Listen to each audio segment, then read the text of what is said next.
And we should be live. Hello and welcome to the AOR ACC 8 Hours of California Endurance Race.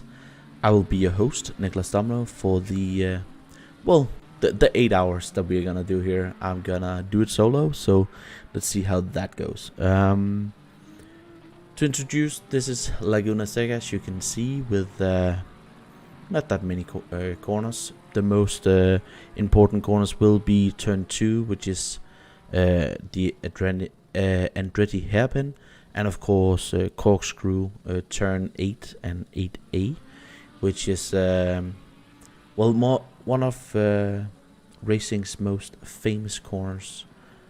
And we can actually just, if we try and see up here, car number 7 coming up to turn 7 and turn 8, as we see here in Helicam.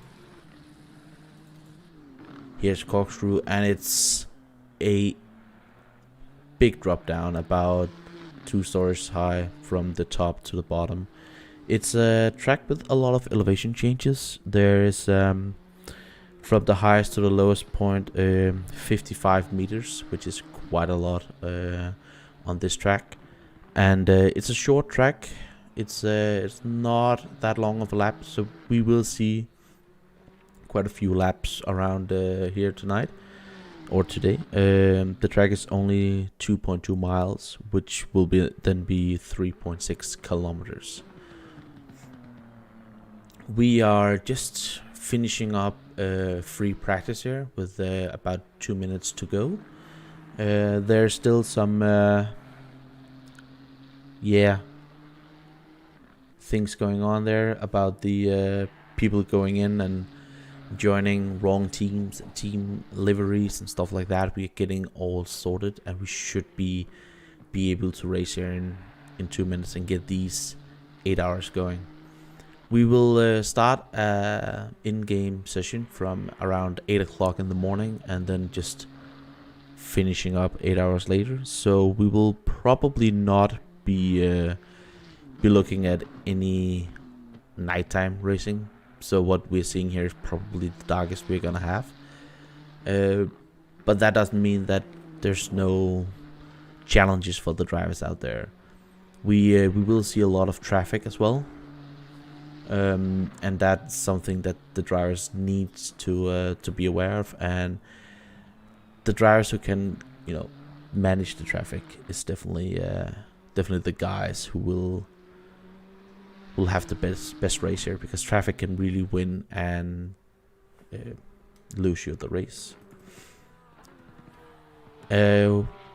Just for an overall view of the cars and what to expect here, we do have just a incredible amount of Porsches. I think it's almost half the field, which is just a Porsche and Porsche. This is the Porsche Cup. But we also have some BMWs, Nissans out there. We do have one Lamborghini out there as well. So it's going to be interesting. But the Porsches, although they are quite fast, they also tend to take up quite a bit of fuel. So they might actually need to save a bit of fuel, as we now just have to wait 2 minutes to get the server going on.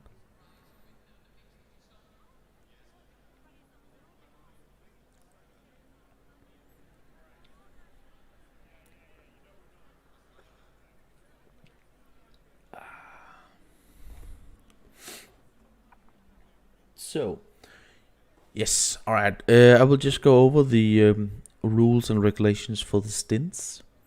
A max stint time is 75 minutes for a driver. At that point, they need to come in and fuel and change tires. Well, I don't know if they have to change tires, but I think they need to. These, at least last time at Silverstone, they used up quite a lot there.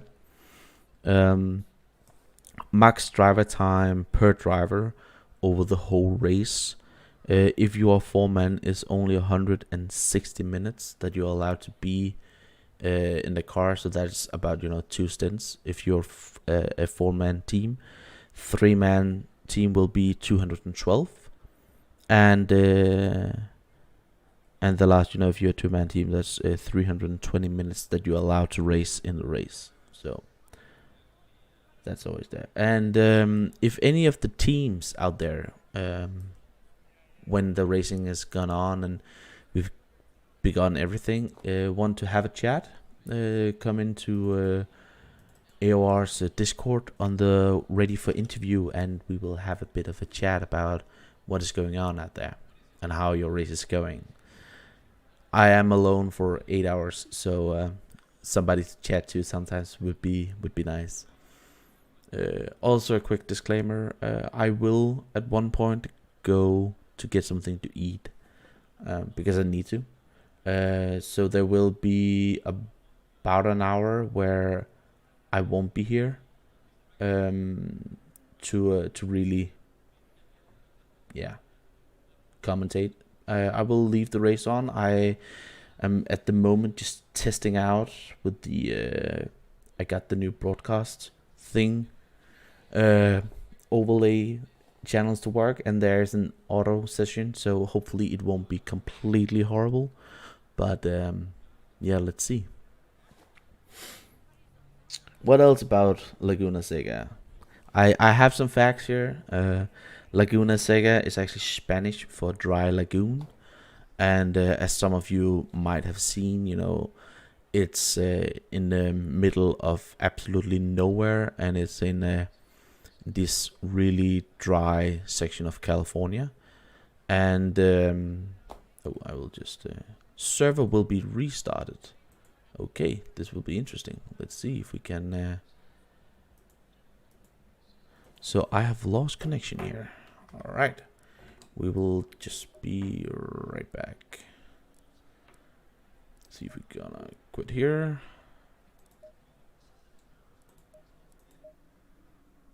So we apologize for the problems, but apparently there are some issues with the servers. I'm just gonna reconnect.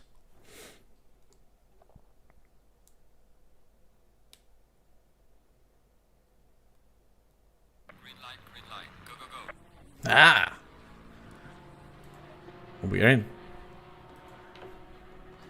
Just gonna tap out there, broadcast overlay, and disconnect and connect to the session. That's how things go when we're live. Of course, it has been working for such a long time, and then when we're doing that, then it's gonna crash.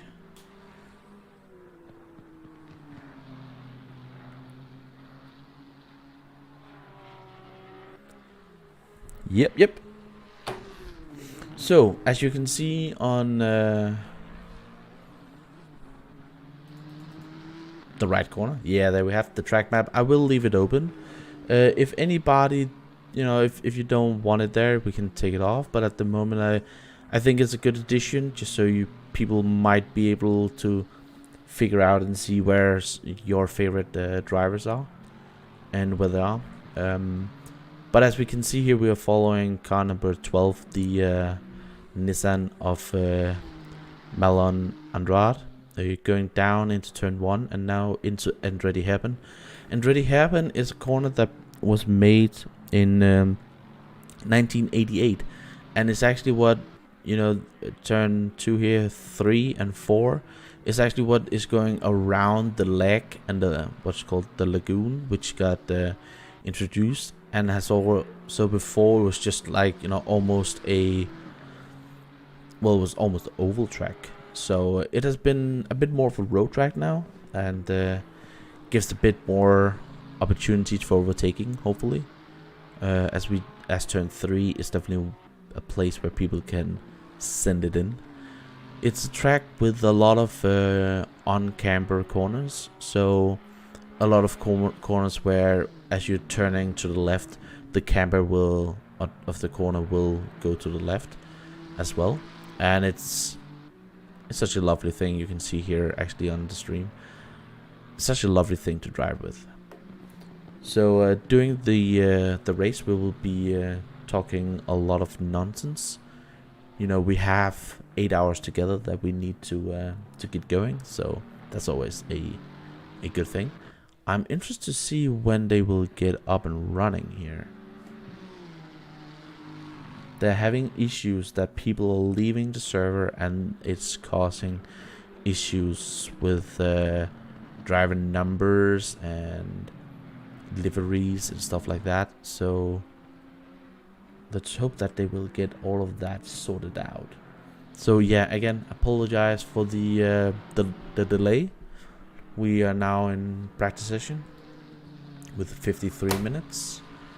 At the moment, the fastest driver is the Devil's Car, as I announced it last night. Vulcan with a lap time of a 1:24 flat. We did see qualifying times all the way down into the 21s. But I do believe that the track is not rubbered in right now. They will have, well, not a green track, but almost. So during the race, we will see faster and faster lap times, as I can see a lot of green times out there. So they are definitely improving all of them out there.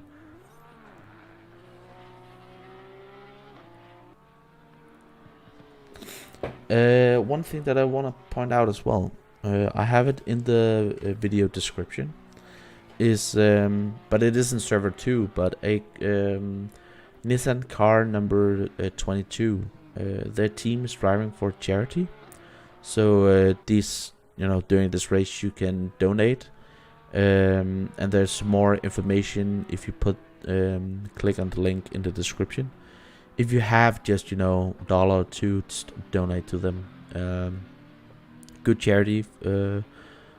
I can't pronounce it, but it's a disease, and one of the drivers in Bentley, also in server 2, I think also has the disease. So he actually was really interested to learn a bit more about it.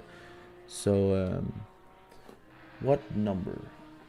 I am gonna try and look to the chat as well doing all of this. I'm not gonna promise that I will see everything, but I will try and see as much as I can. What number is Ryan L83 driving for? I will have a look. I have all the drivers on my paper of hope. Let me just see. It's not a name that I can see, so he might be on server 2, to be fair. I don't see that name here. Sorry, sir. The race, at the moment we're having some technical difficulties with the drivers leaving servers and stuff like that, so I don't know how much they've been postponed with.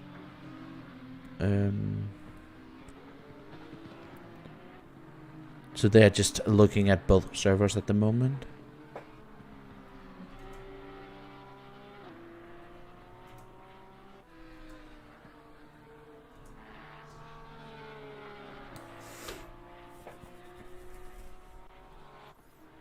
But I hope it's gonna go soon, I've been looking forward to this 8-hour race.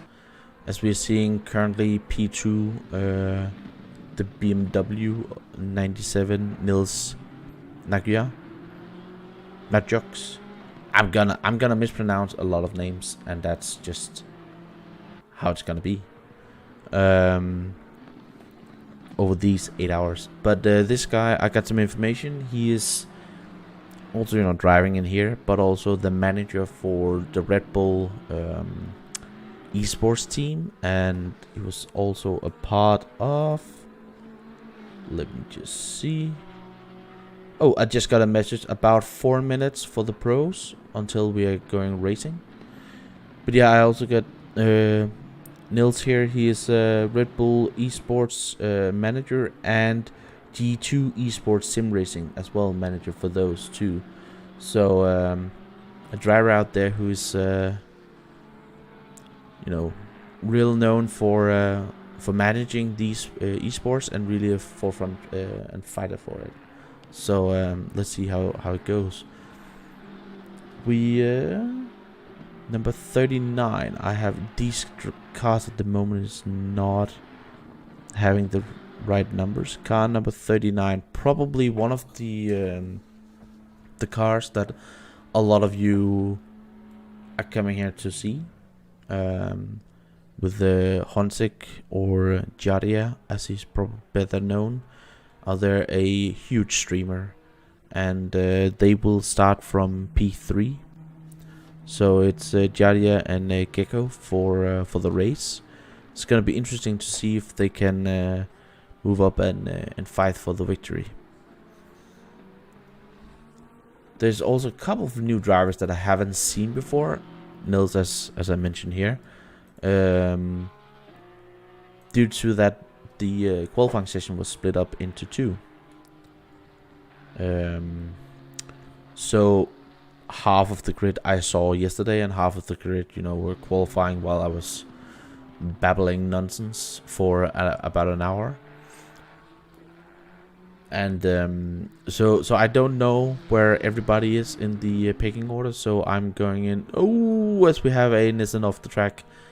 These curbs, don't hit those. They're gonna kill you immediately.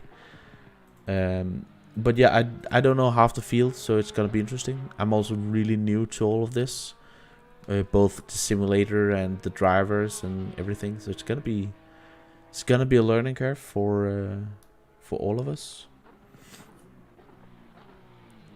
as we are soon. We are having yellow flags at the moment, and that's that Nissan number 7 who's gone off. So we are soon to be getting live for the actual race. Should be within, when clock hits 45 it will. So we are less than 2 minutes away from the race start, which is good news for all of us. 8 hours is long enough. I wouldn't do 9 hours if I, well, great racing. We should have them. Car number 17. This Porsche yesterday was looking so unstable. It was just, ridiculous. It was California drift, but they were actually quite fast. But I'm interested to see if they're gonna completely damage their tires during the race, driving it sideways all the time. As you can see, we have a Porsche battle up front. Who is that right there? Number 333 of Ivan Puki. He's also one of the faster drivers, also in qualifying yesterday. So it's the Porsche is definitely a car to have, as we are seeing a bit of racing here. Ooh, that was a late dive, and that's contact between the cars. Contact before the start, that's not good. But damn, that was the dive, and probably a thing that we will see during the race, because these cars are so equally matched, and the drivers are all really high class drivers. So it will be difficult, as the Porsche is going off the track as well. Again, oh my goodness, they're really fighting for it out there. But they need to be really setting up the moves, otherwise, they can't get past. So we'll probably see a bit of trains out there. Yeah, there are quite a lot of Beetles out there. It should be one of the more powerful and cars out there. Oh, let's see if we can. Session has ended. Drive, yeah. Sorry for the black screen there, but that will have it. So, who are you expecting to win out here, guys? You're probably some of the teams who are looking at the stream at the moment. Do you have any predictions out there for me? Anybody who is definitely fast? Let me just see down here. So with less than 3 minutes to start, this is gonna be this is the point where these drivers are just, having the last, making sure that they have the correct setup. I have done this where loading into the wrong setup during a 24-hour race, that's not something that you want. But yeah, just making sure that they have the right setups and the right fuel and everything, and just, losing a bit up, getting the nerves out of the way, and being ready for one hell of a race. I will say also this, as we see the car number 1991 here in the FTW Racing forgot to warm up. They are having a in-depth livery on, which is a new thing for this particular race that we are trying, and it's still beta testing. We don't know how it's gonna impact everything, so hopefully if everything goes smooth this time, we will have more amazing looking cars out there. Just gonna do this. 1 minute and 40 seconds to go.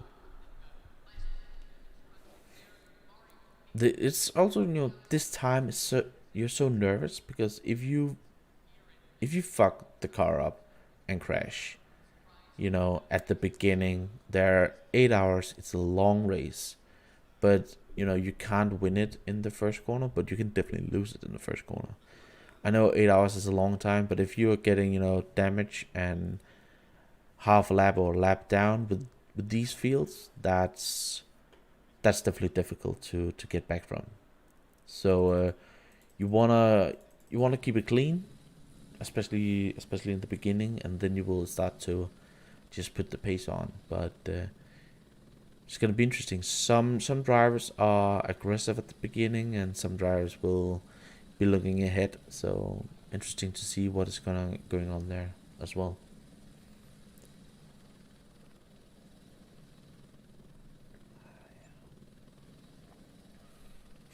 As the names I have on my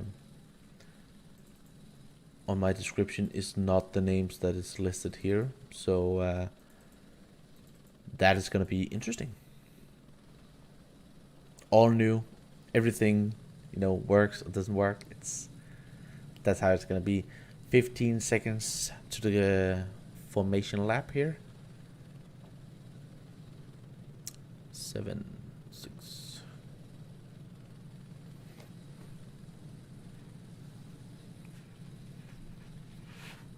And they should begin slowly to roll. If they have gotten the memo, yeah, and we are heading off. It's gonna be good. I'm excited. This is gonna be so great. Yeah, good luck to all the competitors as well. We have car number 991 pole, car number 333 P2, car number 39 in P3 Hoensik, the YouTuber for Carbon Esports Racing, car number 38 of Darren King in P4. We have the first of the non-Porsches, Milanowski in Carbon Racing as well. Ooh, as the Porsche is getting really close, number 7 here, P5. The Porsche of James Bacon, as I'm gonna pronounce it, ooh, getting close, is RJ Motorsports in car number 125. The Devil car, as I have announced them, as the car number 666 of Vulcan in the Civil Racing. Number 8 is Luca Berg in Simply Racing Sehur. This car were fast in the warm-ups, the BMW and P8. So I'm interesting to see if they can do anything here. Number 830, James Pilbin. Number, can't drink Klingeln. Oh, here we have number 33. This is saying Gecko. Interesting here. of Martin Schumacher. I think my overlay is a bit weird here. And Nils, as we have talked about in number 97 in P11, as they are. Oh, we have some cars over there. Bit of a lag issues, but they are slowly getting there into the slots. I think everybody survived that. Ooh, cars are tucking up and they're hitting each other.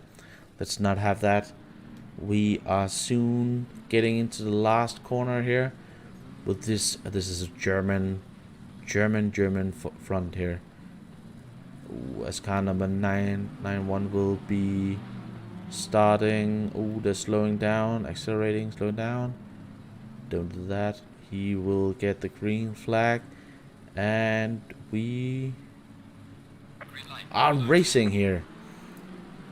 Good getaway from the car number 991 here into the first corner, as everybody's just going. Ooh, the number 333 looking for a gap, but there's nothing there. We have contact.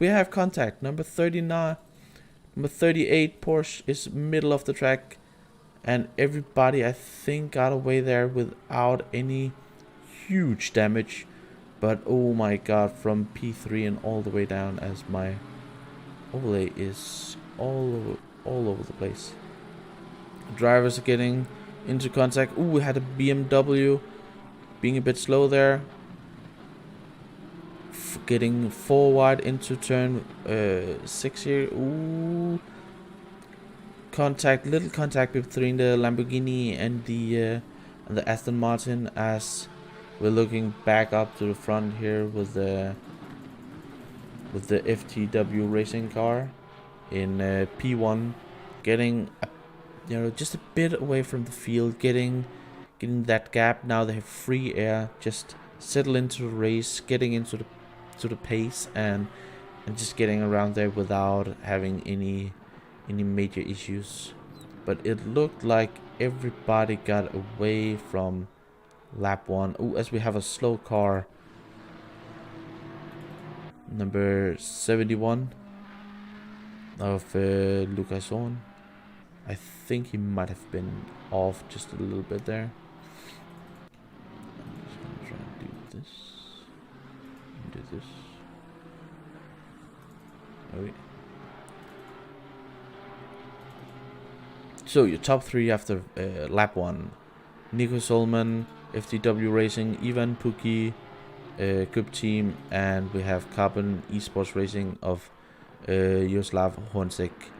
That's your top 3, and it's all the Beatles out there. But we have the number 7 of Mijan Milowski in the Carbon Esport Nissan, car number 7, who is gaining a little bit up here, and it's gonna put a bit of pressure on his teammate up there in Hornsek, and seeing if he can rattle the Porsches a bit. We have talked about that the Porsches need to maybe go a bit less on fuel, maybe a bit down in some engine mapping to actually do the maximum time. So if they don't do that, they might actually need to do an extra stop, which could prove costly in here, as the BMW of Luca Berg looks to be a bit of a bottleneck actually down there. He is having a bit of that battling here, as we have the number 5. I think that was the lag moment. Yep. Jesus Parker, who is definitely having a lot of issues there. But trying to battle for the position. Battles all up the field, but they will have soon to just start tucking in and thinking about the race up ahead. Schumacher here in P13, car number 33.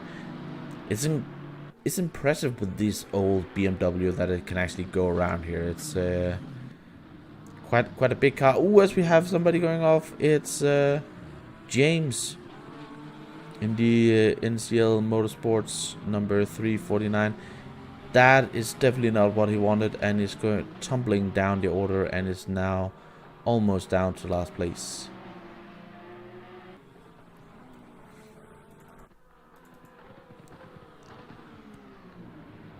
As the leaders of the pack, they are getting quite a gap up here actually.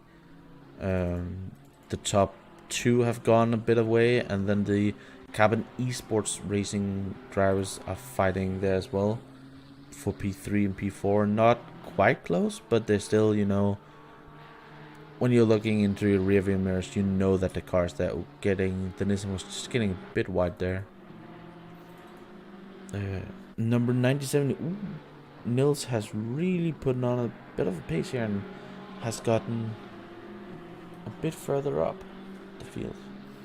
I also want to point out that this race actually have live stewards, so if anybody's making anything that is out of the rules, they can get a live penalty, and that can vary from 5 seconds added to their time until, you know, drive-through penalties and disqualifications even. We have had issues with the drivers chatting a bit too much in the text chat, and if anybody is doing that this race, they can actually get 5 seconds, and if they do it again, they will get a penalty. As we have battle for P11 here with car number 33 and 830, James Pillman, who is, I think, got passed by the BMW to be honest. Yeah, I think, yeah, he did. So Martin Schumacher were P13 before and is now P11, so he's definitely moving up the field. Interested to see if he can keep up this this enormous pace that he's showing here. As we have a car in the pits, number 511, and that was Parker, who was lacking a bit. Hopefully he have gotten his internet issues under control and it's getting back out there. But he will be 2 laps down at this point, and that's not what he wanted. Car number 52 plus SimSport C. They do have quite a few cars in the race SimSport. I think it's yeah, game crashed. Not, oh, game crashed and not the network. Oh, that's, yeah, that's sad. It's that's what can happen in these games, you know. It's not real life, so we do have technical difficulties, and it's such a shame to see, but glad to see that you're back on track, and you know, hopefully you can gain some positions during the race.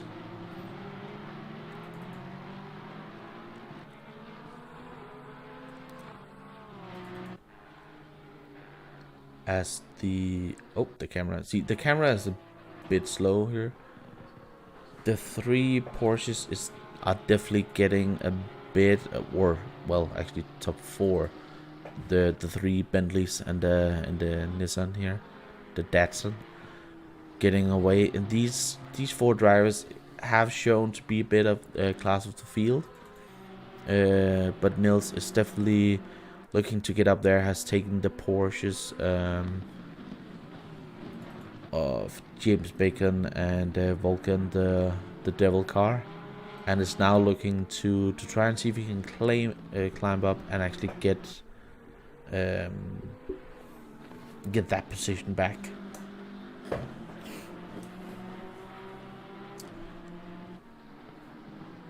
Getting a bit of drink.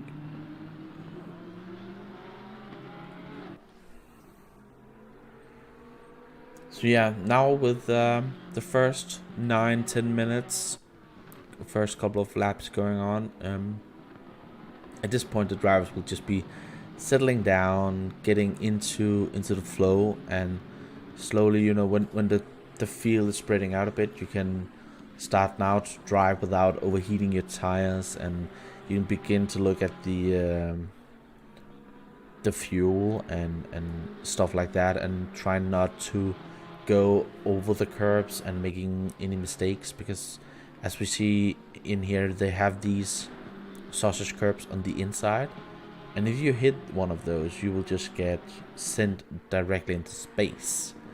They are so brutal, and you definitely don't want to hit any of those.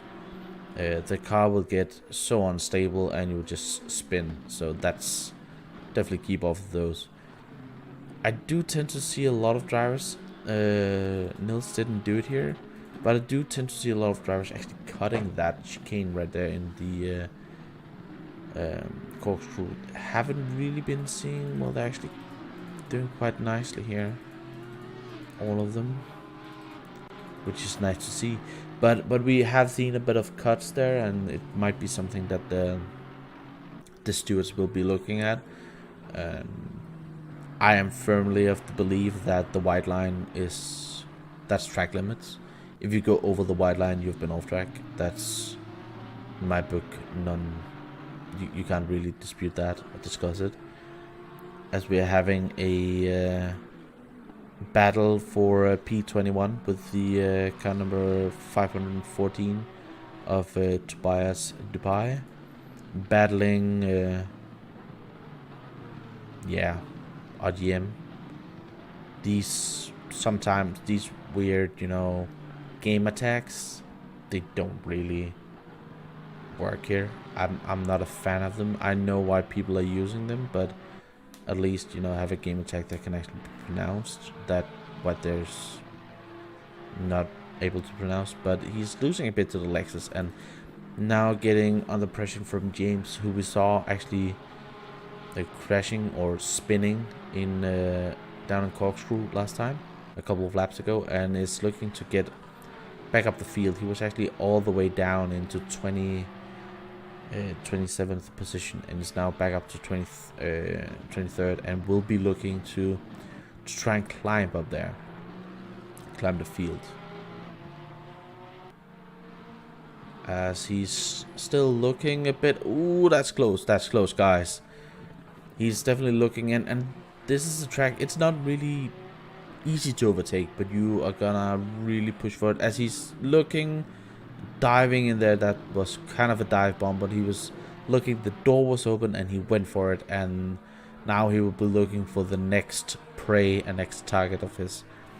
But it looks like RGM might be having, no, I think he have decided that was off. Oh, we have an Aston Martin off the track. Who is that?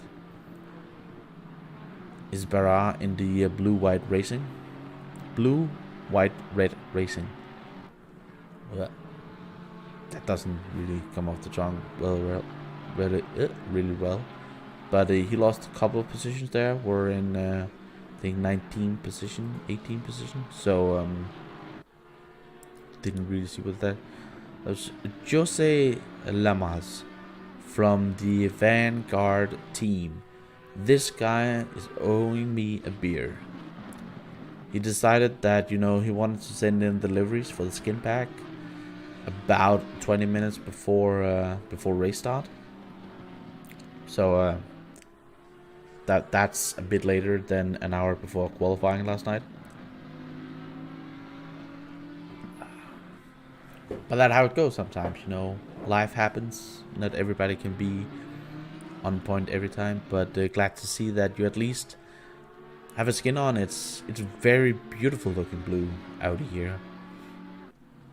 The Audi with this distinct sound. If we go on board here, it's quite a screamer actually. I'm not sure if I like the sound. It's a bit of a weird sounding car, but I do like the looks of it. It has always been a bit of a weird car for me, steering wise.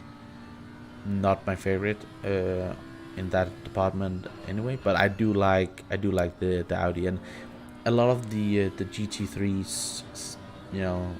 One of the things that really draws me in with GT3s are the sound of the cars and the looks of the cars.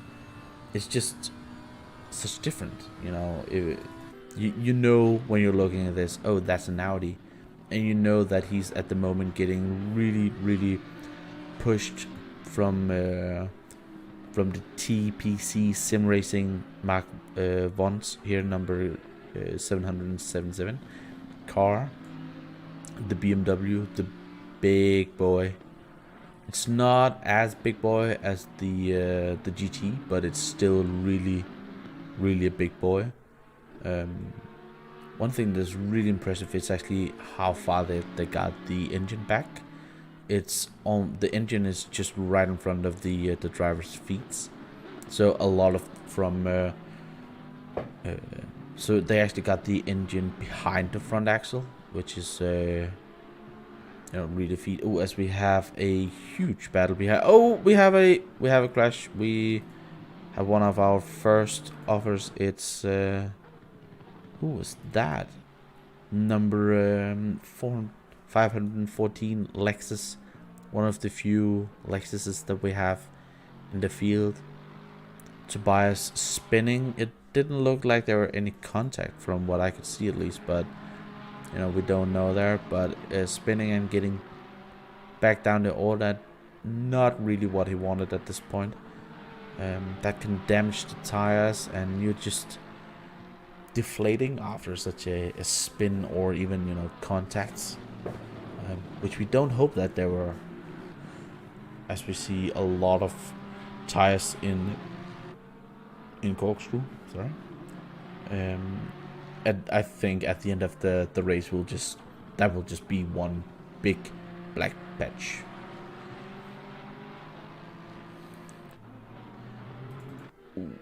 As the battle is still heating up down here for 18th position, and this train is just what I was at least expecting.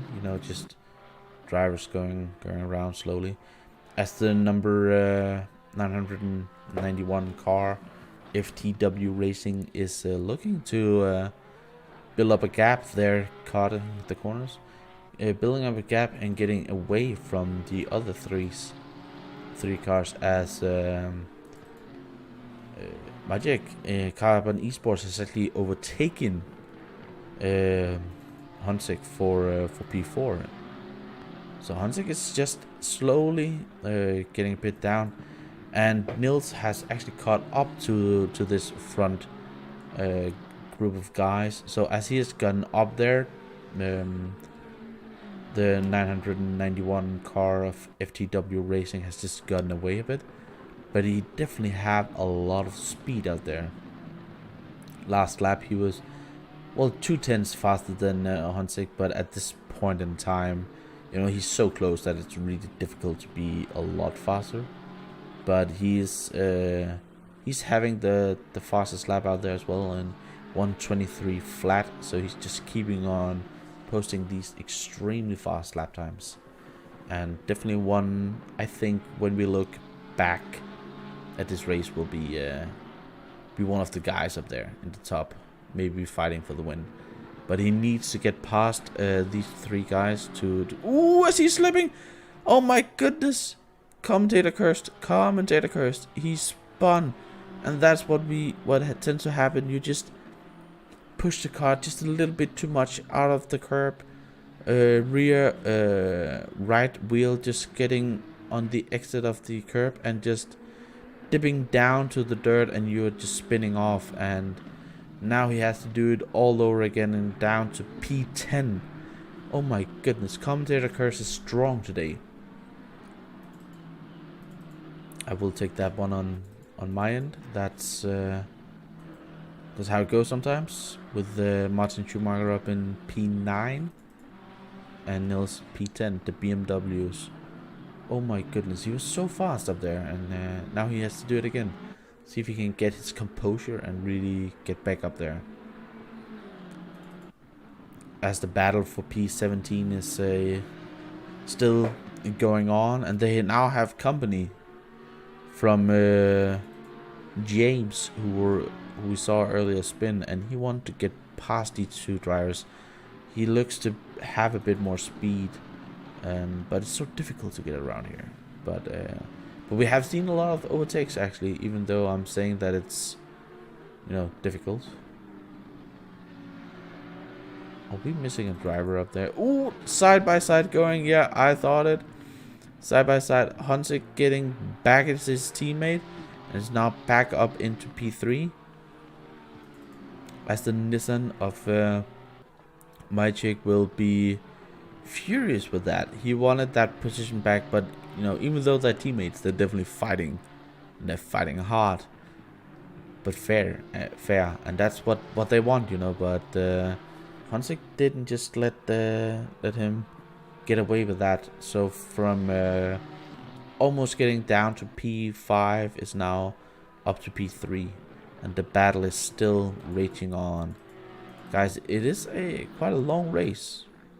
You know, just, you know, turn down a bit here in the speeds department, as Nils has just put in a 23.2 again. So it's definitely not the speed that he's missing. He's right up there again after his spin and going strong. What do we have here? We have Kieran in the Comrade Gaming Ferrari, one of the, well, I think actually the only Ferrari that we have in the field here. The Fiat 400 is definitely, well, I'm not sure how it is in game. I'm not sure if it's fast or if that's why they haven't picked it, or if anything like that might be there. But P12 and fighting for P11 against one of the Beetles, the Porsche Beetle here of James Pilgrim, trying to get into the top 11 and up there and see if he can catch the BMWs. Might be difficult. The BMWs really impressed me tonight or today with being as fast as they have up there, especially the car number 97 has really been fast.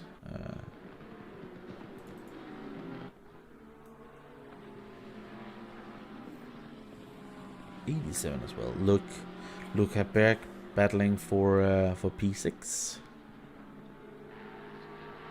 and I can see just here somebody in chat saying that on the other server in number 2 we have our Ironman leading the race.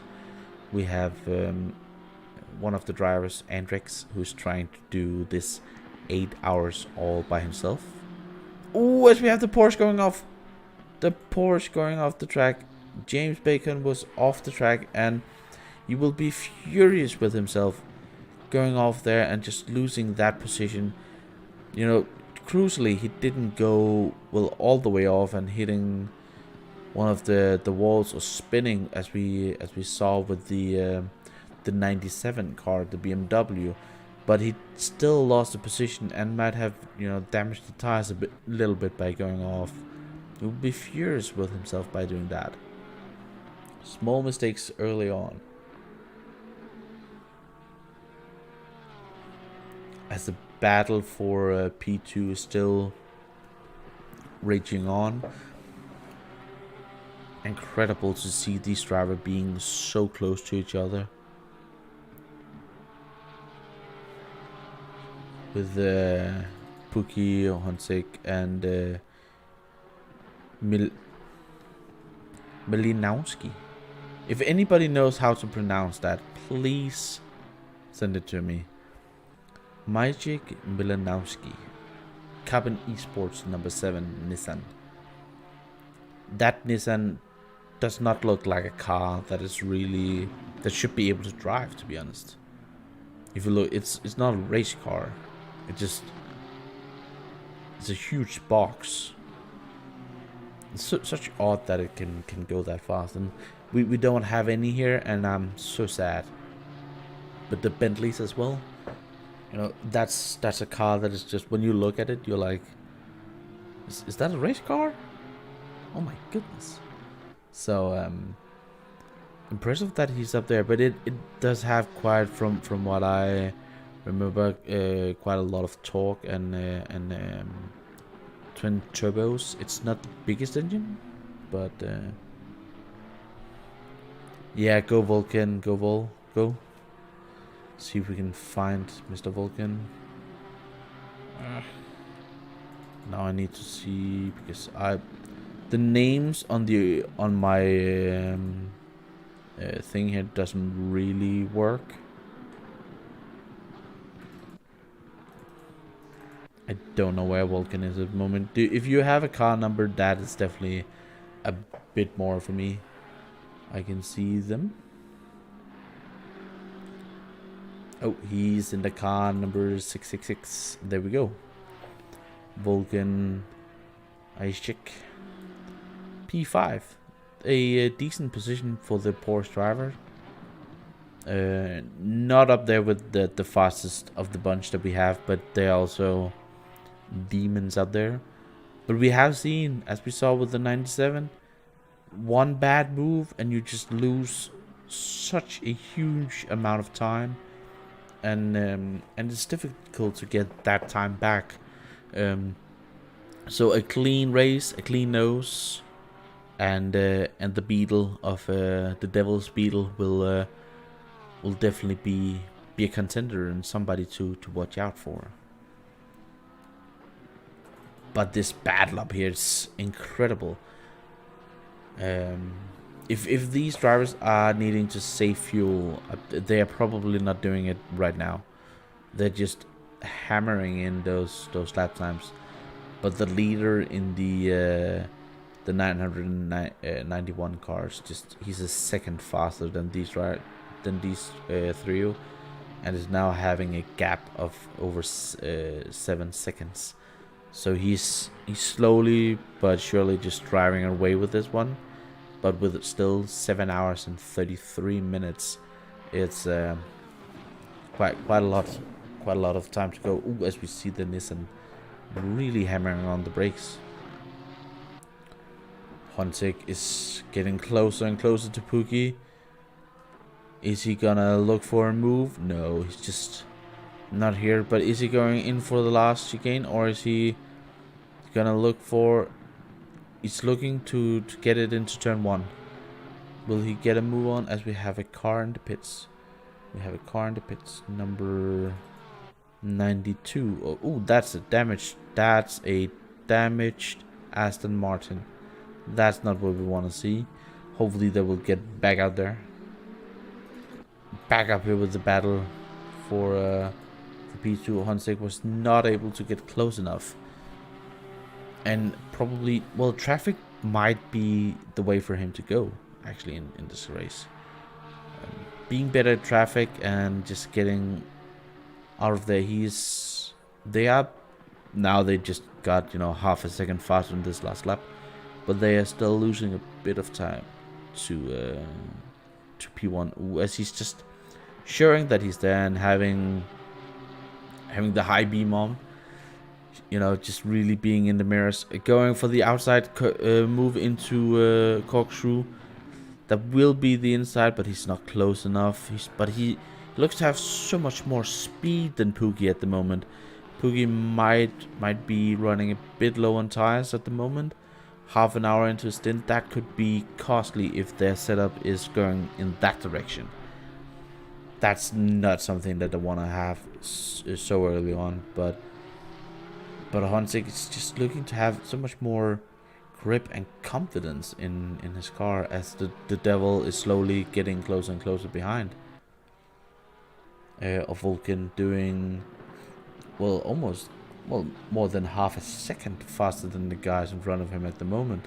So he's catching up to these guys, and he want to battle them up here. So they might need to just work together instead of being this close. Hontik's tires will not be happy with him for driving this way, because when you're within here, I know it's GG. Oh, as Poogie's getting wide. Poogie just having the dip outside of the curve onto the grass. So as Hontik is going for the inside into corkscrew, and he's getting pushed a bit. Poogie pushing, they're both braking. Don't hit each other. Hansik, oh, a little nudge. And they contact. Poogie's off. And Hansik is off as well. Poogie was off the track and he is... Oh my goodness. Did he... I think he had contact with the wall. Slowly get back onto the track, Poogie.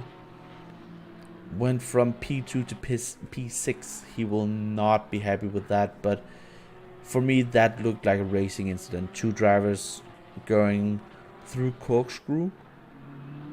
Not something you do. So interesting that it didn't, you know, crash before, as we have a position change up here. And number 97 car of Niels has gone past number 12. Number 12, yeah, of Malone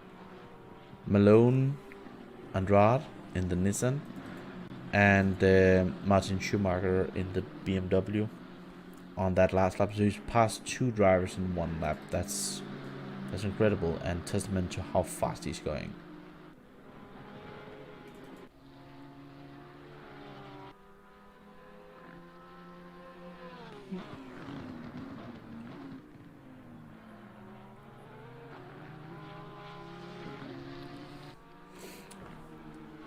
So with half an hour gone into the 7-hour race, we have Nico Solman in the FTW Racing in P1. We have Hansik in Carbon Esports Racing P2 battling with Milowski Carbon Esports Racing number 7 Nissan behind him.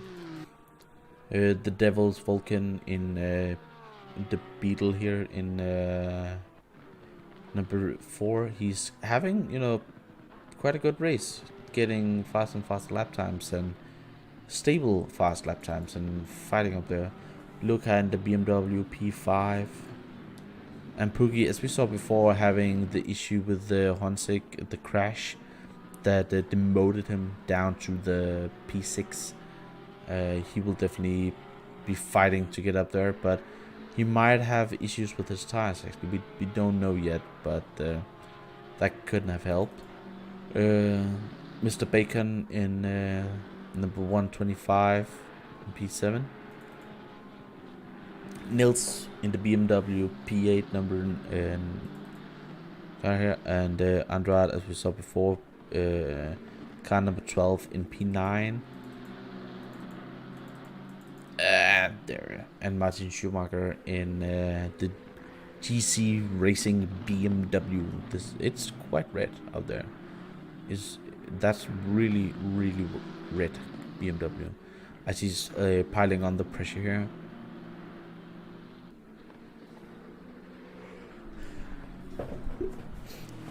Going in and into the last corner, he could send it up here, or he's just looking to get it into turn 2 actually. Oh, as the Nissan is just getting a bit wide, that could be move into turn 1. Is he getting it here, going side by side and into turn 2, into the already happen, and he makes that move stick and covers for the you know, over and under into already happen, and that's that position. Now he want to get up there. He want to follow the other BMW of Nils up here and try and see if he can get closer to him, because he's definitely having the speed out there.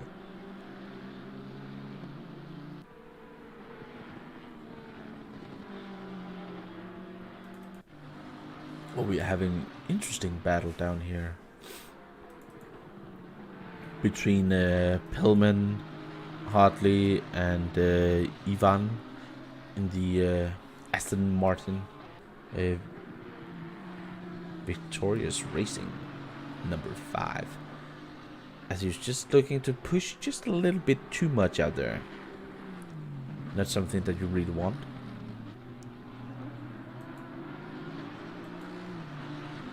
If anybody in on the stream have any questions, please ask them in the chat, and I will see if I can answer them. I'm not sure, but might be, and hopefully we have something to discuss and talk about as we are looking at the Audi discount here, the CSC racing of Matthew Halley in car number 3. Battling up there. It's the reason why I call it a discount Audi is because it's engine, electronics, base chassis is just an Audi. It's as we have the Aston Martin back there, just getting a bit loose. But yeah, it's just an Audi. As we are seeing the Porsche defending up there, James being a bit defensive. I think he made a mistake, and Matthew is definitely looking to try and see if he can get past him. But it will be difficult. Is he going for a move into corkscrew? I think he's too far back. He will definitely looking to get closer and need to stick it into the Andretti hairpin as we've seen before. But we do tend to see this where people are getting closer and then not close to the guys in front, and then as he's hitting the curb and getting off track. That's, oh my goodness, losing 2 positions there, Matthew. And that was what I was talking about earlier. You don't want to hit those curbs. It can be so deadly. As we have a battle up here, number 33 of Pookie is getting under pressure by James. I think Pookie is having, I definitely think he is having issues with his tires at the moment. He's losing so much pace at the moment. He's doing 24 times when the other are doing 23s.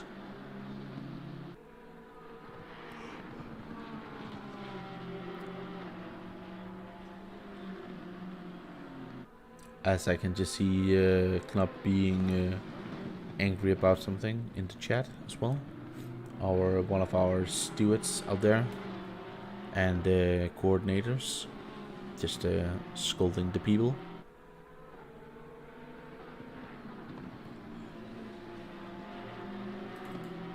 As we see Nils getting closer and closer to this battle.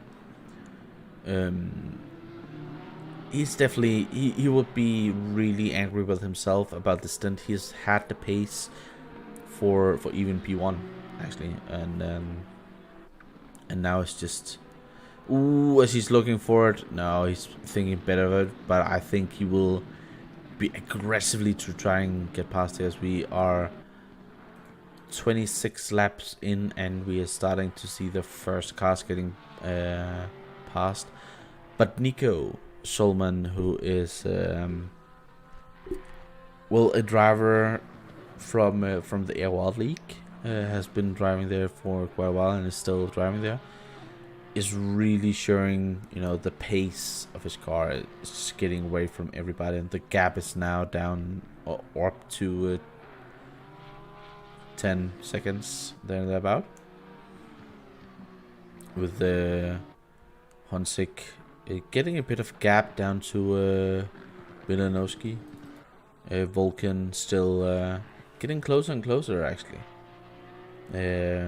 Just a tenth or two faster than anybody else out there, or the guys in front of him. So definitely having the pace.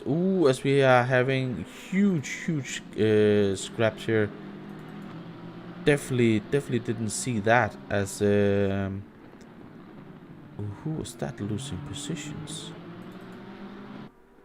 Poogie is up there. James has gone from P7 to P10.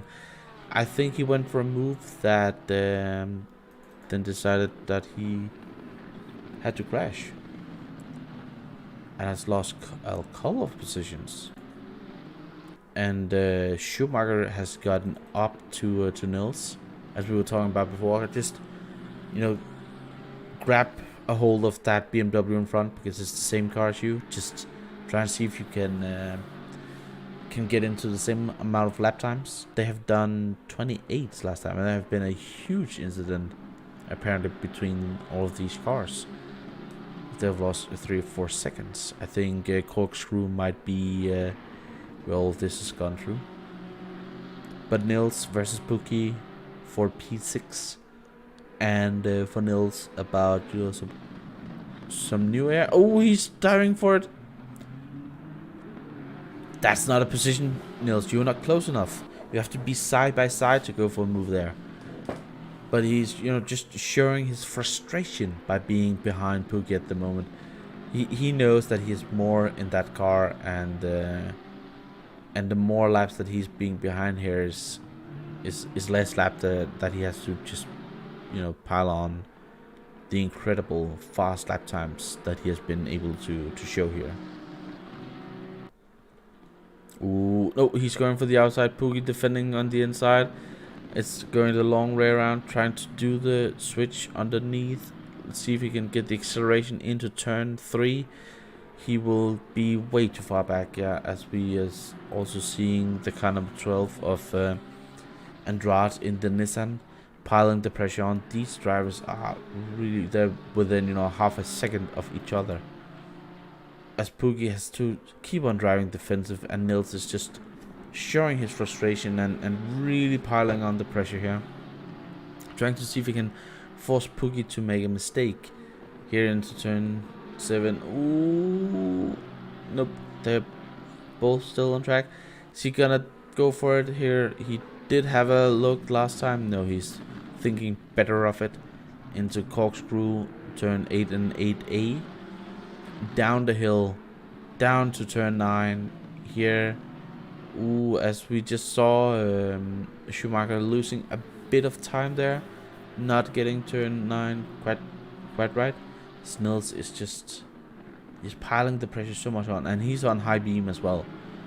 And it's such a frustrating thing as a driver in front, that you're just having the lights just beaming, and it's not as bad as if it was in the dark. Ooh, as he's defending again, Nils has to go to the outside once more. Pookie's just closing that door just a little bit late, but from turn 2 to turn 3, it's difficult to get it around there actually. So without having too many issues. Battle is still raging on. None of these drivers will be, or none of these drivers' tires will be thanking them after the stint being so close. Guys, there's still 7 hours and 18 minutes to go. Ooh, as Pookie was getting a little bit wide. Can Nils get it into here? Pookie's defending into Corkscrew. Oh my goodness, just closing the door right in front of Nils there. Pookie's driving maybe a little bit aggressive here, but he needs to defend, as Nils is getting a bit wobbly there. He's definitely pushing that BMW maybe a bit too much, and the tires might be seeing it now, and he's going inside, outside, upside, downside, every side he can do to try and see if he can get past Pookie here. As Pookie is going to the inside, and Nils decided to go to the outside all the way from the beginning. But see, this is what, you have 2 or 3 places where you can really overtake, and that's it. So Pookie just needs to defend those places. Oh, as Nils is getting a bit wide. You don't want to do that once more. We have seen him make a mistake and crash. And this is a time where Schumacher is in a bit of trouble, because are you now fighting to get ahead or fighting to stay in front of Andrade?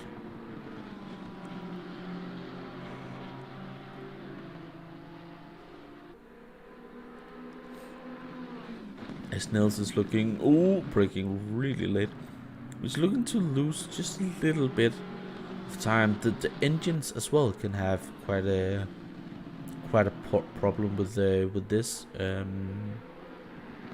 I did see in chat that some drivers were having issues from in the last races with the brakes as well, that they have closed the brake ducts apparently, or something like that. to be a bit faster, but you know, in the race. Oh, Nils is definitely getting all the way on the inside and forcing his BMW onto the inside of Pookie. A little bit of contact. I think the stewards might have a look at that one, as Nils were off track, but he did not get that position. That was almost a Jan Magnussen move right there. We have seen this kind of battle GT in real life before. That was also a Porsche, but then at that time that was a Corvette. Oh my goodness. Oh, as we have a attack from behind. Bacon was just trying to get onto the inside of Andrade, as Nils finally get past Pookie into turn 7 and now up to turn 8.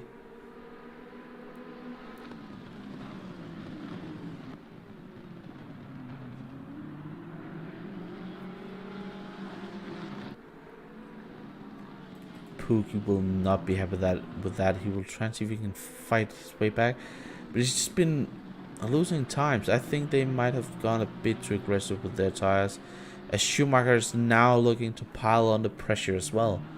Ooh, almost hitting the Porsche there, getting really close right up there. If he was getting closer, he would be in the passenger seat of Pookie.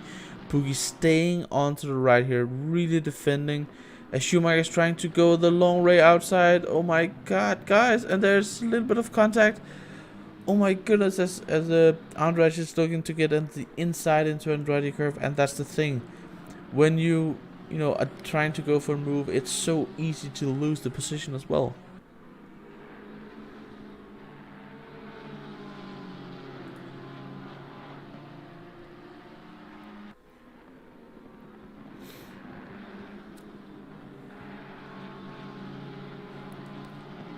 Blue flag, faster car approaching. I like how people are writing blue flags in the Discord chat. Nobody's, you know, really looking at it. Ooh, as Schumacher is going. Pookie's defending and is losing time by defending, but he needs to defend, otherwise he will lose positions. It's not a good thing for him, as car number 17 is in the pits. That's a bit early.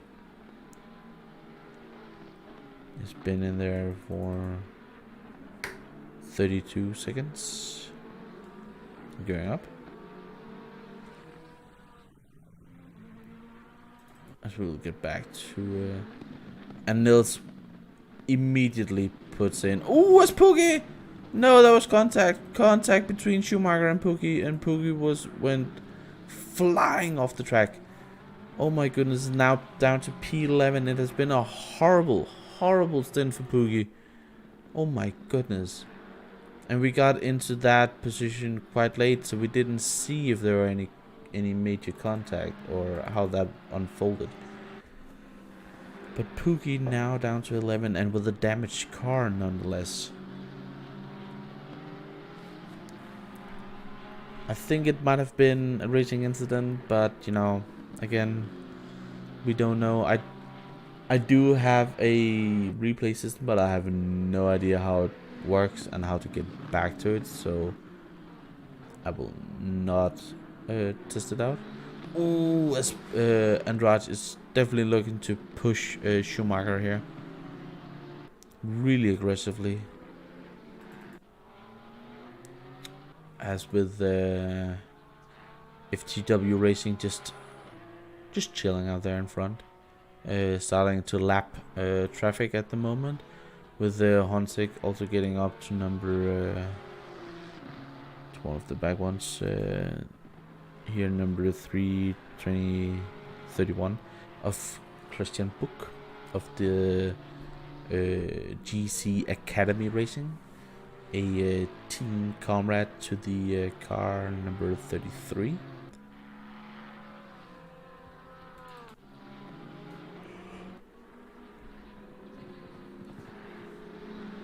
Might be a junior team. I actually don't know.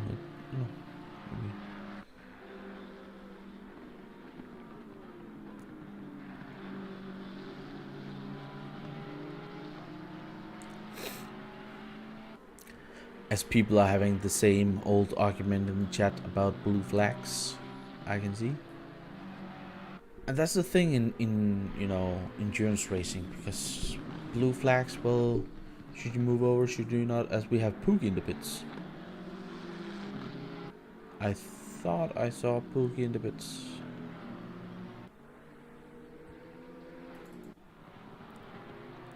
Yep, Pookie has been in and has now changed to Matt. I'm not going to pronounce that one, but car number 333 down to 24th position and has already had a pit stop. Again, a bit early, but I think with the damage on that car, they kind of needed to pit, as we also have car number 10, the Elgato Gaming Ferrari, into the pits.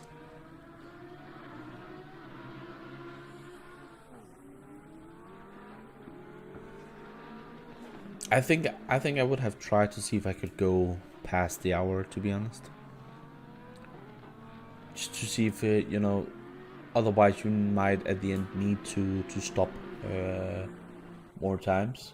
But if you can get past the hours, then you know that you need, you know, just a set amount of pit stops. But if you can't do the hour, at that point you need to do one extra pit stop. But let's see, they might be able to go a bit longer the next couple of pit stops, as we have. No, that was just lap traffic. Honzik is now getting into the lapping the traffic part, which is not something that's easily done, and you have, you know, it's a compromise from both the guys that are doing the lapping and the guys who are lapped, and you know, times will be lost. That's a part of endurance racing. It really just is. Yeah, you can be angry about you losing times, but how well you are navigating that traffic is all, you know, what's really gonna be the difference maker between being one of the, you know, top 3 guys and not. You can lose a huge amount of time, you know, in traffic, and one wrong move and you will crash and you will lose a lot of time. As Vulcan in the Devil's car here is gonna be almost lapping the car of number 333, which, you know, have had a pit stop but still getting lapped after being P2. Doesn't really look good. It has been a bad race as they disappeared. Number 33 has disappeared. Might be a lag issue, but might also be a rage quit.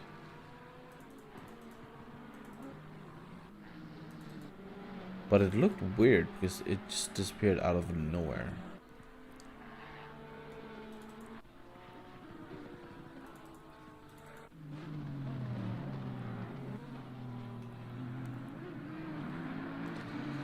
But yeah, we will soon be watching all of the pit stops, and at that time everything will just be chaos and horrible all over the place. As people are soon, you know, starting to lap up here, as we saw before with Honzik. And here's your leader, the FTW Nico. He has had this has been just a monster of a stint, and he has just laid down the gauntlet and said, guys, if you wanna fight for the win, you need to post these lap times, you know, low 23s, and if you can't do that, you know, you can't fight me. But as I said that on the last previous lap, Honzik was about 3/10 fastest, so it's not all over yet. The Carbon Esports guys need to just be there and get in the lap times and start to climb that. As we see our Nils, my favorite BMW here, is really fast out there. And look at the gap that he's already pulled out to Schumacher and Andrade. As we saw them battle before, huge gap of almost 5 seconds in these 4 or 5 laps. I know that Schumacher had that crash with Pookie, but still it's impressive. And the BMW, when we're done with the 7 hours, might be looking to be up there, as we have another car pitting, number 330 something.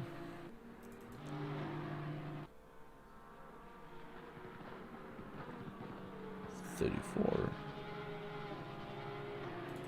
Oh.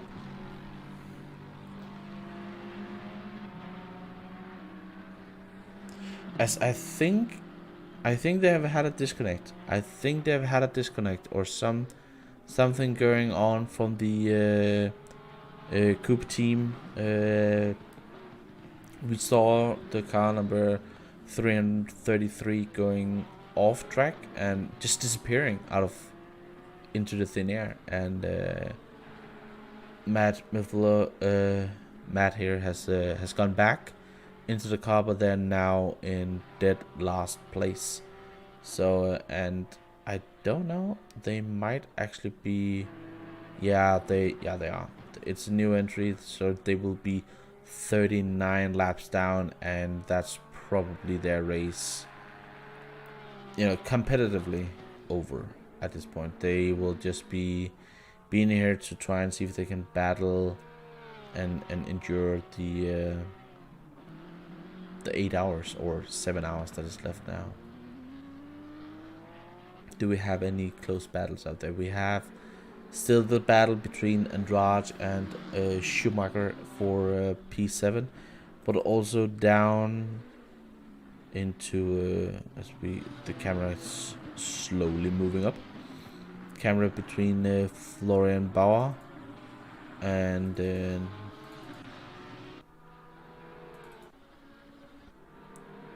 who's that? Florian Bauer and 511. Is that a lapped car? That's a lapped car, apparently.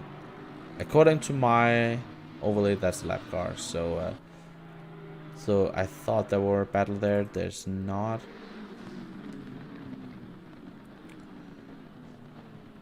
Assetto and Andrade is still locked horns in this immense battle here.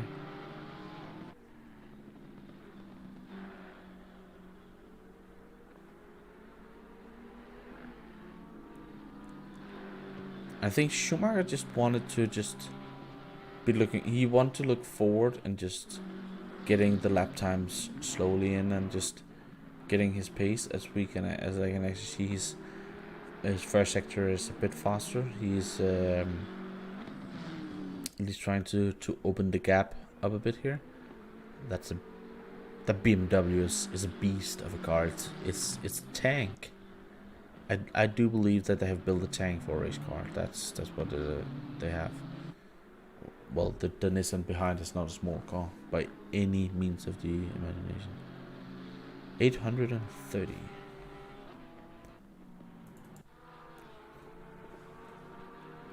Ryan L83 endurance team. There it is.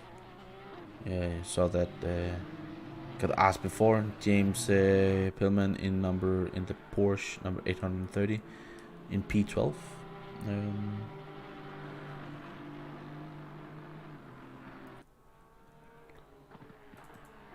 And who is he battling at the moment? That gotta be car number 17 that he is behind.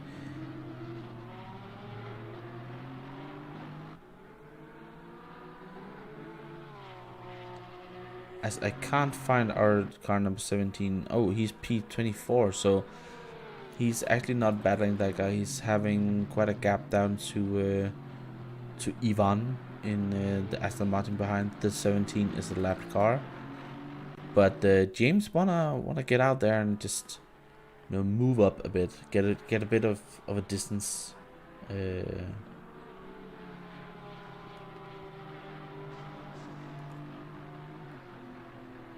because that 17 car, you know, if he misses his braking point, that can be, you know, disaster for James's car here, and he definitely don't wanna do that.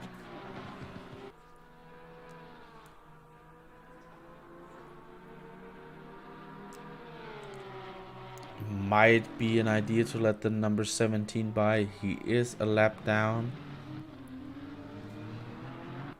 Should not fight him, James. As we are having cars in the pits.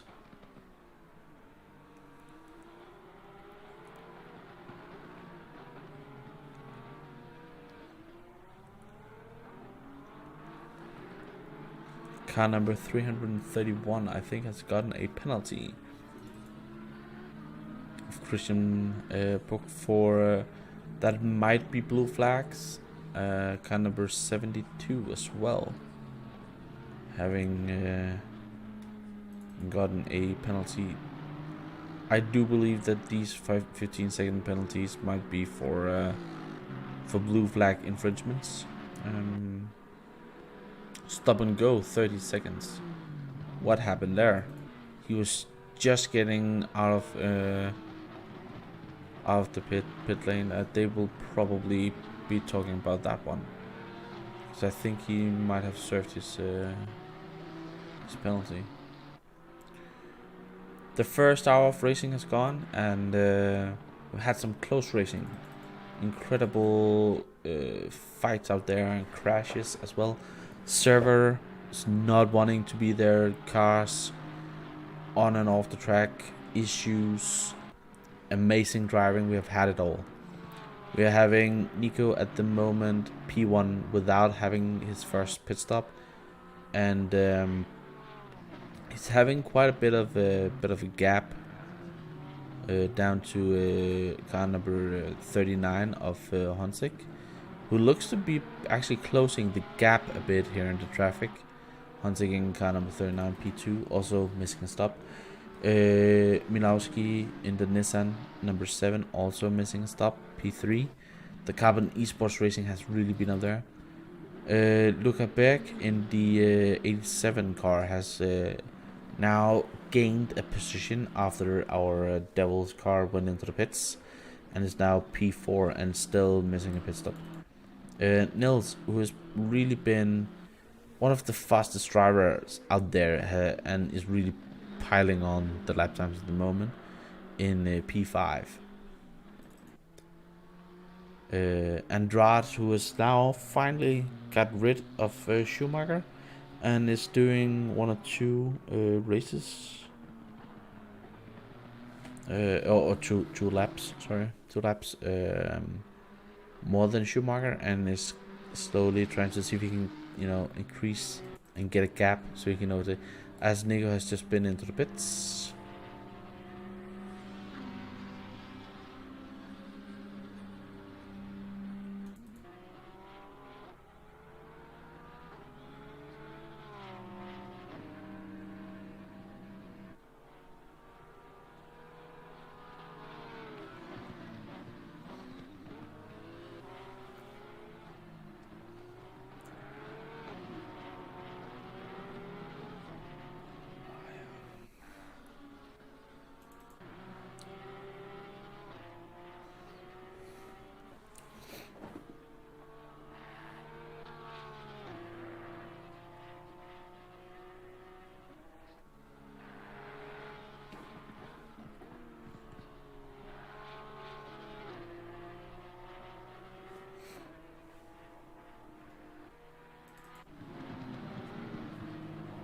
As we just look here at Honsick, who is now inheriting the lead after Nico had his pit stop, and Honsick is still missing that pit stop, and he's getting quite a gap now. He's been a bit faster through the traffic than his teammate in the number 7. But he also needs to kind of, you know, get out there and get the laps in. Otherwise, you know, this race will be over before he it even started.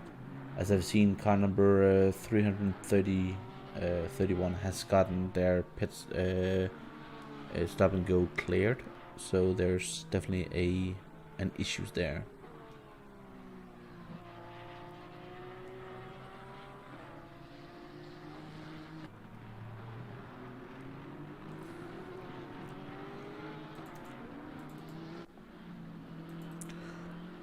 Incredible to see that these drivers still keep on going. You don't have to increase your stint length with this amount, because if you're increasing it, well, you should definitely be able to then increase it so much that you will have to only have a splash and dash at the end.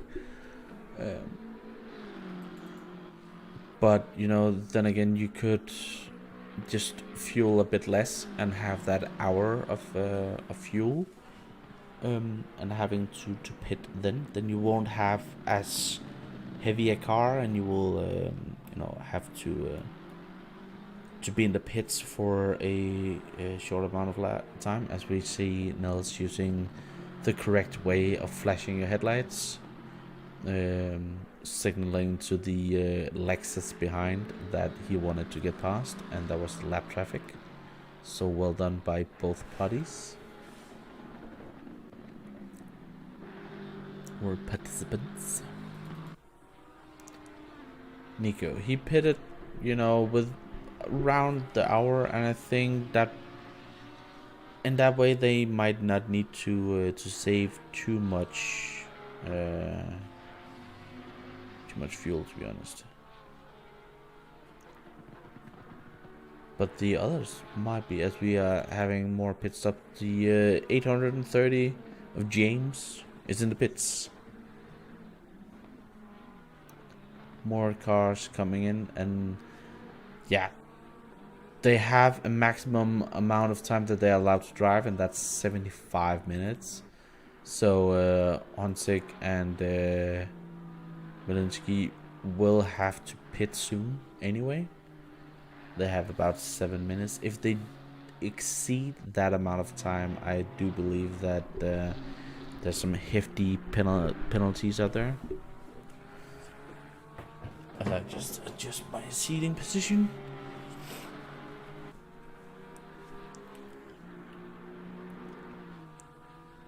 Those are some amazing cars. Let's just try and see if we can get on board with the Hansik for full lap here.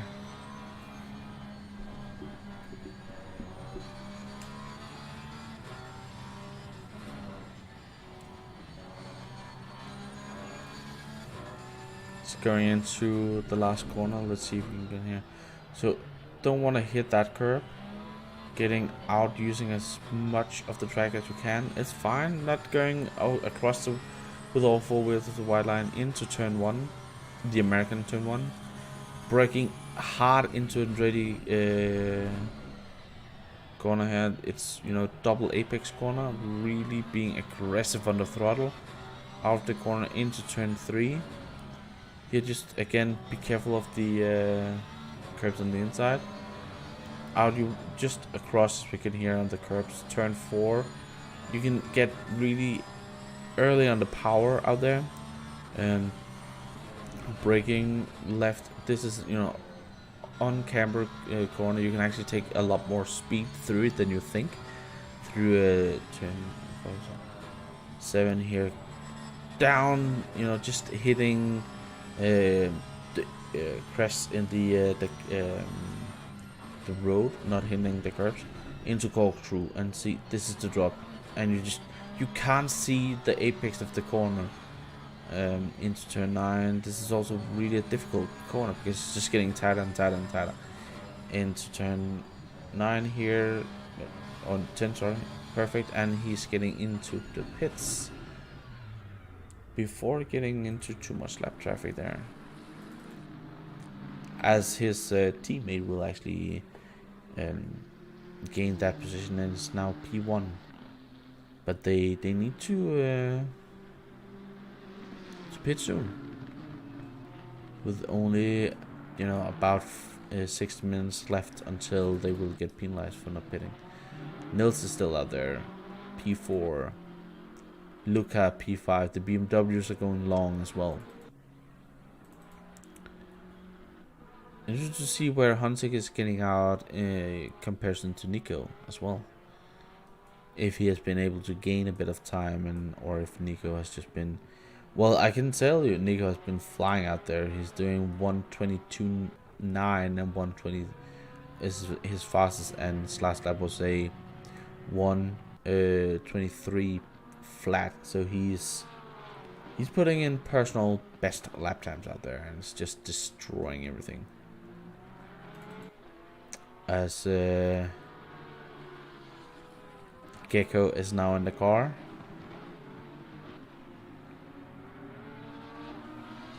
Krzysztof Makowski.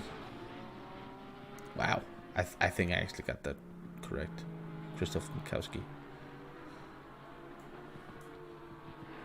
In the car number 39 here for the Carbon Esports.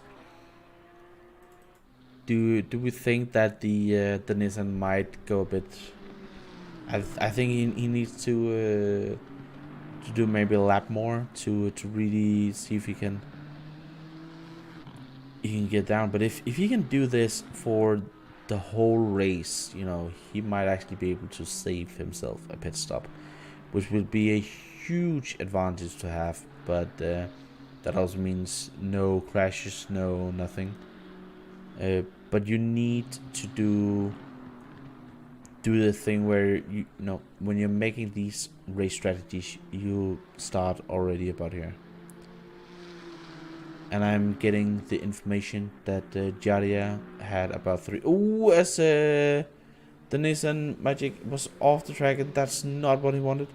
But yeah, got the information that Jadia had 3 seconds of repairs. As I just see huge things for Nils, who is getting a 15 seconds penalty here. But for what, I don't know, as I'm not getting that information from the stewards, sadly.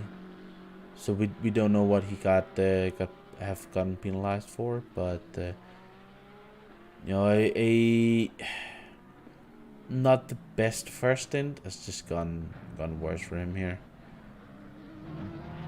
as he's pitting. Milic is just keep on going out there. It's incredible. And he's now looking to be, you know, close to the time limit as we keep on having penalties and penalties. 125 of Gillis. Alistair Gillis has also had a drive through, well, stop and go 30 seconds. It's quite a quite an impressive thing there. As let me just see if I can find it. Krzysztof Mikowski, who is gotten out here, and his best lap, the best lap of the car, is a 123 flat set by Jadia, and Krzysztof now getting out, feeling the track. That is what is happening when you get out here. You know, you don't know the track. You haven't raced on it. You're just getting thrown out in the middle of a race. So the first couple of laps, you need to feel, all right, where's the grip? Where can I push this? Where can I not push? And just, you know, warm up a bit. So the first couple of laps might be somewhere where he needs to get in, as we are seeing Michael O'Brien, who is now taking over from Neil. And they're still having the 15 seconds. I'm not quite sure what this is.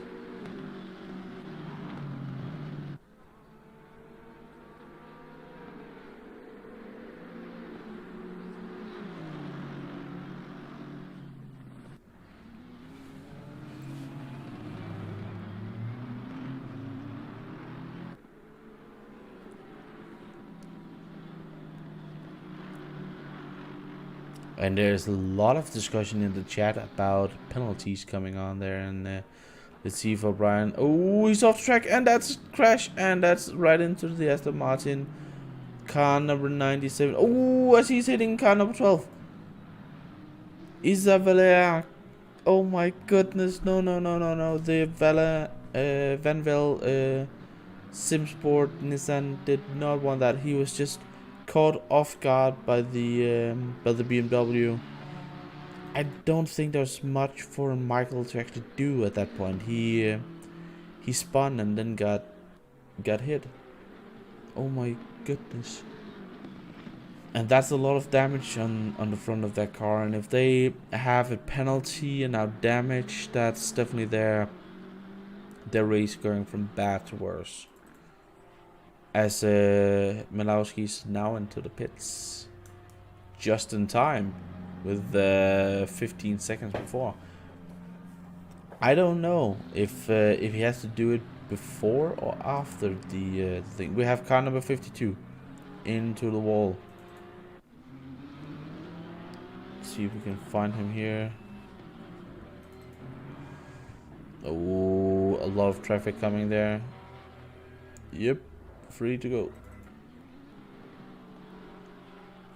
Simon Kane, I'm going with, who had a spin and heads up driving there. Oh, as he's hitting the curb and it's going off as well again. And keep it on, keep it on.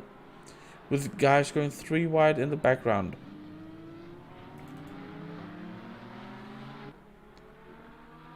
And that will be, what cars are those?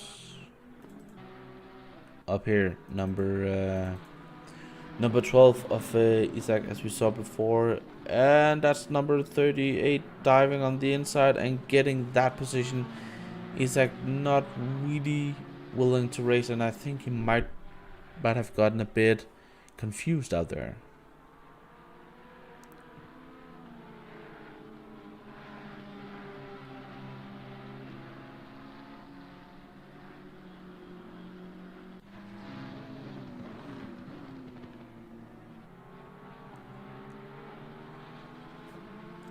What the Ferrari is definitely defending. I was just looking into the chat there.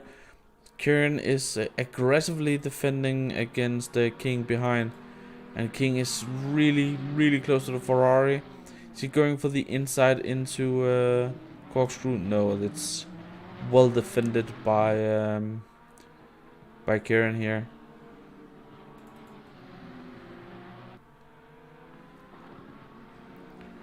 Into the second to last corner. Will we see a dive by King into the last corner? No, he's going on the outside. Ooh, just missing his braking point. As Isaac Villar was just looking, the car number 12 was just looking for a move, and that's again King getting so aggressively trying to overtake that he could actually lose a position from behind, and that's such a difficult thing. As Nico is having a blast out there with over 20 seconds in 25 seconds of gap down to second place. As Magic is having a bit of lag moment. You can see on the left of your screen the indicators is going from green to red, and that is lag issues or server that they're not really connected too much to the servers. Still no news about that 15-second for O'Brien, if about what that is.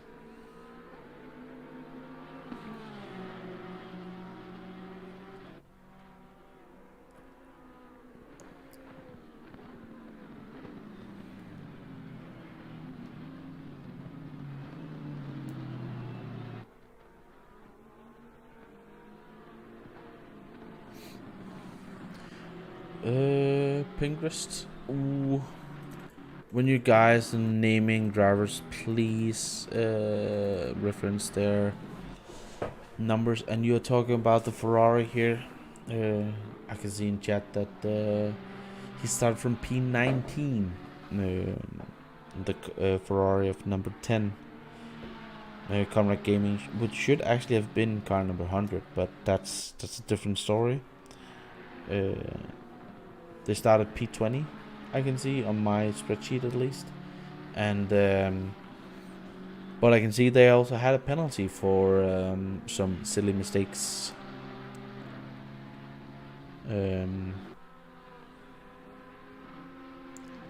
So yeah, a good race, and up to P7 at the moment.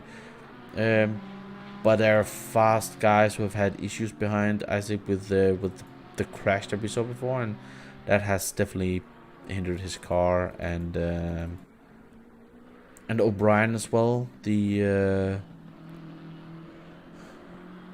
Sanjos team, have had pace before, but it looks like that damage on the car has just hampered their race here, and with a 15-second penalty as well, they're not really going up there. And we also saw Pookie at the beginning, car number 333, and now it's Matt in the car, and they are just, well, now it's 334 because they had a disconnect and 2 crashes, and they're just, now they're, I think it's 38 laps behind, so not a good day. They'll be fighting. It's also an achievement just to finish these races. You will learn until the next endurance event, and speaking of the next endurance event, I'm just blabbering around. Oh my god. Next endurance event, I can at least talk a little bit about it. From what we know, we don't know too much because the coordinators are keeping their cards well into their chest and is not talking too much about it. I have been poking about it and the only thing that I at least have heard, which should be confirmed, is that it's gonna be multi-class with the new GT4 pack in there, so a lot of interest in different classes as well. But what we then, the message I got were expects more multi-class than you know, could imagine. So does that mean Porsche Cup and Super Trofeo as well? I hope so. I would love that. As Alistar and Valtteri is Valten is battling for P19 here. I would love seeing multi-class and different cars, you know, GT3s, GT4s, Porsche Cups, even the Super Trofeos. I don't know about those, to be honest. They might be too close to GT3 pace, where I would be really looking forward to it.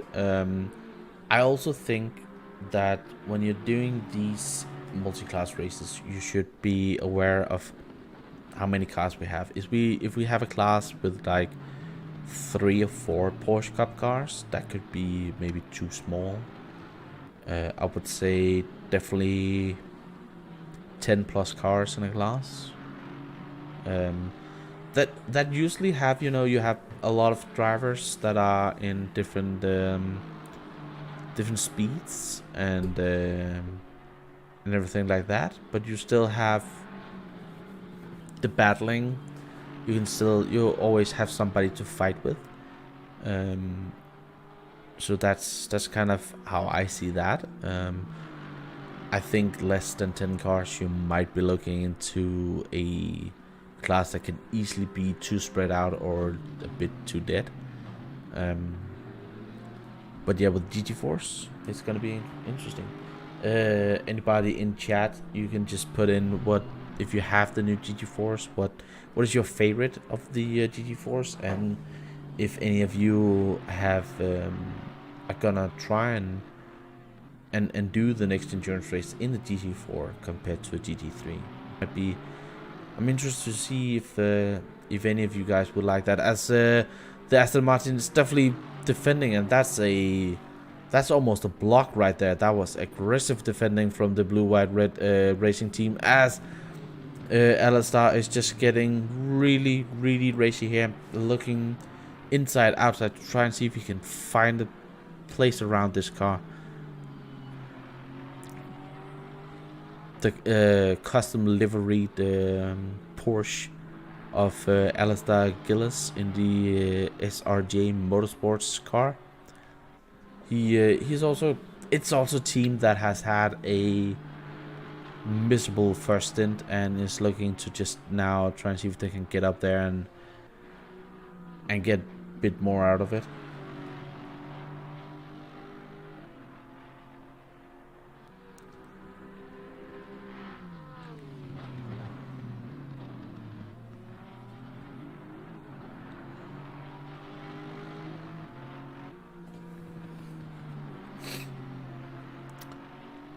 So battles all over the place. FTW Nico is still keeping the P1 up there with a healthy gap down to Krzysztof Makowski, who's just slowly getting into the pace and is down into the mid 23s now, and that's where he want to be, but he's not really catching.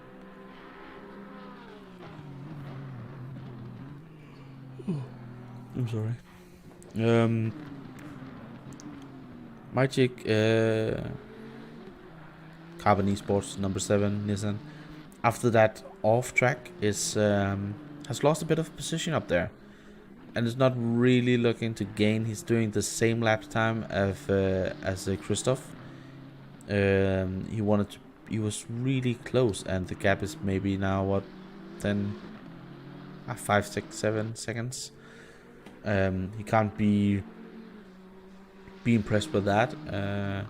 They did get longer, so might be that they can go, and save pit stop, and that might be their way to get on top of everything here.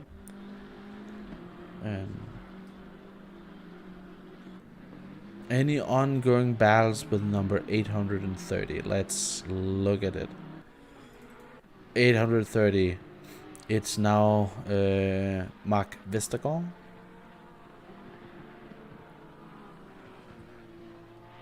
Is that a Danish driver? I'm just asking curious if Mark Vestergaard is a Danish driver,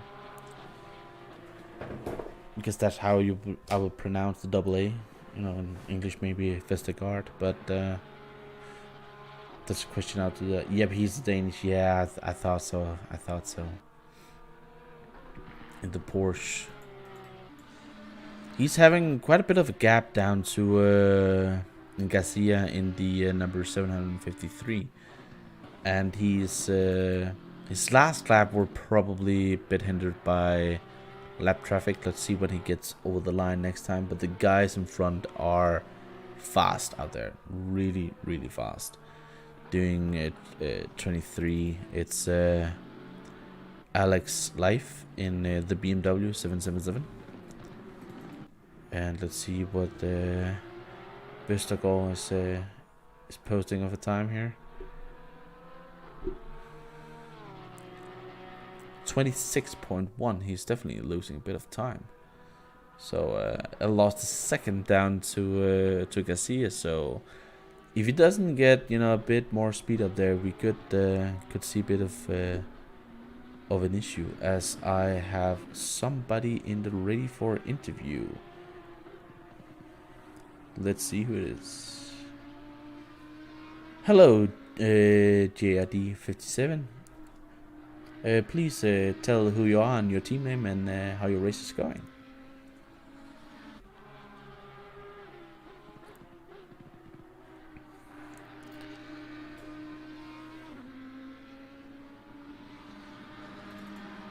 Yeah. So, how is everything out there with tires and stuff like that? I'm always interested to hear from the drivers about strategy and tires. How is it out there?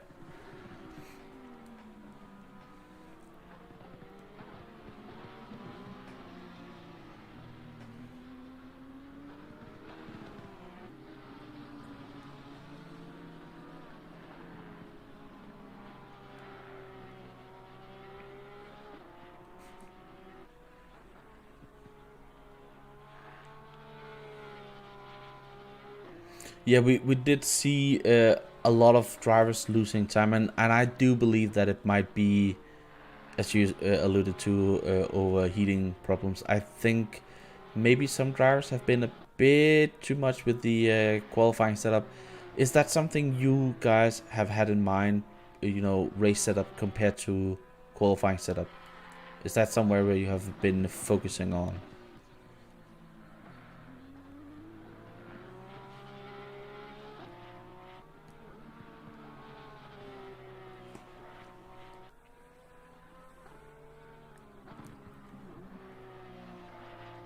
Yeah, definitely.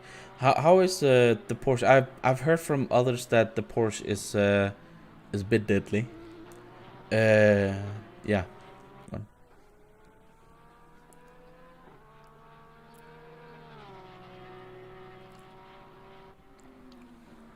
Mm, yeah.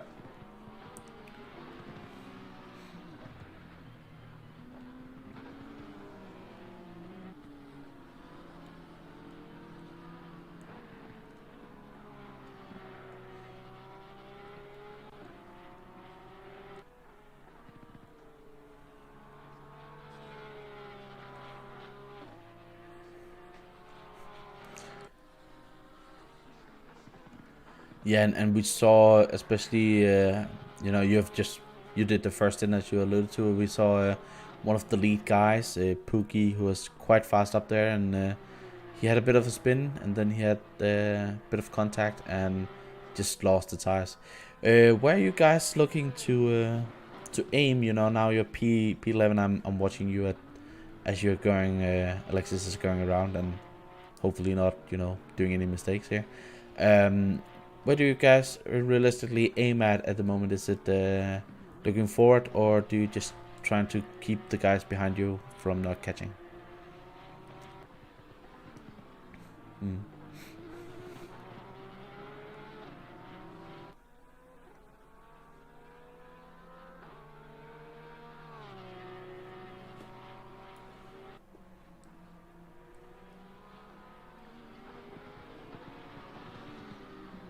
Oh, definitely, definitely. Is this your first endurance, or how many of these have you done in the past? Are you newbies or?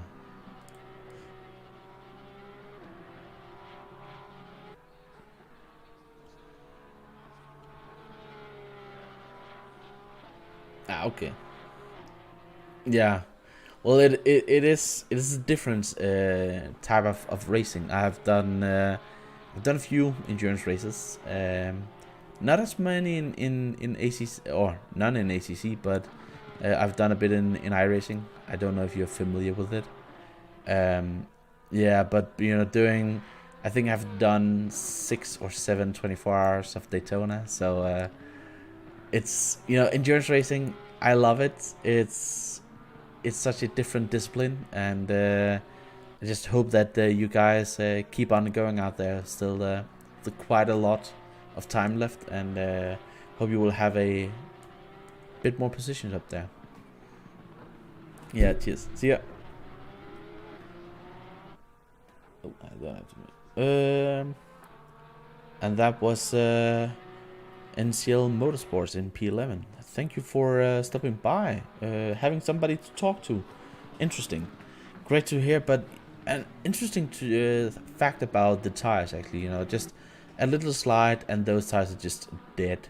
So interesting to see what can go on, and if any other teams wanna have a chat with me in here in the box, just go into ready for interview. I am willing to talk. I am having quite a lot of time here. Is there any way for you to show gaps Let's just see if I can do... If I do this. This is... Well, not really. This will be the overall lap, but as you can see, sometimes when they get across the start finish time, they will be there and sometimes not. I will try and show this maybe every half an hour, but this is probably the only way I can really show it to you. But it's not really that well made. I am not the biggest fan of how they've done it, ACC. Oh, as I am having a bit of a black screen moment. I'm not the biggest fan of the way ACC is doing it. It's a bit of a weird program. At the moment, all of the names are wrong. It says that Andre Malone is in car number 991, and so it's a wrong driver in the car. Gecko, Krzysztof Mikowski, he's correct. He's one of the few correct ones. I have no idea what happened, but as soon as we started the race, it just nah, I don't want to be here. I will actually just try and restart my overlay program for just a minute. So I will just be doing that. 2 seconds. So you guys might be seeing a bit of black screen sometimes when I'm trying to tap in and out here. See if this might have fixed my issue.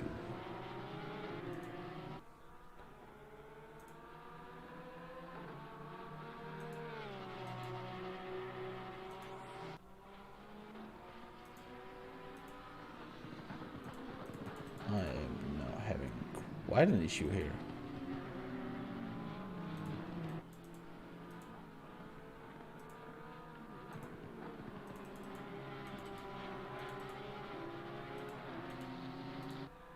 I do apologize at the moment. I have a bit of a hiccup with the overlay at the moment.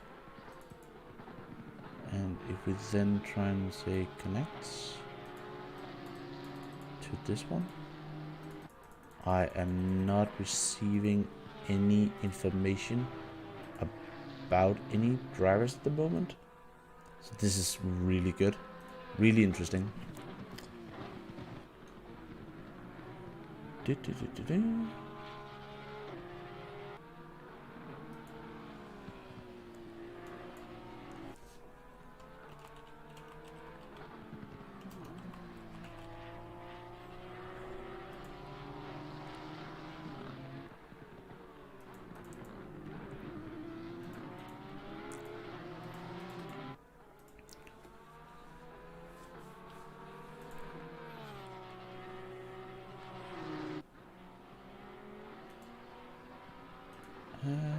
Oh, I'm just trying to see if I can get my files to work for me. Again, I do apologize, but this is what happens sometimes when we're doing long endurance stuff. That happens. At least we're looking at the Mikowski at the moment, so you're not completely off everything. I might actually have to restart the game. I don't know yet.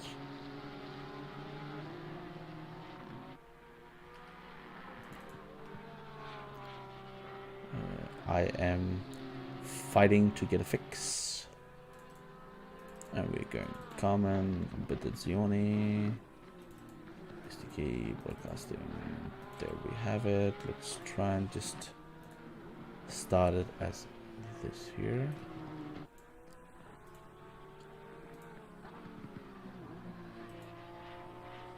I'm not getting any drivers or anything. I will just try and rejoin the server just quickly, as the drivers are still going out there, as we hopefully we'll get back to the fight between Mikowski and Malowski in the car. I think I've called him 7 different things at the moment. The Nissan number 7, who's definitely getting closer and closer and closer. I will just try and do this quickly. I am sorry for the inconvenience, but I don't have any controls at the moment. And we will connect here, and I will restart the program. I have it here. Green light, go, go, go. As we are now in game. And connecting, and I have names. I have now correct names. I have now stuff on my screen. I hope I have correct names. Lowski, is this Ross McGregor, and this is Schumacher. I have correct names. We are golden, guys. We are golden. But if there's any way for me to show gaps, unfortunately no. As you can see, this is really how they work. It's they have intervals, so it also fucks it a bit off for me. Because at the moment, as we actually see Ross and Schumacher fighting for P4, number 87 and number 33. Because when they're getting to a lapped car, I will also see the gap as under a second, and thinking, oh, that's a fight for a lapped car.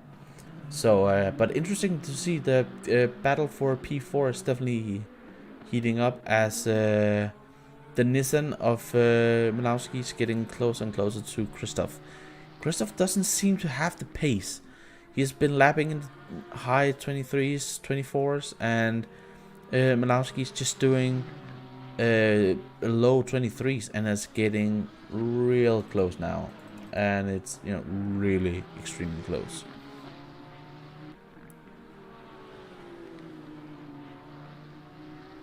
Anybody out there with any questions, please ask them in here, and we will see. We have still 6 hours and 18 minutes to go. I'm interested to see if Carbon Esports is going to solve this by Christoph letting him by, or if Carbon Esports is just a, you know, if they're just going to go for it.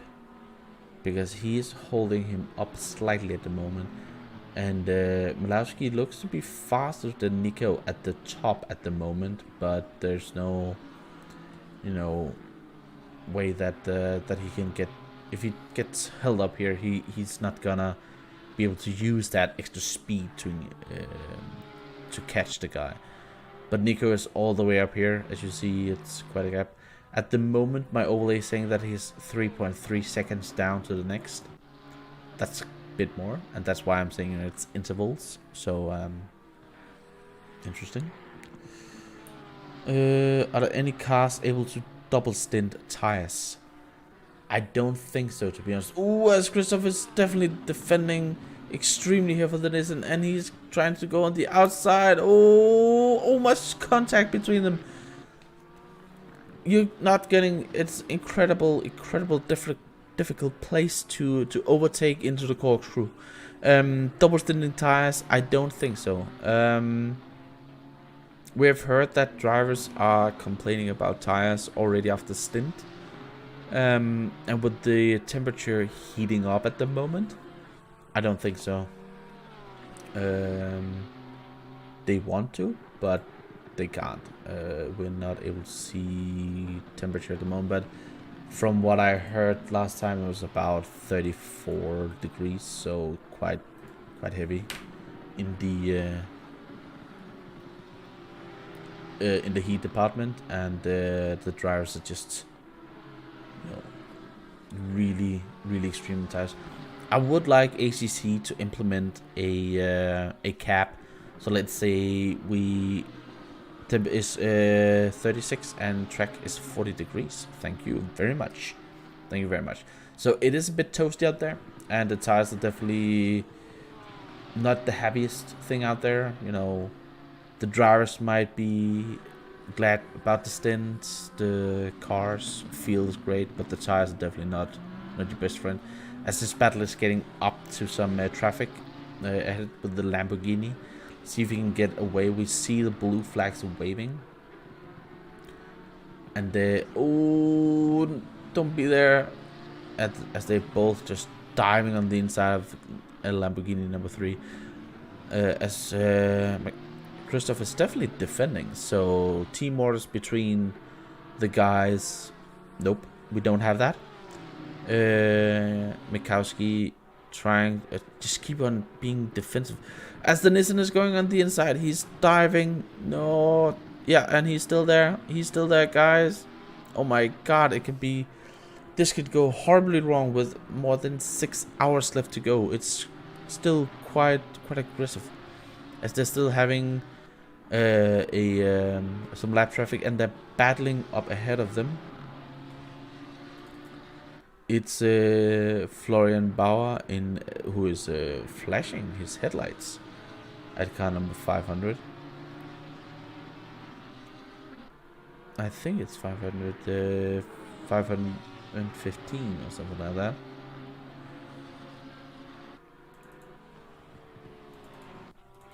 $905. That's what I'm looking for.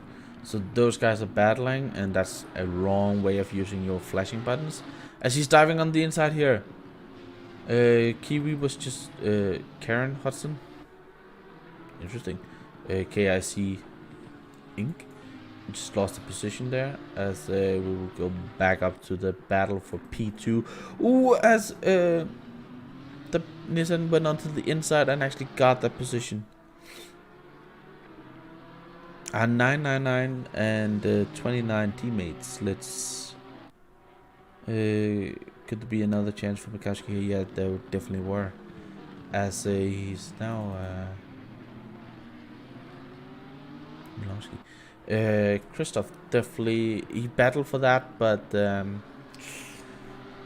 not something that he would he can defend. And I think that the tires on that Porsche is just going off so quickly, and Christoph were earlier into the pit stops, so Manowski's tires are newer, and that might be also what we're seeing here. Car number 29. Do I have a car number 29? I'm just looking. I have a lot of numbers. I'm actually not sure. The livery is similar but different colors. Well, on my screen they have quite a aggressive livery. FTW Racing. So I don't know about car number 29. As I can see here, I don't have a 29 in my split.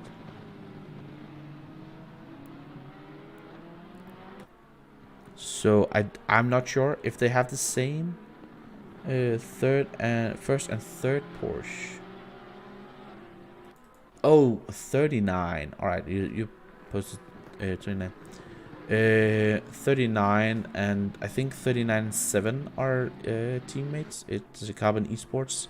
But I think P1 might be, yeah, alright. Well, you know, you can watch everywhere, but on your phone it's great to have you as well, Daniel. But no, Hodzik and Christoph is posted here as being Carbon Esport Racing. And the number 7 is as well, but on my spreadsheet, with where I have my marker of doom as well on my paper of hopes.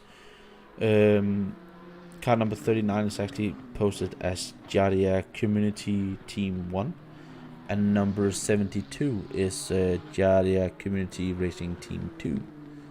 So I don't know what is going on here. So this as well, but yeah, that's the info I have on my spreadsheet of hopes, but that with the in-game numbers is not really aligning.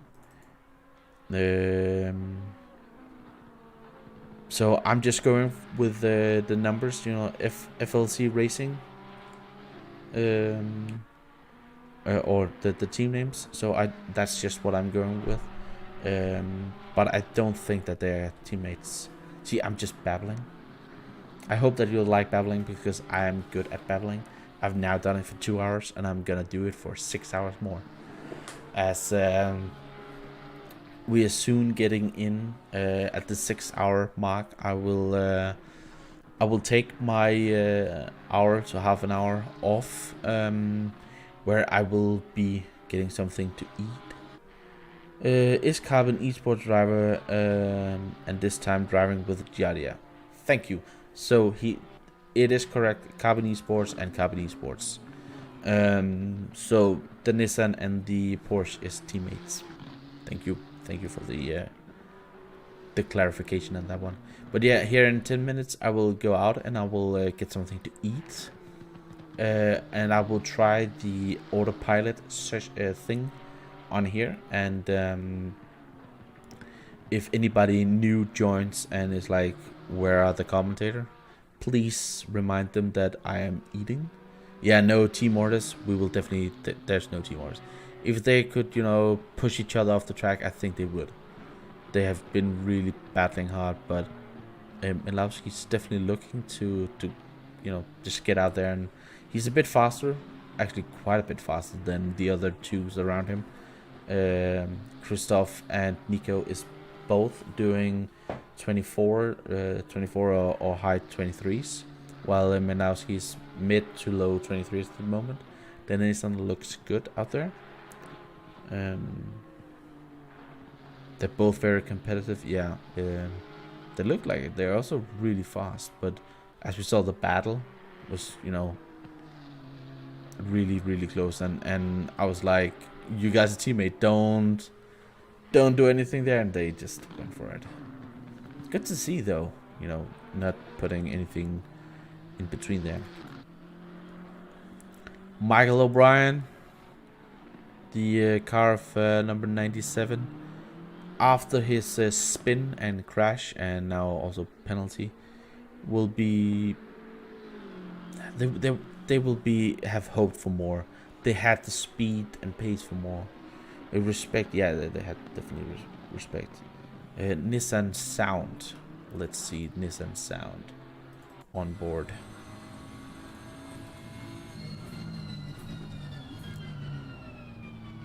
Yeah, I agree with that. That's it actually sounds quite good here, as he's just lapping the Porsche, who's getting really well out of the way.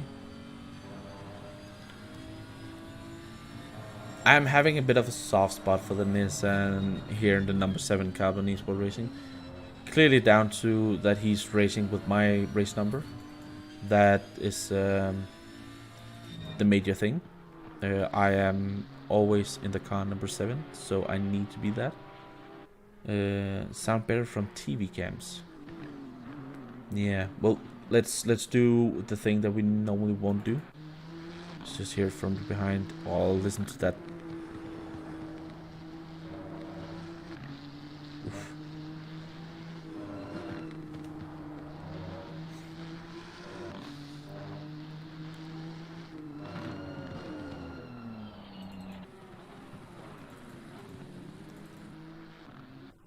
I like it when it shifts. The gear shift is amazing. The small backfire of the engine, that sounds sick. That does sound sick. But when you look at the Nissan, you think that's a box that shouldn't be able to go racing.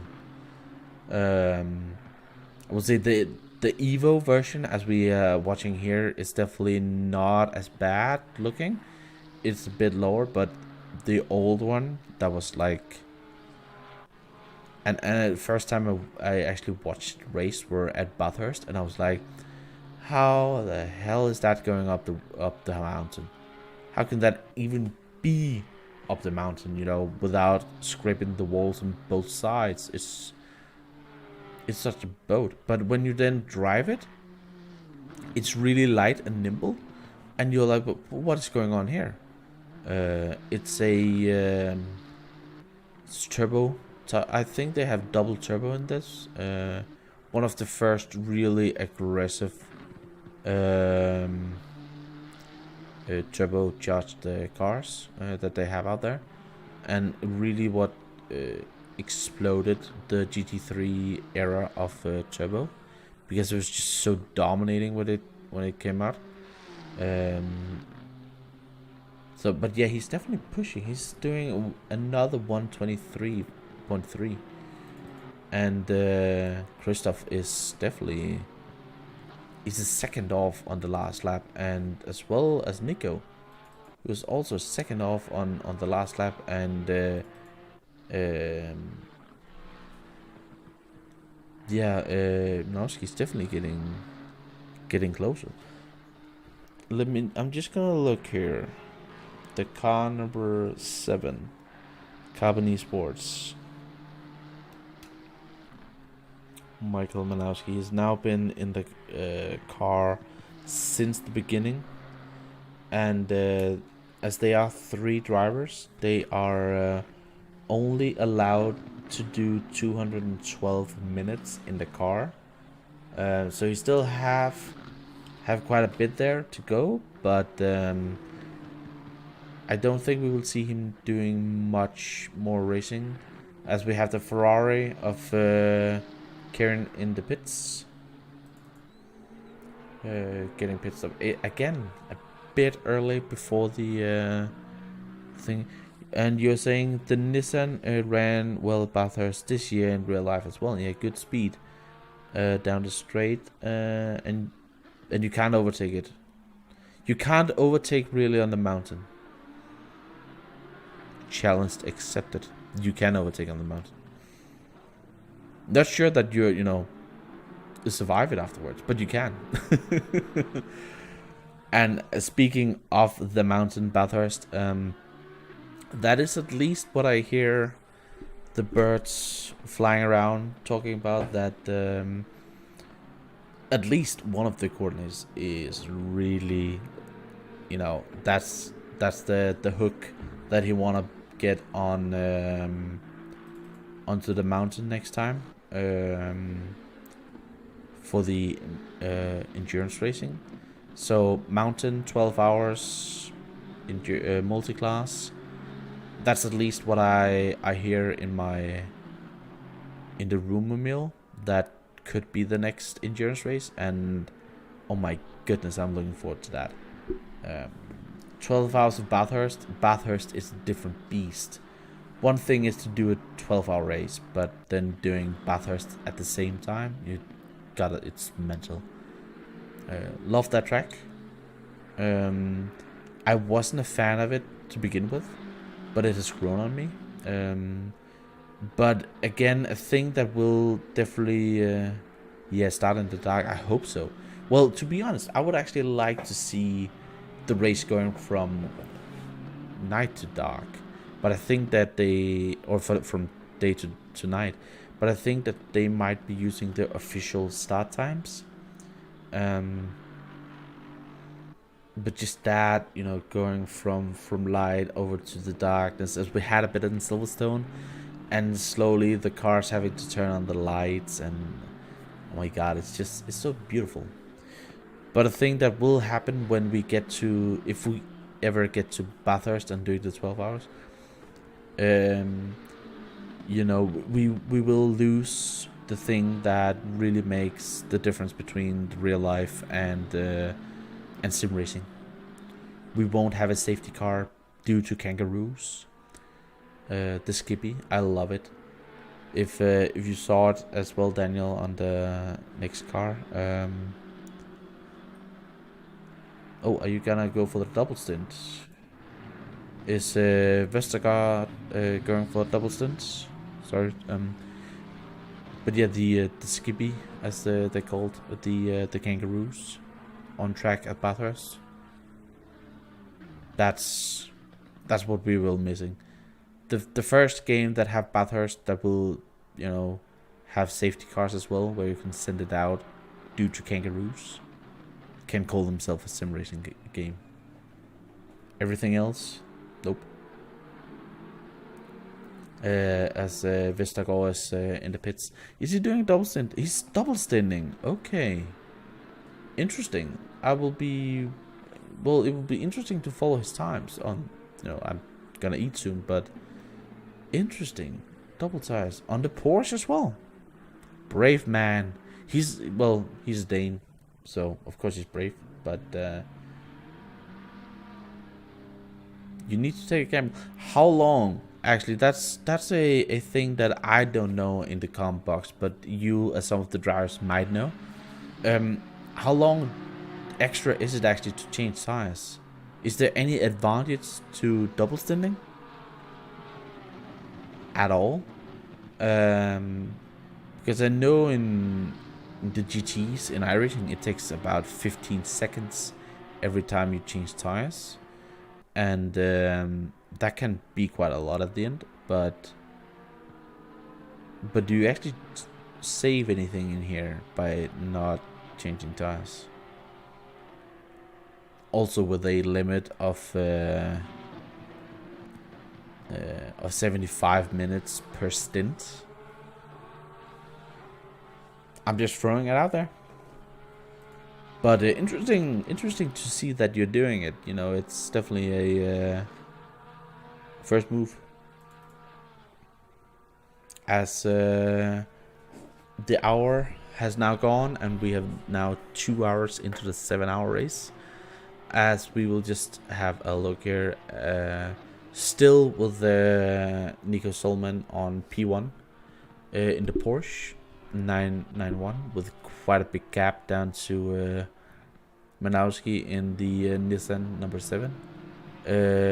Christoph, as we have the leaders in the pits, Christoph P3, Schumacher in 4th, and McGregor in P5 in the BMW. So the BMWs definitely split up the Porsches. When we saw the Porsches just destroying the qualifying and top 5 or 6 were just Porsches. At the moment we only have 2 Porsches in battle up there, so they do seem to have a bit of an issue there. I wanna ask the chat, because now when I'm going out to eat, I was thinking about doing this so that you always have the track map up on.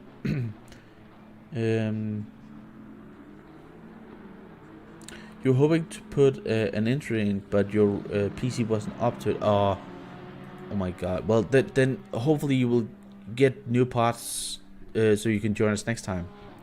Do you guys want this on so that you can see where the guys are position wise, just while I'm going out for eating? The track map looks good. All right. I will do this. Then it will change automatically. I have no control over the cameras or the cars, so we'll just go up and down. Good.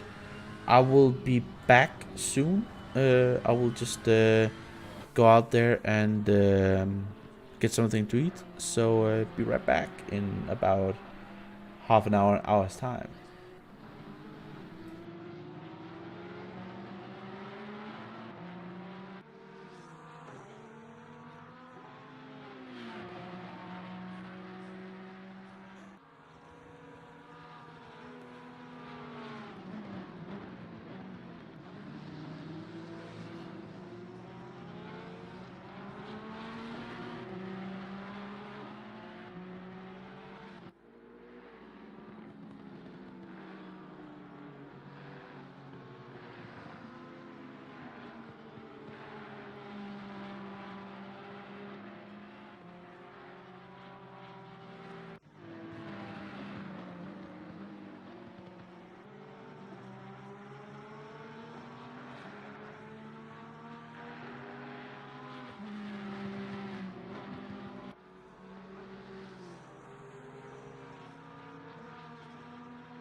And with 5 hours and 19 minutes, I am back in the seat and ready for the next commentating stint.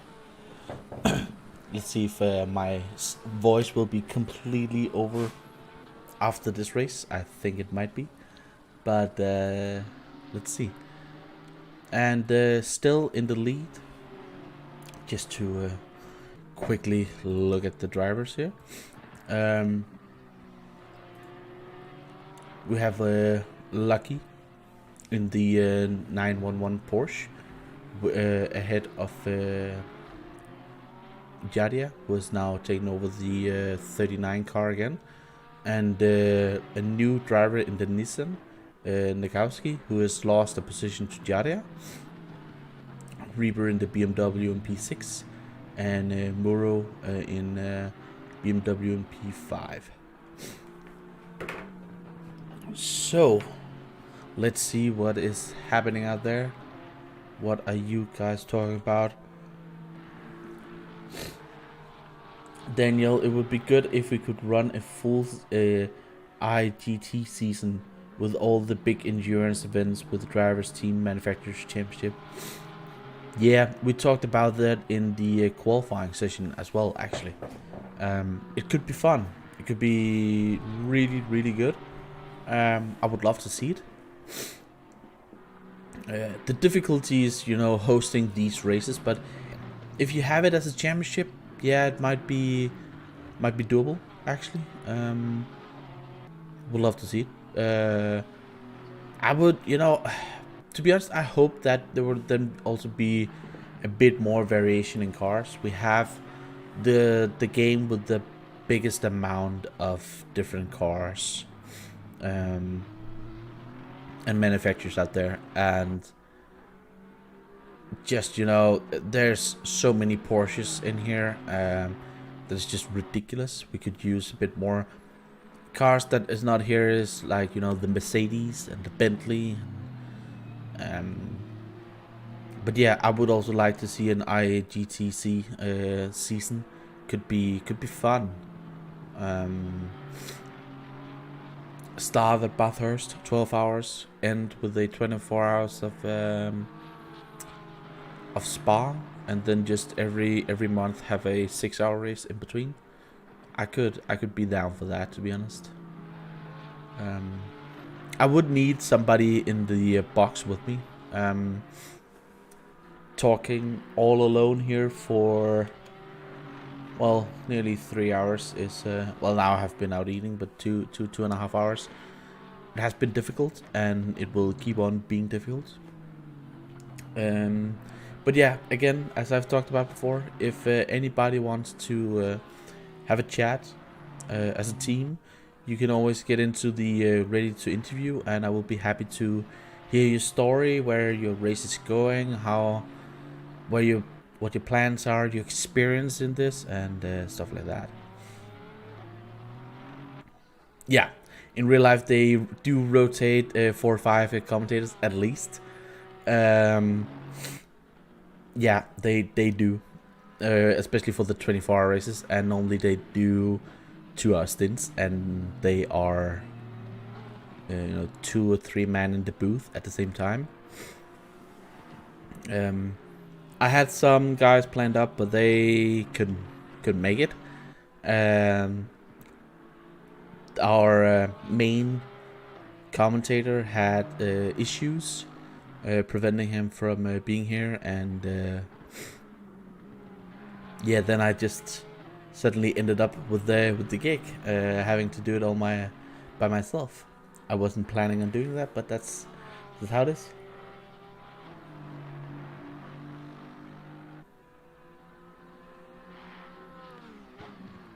Yeah, well, mate, get an upgraded on the PC. If you're having issues, get updated on PC and get involved. Would love to see more guys out there. Yeah, ACC demands quite a lot in the PC department, but if you twiddle the settings, it should be doable. So yeah, we would love to see more guys being involved, and I know that the coordinators always need more guys as well, because it is difficult out there. It looks like Jadia is actually getting a lot closer. At the moment, he's doing about half a second faster than Lucky. So what we thought a couple of hours ago were all racing commentating. I mean, oh yeah.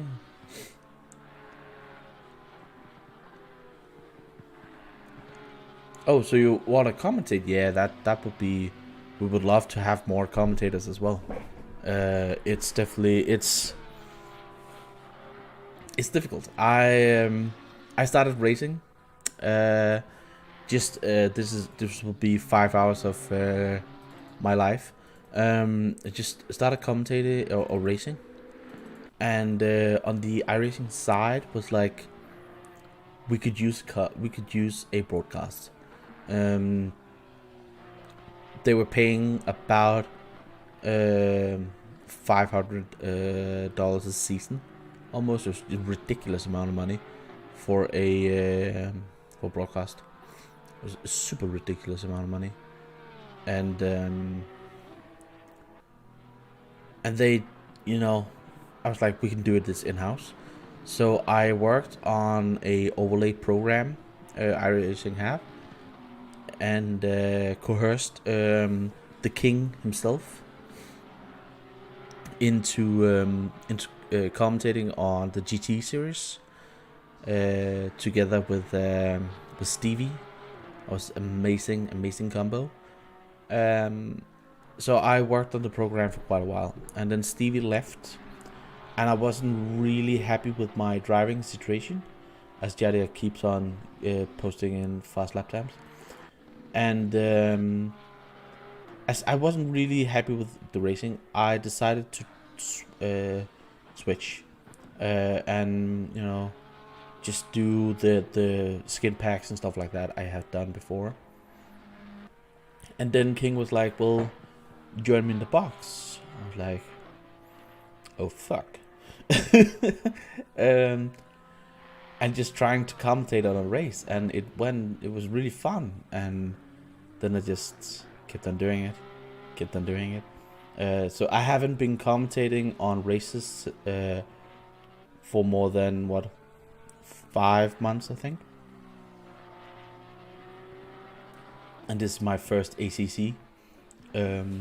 iRacing is still my my main thing, but I would like to race a bit more, especially ACC. GC Force looks amazing. Let's just see if there are a couple of battles down here in the field, as I can't click on the 666. Why can't I click on the 666 car? Have we lost the 666 car?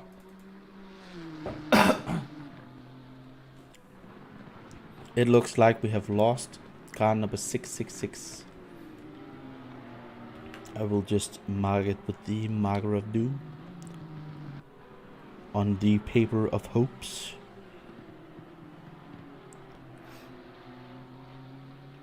I think we have lost car number 666. You're working on an upgrade. That's encouraging. We'd love to see more commentators and racing as well. Would be amazing.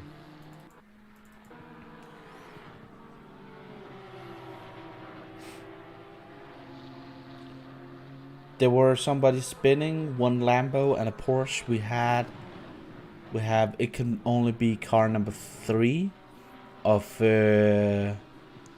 Reese Tatterstall CSC Racing. I think, oh no, the car number 222 as well. Down here, the white and yellow Lamborghini. But I can't see the other car of number 666, and it's at the moment standing still on 107 laps. And looks like this one, yeah, alright.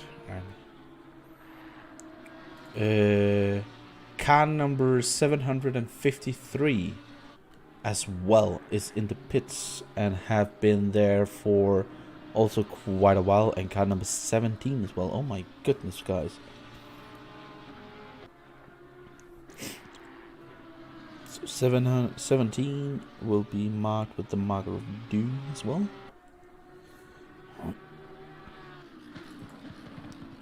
And number 753.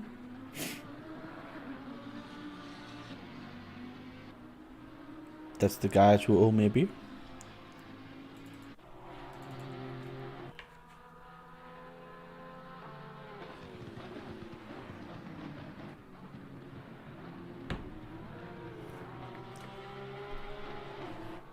So let's see.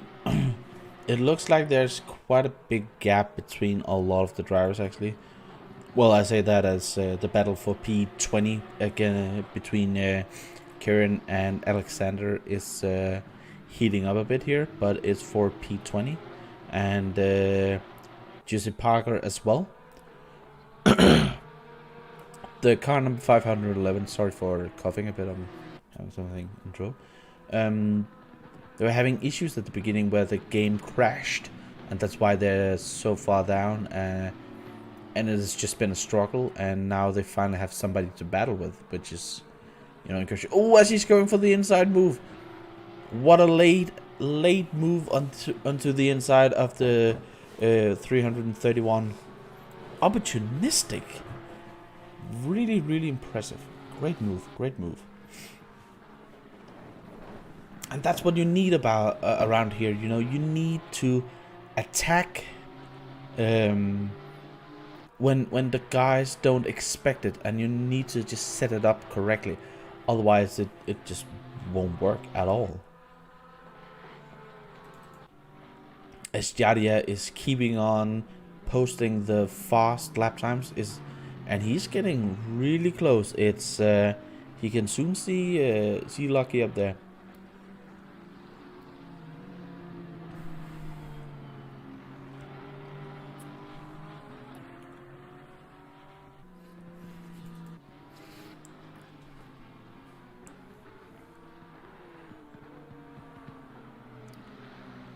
But Michael Nowolski has not been able to keep up the pace from his teammate after they swapped position, and is now well, losing time to Jadia up there.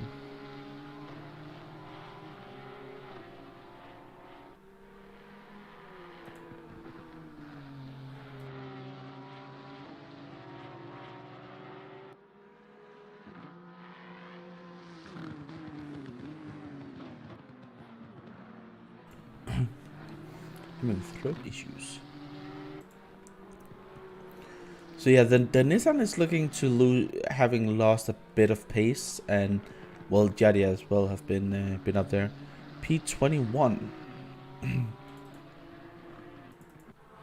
The battle is still raging on up here. Local plates 21, 20. As Juicy, we saw the overtake, and he's going for the inside here. Down into turn 9. That was what a move.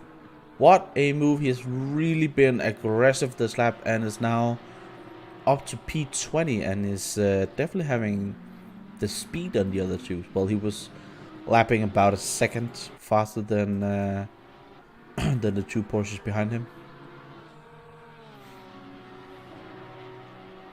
and is now up to P20, and he's having, well, quite a gap up to the next P19, which will be the number 3 Lamborghini. But with the lap times of about half a second to a second, he should be able to get up there. But and thank you for noting it for me.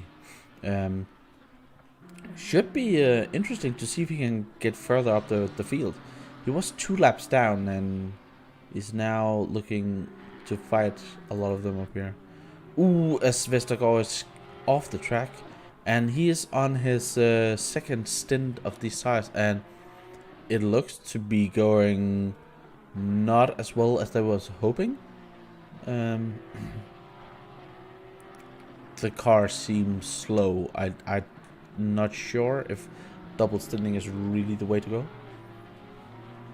I never got my answer actually. If how much time does it actually cost to box for tires? That is my question to you guys out there. You know, compared to just staying on the same set of tires.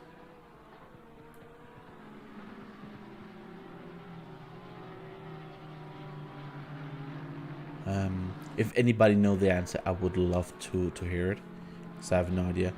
As Call East in the Comrade Gaming is in P17. They've just boxed. They were up in P10, I think it were P11 at one point, but is now looking to just follow down the order, as he's actually letting Alexander going by. That was an odd move. And just losing positions here, as number 3 car is looking to get past him as well. That Ferrari is not looking happy. It's also, ooh, no, that's an off, tank slapper, that's what, and right back onto the racing line. That was probably not the wisest of moves. It just went fine here, but that's not what we want to see. As car number 511 is looking to be up there and attacking as well.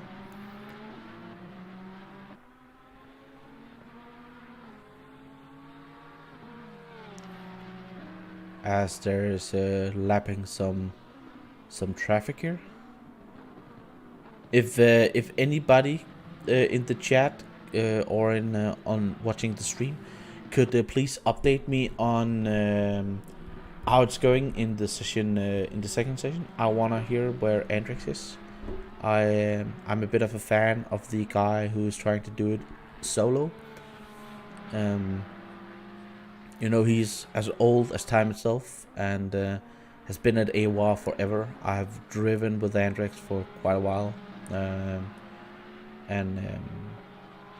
have been for as told iRacing quite a bit. So haven't really been racing with him the last year or two, but really a man that I enjoy racing with, and talking with the angry Scotsman. Interested to see he's doing this Ironman style, and I'm interested to see if he's still going. There might be some some streams out there. Also, I wanna say it again. I have said it at the beginning, and I will say it again now. In the second split, we have the car number 22, Nissan, driving for charity in this 8-hour race.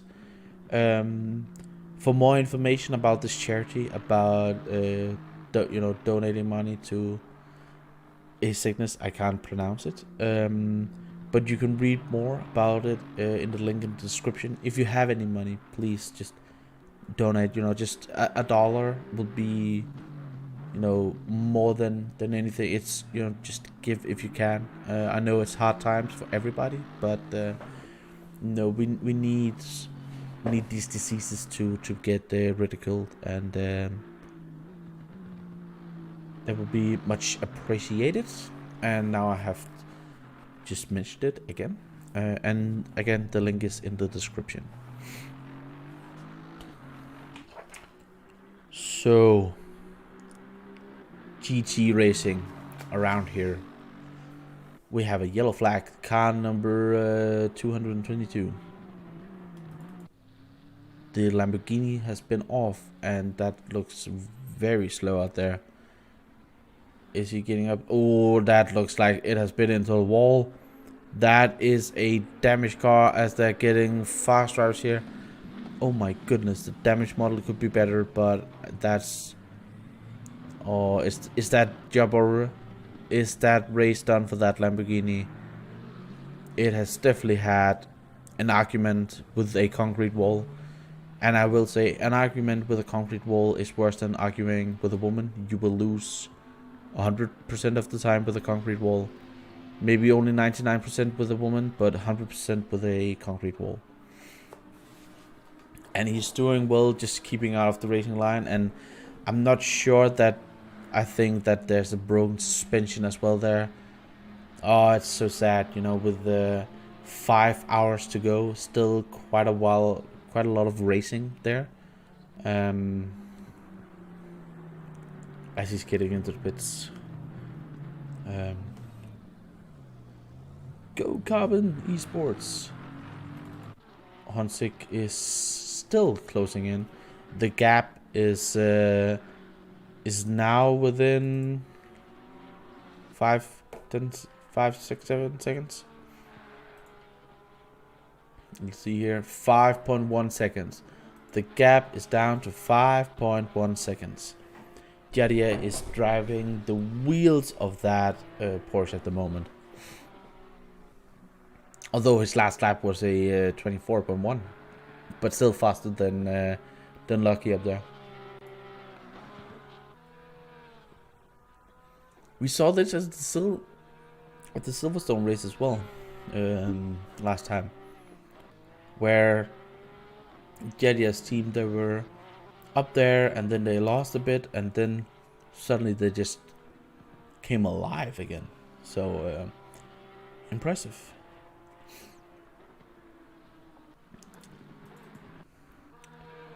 But the Nissan has kind of been driven out of contention. I think it's now a 2-horse race for that coveted P1, as Jadia has just crossed the finish line again and has taken another 0.6 of a second out of the lead up front. So yeah, go Carbon Racing. Carbon Racing is definitely up there now, with BMW of John Murrow for Simply Race Sanho in number 87 car, P4. And Marco Reaper in the GC Racing in P5. Those two have been close all race long, actually. And the GC Racing might need to change up the strategy a bit to get something out of it.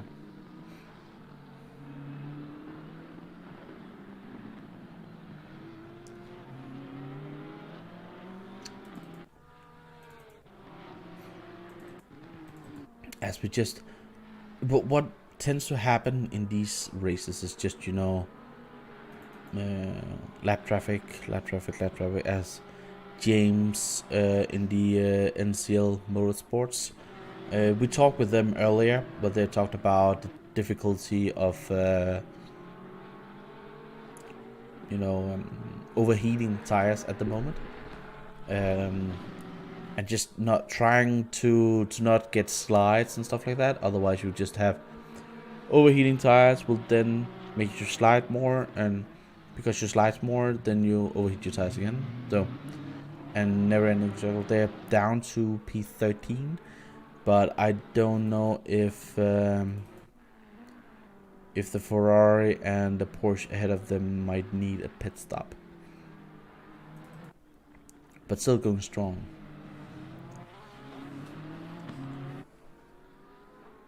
A thing that I would actually love to see as well, guys,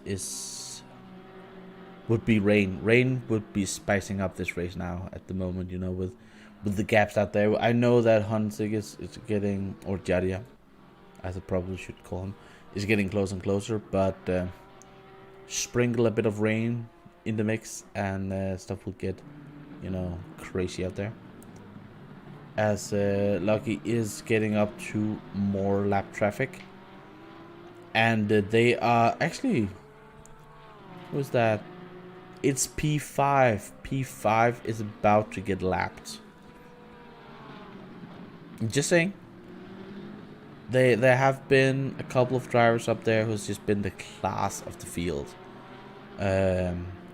number 919, and then Jadia in the 3039 and the number 7 car. They have been outstanding, and the Porsches has really shown to be still the strong car, but also been problematic for a lot of drivers actually.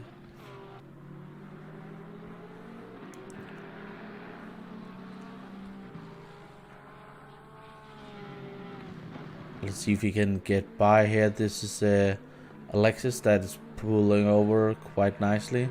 Lucky should not lose any time there. How about Jadia?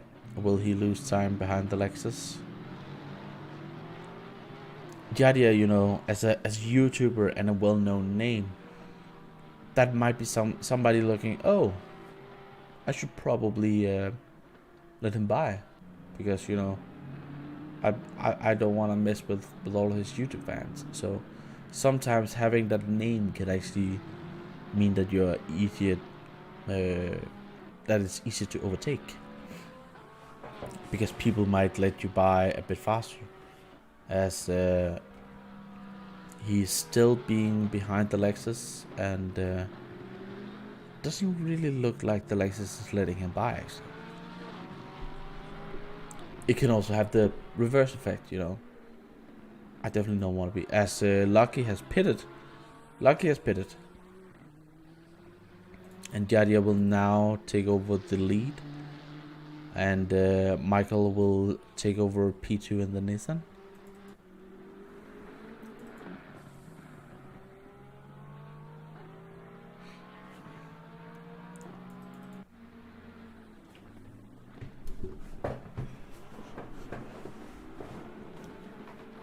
So this will be their, what, third or fourth stop? I think third stop actually.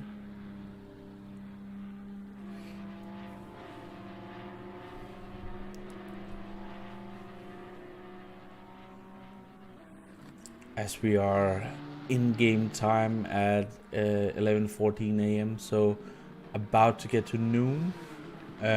So we also, the sun will soon be at its highest, and also at its strongest, and that is what these drivers have to contend with. You know, the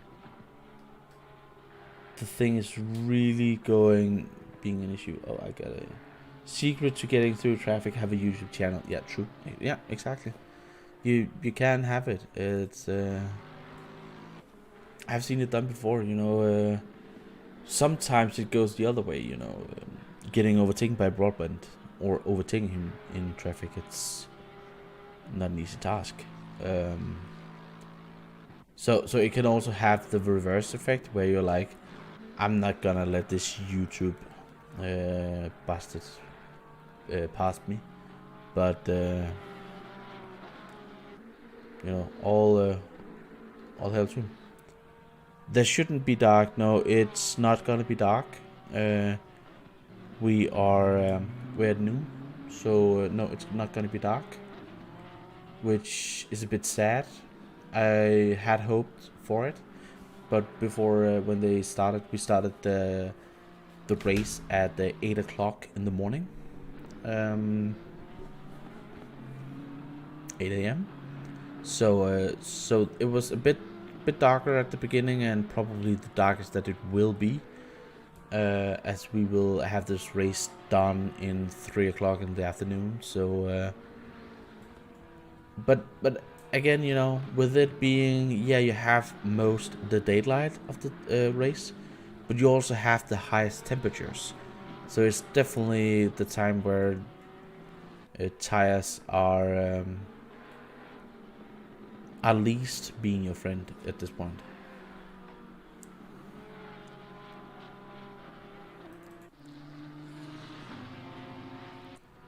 As Michael looks to struggle a bit out there, lapping into the 24s. As let's see what there have been a change of driver in the FTW Racing, as they forgot to warm up. Max has now taken over the wheel of the car, and this let's see what his lap times are being. He's in traffic at the moment, trying to lap car number 12, the Nissan. Who's up there fighting? It's Andy Valander in that car, now being lapped. As Max is doing a 124.9. He lost over a second last lap. So he needs to get up to speed, otherwise Jadia will definitely take the lead at this point.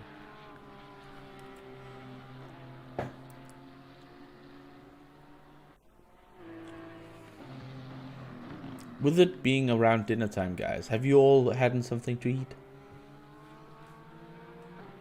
At least, you know, this is European time. I'm an hour ahead of you guys, so but have you gotten something to eat, and are you making sure that you're well fed for this endurance race? That's important.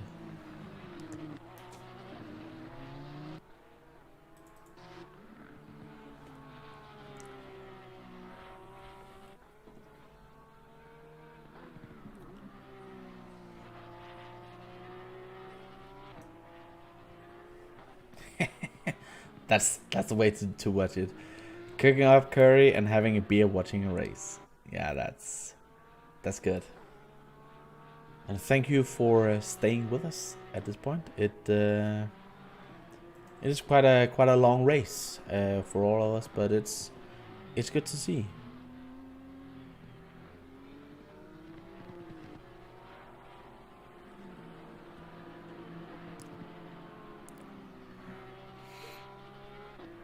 Sorry, I just got distracted. I am this mental guy that I'm also doing an endurance race tomorrow. I'm gonna drive, not talk. So at least I'm not in the need of using my voice. But still, as car number 97, what we at least in the earlier stages thought were the faster of, I thought were the faster of the BMWs up there. He is now the on P4, having a 15-second penalty for what I don't know. It could be interesting if any of the stewards would tell us what they have been penalized for. We might be looking into that in the future to get something like that in mate. But Tobias Link is doing again 24.3 lap times. It's competitive lap times, yeah, but fast, not really too much fast. They have been doing mid 23s. 24s might be, you know, that the temperature's getting up there. Again, I don't know the temperatures at the moment. I can't see them. But the last time I complained about that, I have this amazing chat and community that will just answer me for it. It's nice and needed to have. Oh, I have it here. I can see it. Track temperature 45 degrees. That's toasty. That's really toasty. Those tires will go right out, you know, into the back and being used to make scramble eggs. They are screaming at you at this time. And this is the thing. You might have a setup that is really good for qualifying, race, but then you have the next thing: early race, late race. You know, temperature. What are you going for? Are you gonna go for this massive gap at the beginning and then you might lose a bit at the end? Are you going for just getting through the beginning and then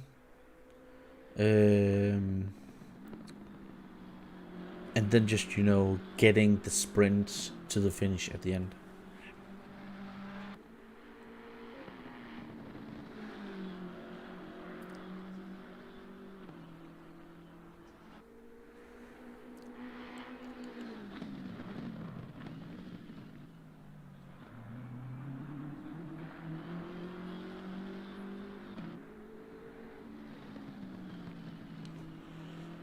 All right. Let's see. He's closing a bit. No, he's actually losing time to Marco. Marco's doing really well at the moment, doing 23 fours. As Jadia has slowed his pace down a bit into the 24th threes now, early 24s. So yeah, maybe tires getting a bit off. He can't be long of a pit stop either. With 4 hours and 45 minutes to go, or 44 minutes to go, as he crosses the line, as soon as I say that he might be slowing down and tires might be going off, he's putting in a 23.6. I think Jadia might be watching me at the moment. The stream should be. Well, not while he's driving, but otherwise, and just as we have overtaking in the background. That is. Get a glimpse of that. Ooh, the battle here. I don't know if this is for position. It's not for position. These cars are in different battles all over the place. 331 is in P20. Car number 125 is in P10. So lap traffic and a lot of it.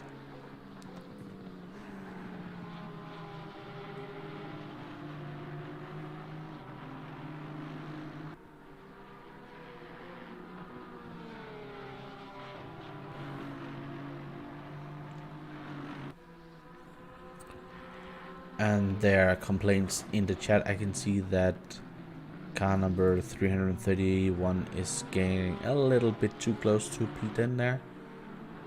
I can understand that. It's as if, you know, the driver who is higher up, you might have better pace overall, but at the moment you might be at the end of the stint and the other guy might be on new fresh tires, and that might be what we're seeing here. And it's because if you let him by, then he might be slow and you just end up getting dirt on your tires and being in the dirty air.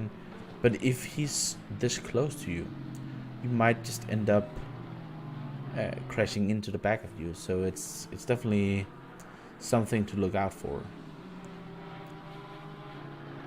The 15 seconds could actually be for posting in the chats. The stewards have been deadly and extremely precision, just, you know, cutting down stuff like that, as P10 is just letting the car number 331 car by, just to make sure that he doesn't do anything.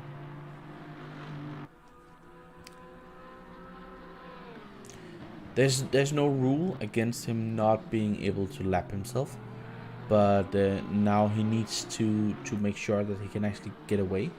Otherwise, he will be in the blue flag rules.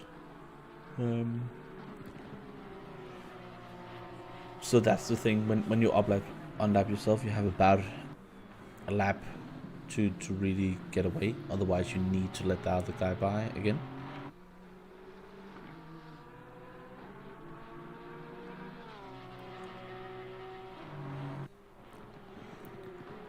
And it looks like he's getting away there. Jadia is looking more and more like a guy who wants that P1.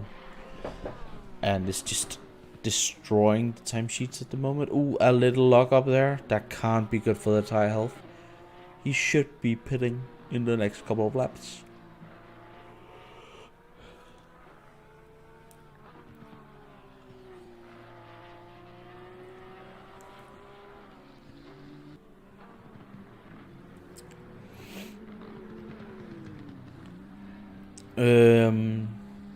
I haven't tried the console version. From what I hear, It's still a good game on console. But you have less cars on track. I think they have limited to like 12 or something like that, just so it could be there. But well, thank you. Well, I don't drink coffee. I drink cola at the moment because I'm actually, when you see it, thank you for the shout out, by the way. I am the worst public hired guy. I am or hired at the moment. I'm without a job, but I have education as a teacher, and normally teachers are drinking a lot of coffee, and I haven't learned how to drink coffee yet, so that will be my next part of my education. It almost is on the exams at the end. Do you drink coffee? Yes. Then you pass. If you say no, then you can't. So, but yeah, thank you. It's a bit difficult with 4 hours and 38 minutes.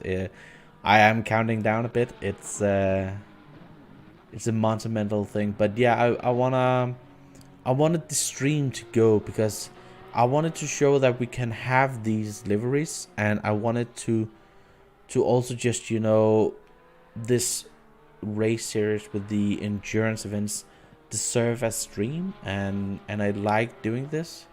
I would love some more getting into it, and also commentating on it.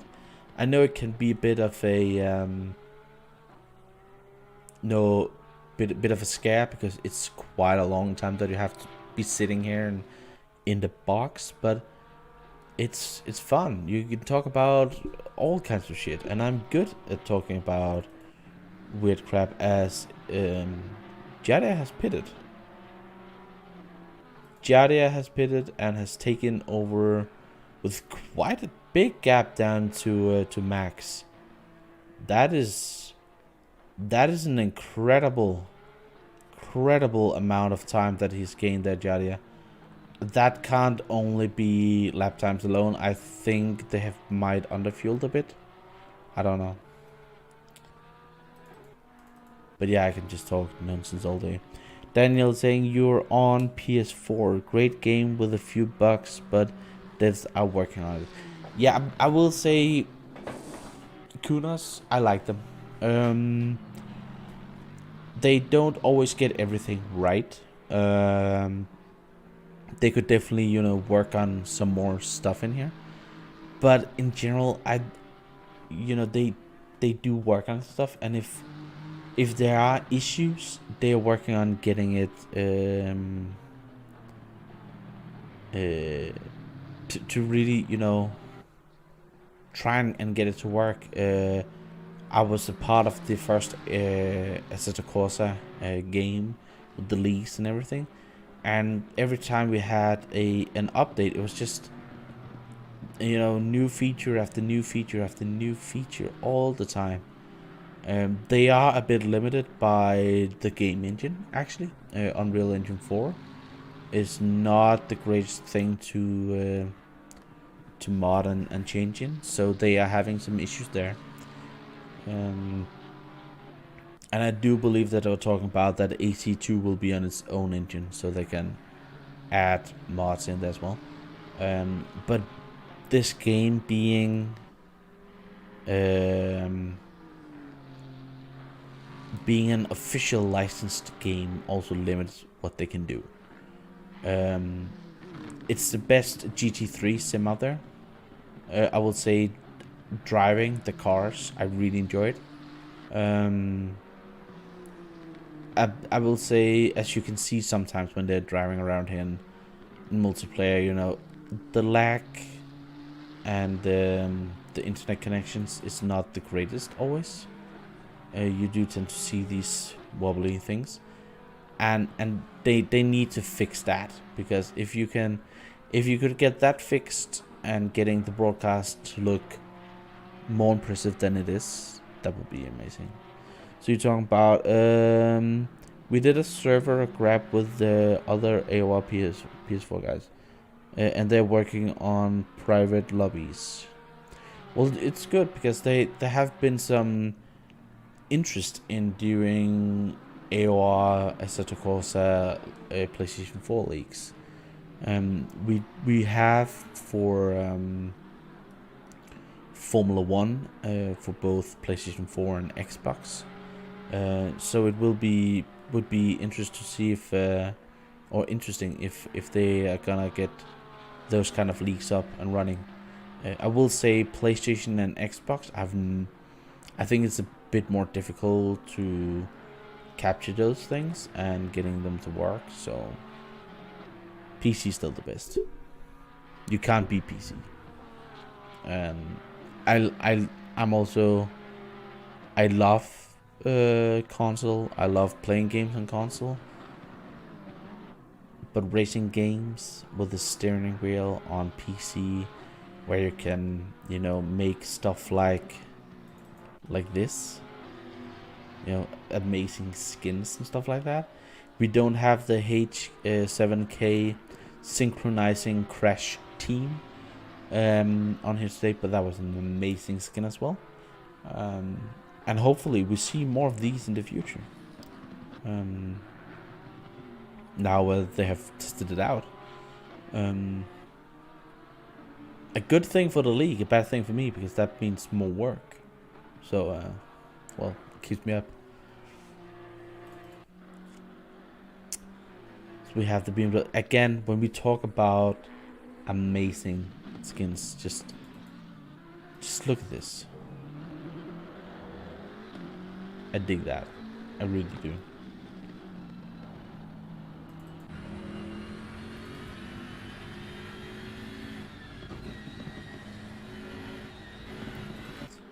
Going from red to blue, it's amazing. That contrast in colors and stuff like that, and these things you can't do on console for some reason. Consoles are not moddable, PCs are, and that is what PC has going for it. Every time you're talking console, PC thing. But for me, the most important thing is just to get drivers out there and drive and compete against each other. If you're having fun on console, that's great. If you're having fun on PC, that's great too. Whatever we can provide is a great thing.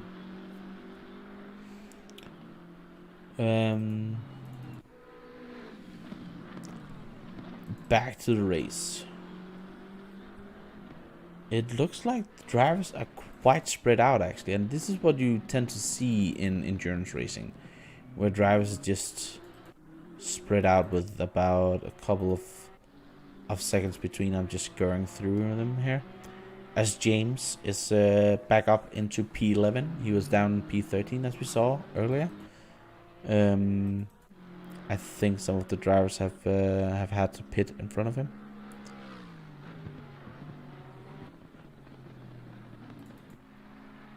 Another car that is sounding amazing. Number 888 of the Lexus.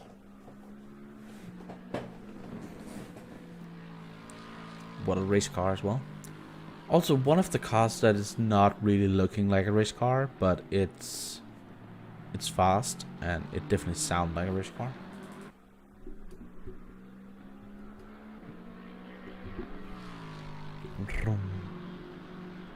Amazing sound.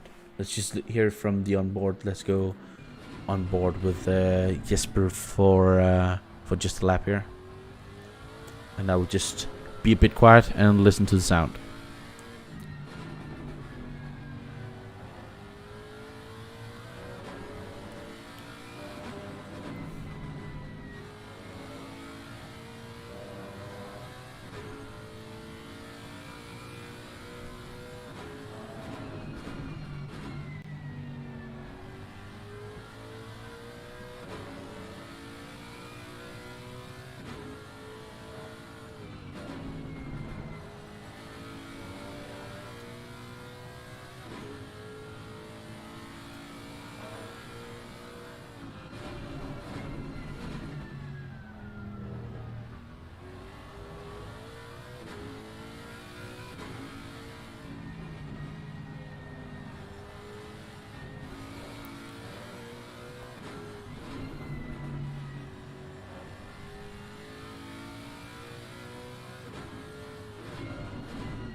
Again, it sounds better from the outside, but you know what a sound. As we have a battle for P14, guys. Ferrari versus Aston Martin out there. It's Luca versus Alexander for P12. As Luca is the faster of the drivers at the moment, putting the pressure on. Interesting to see if the most horrible sounding GT3 of the Ferrari can fight against the growl of the sexiest car in the GT field, the Aston Martin. That Ferrari is a fake Ferrari in the sound department. I have had this discussion with King and others before. Now I'm alone on air and nobody can question me. And I'm right. That Ferrari is not a Ferrari. Looks great, especially in that livery. I really dig the gold, white and black. The gold may be a bit too dark, but looks good. But the sound's horrific sound. As the Aston Martin is going a bit wide, the Ferrari onto the outside, looking in. Are these two? No, enough. As he's going in on the inside, the Ferrari has the better traction. Might be new tires, might just be better acceleration. As he's going onto the inside into the Andretti curve, and that should, or Andretti happen, and that should be done. Amazing overtake by the Ferrari, and great looking car, and not, you know, horrible sounding car. Just a horrible sound. As we have number 15 in the pits, the Beetle, number 52 here, the Plus Sim Sport. That is a pink car. That's a really pink car.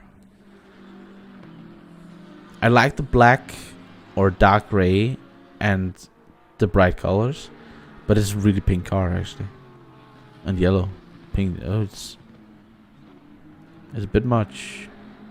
Ooh, as he's going a bit wide. Oh, Simon. That pit exit is one of the worst ever. It's so narrow, and you need to brake late and just get the speed around the corner, and you just can't. As I still think that the Nissan might be looking for the you know, less pit stop strategy. I don't know if they can save fuel or go so long on the fuel stop that they need one less pit stop. If anybody from the Carbon Esports Team 7 want to have a chat with me about your strategy, I would love to know it, because I'm really interested in seeing if you guys are going for that, you know, one less pit stop. But you need to pick up the pace, because Jadia is definitely getting closer with one more stop than you guys. At least from what I can tell.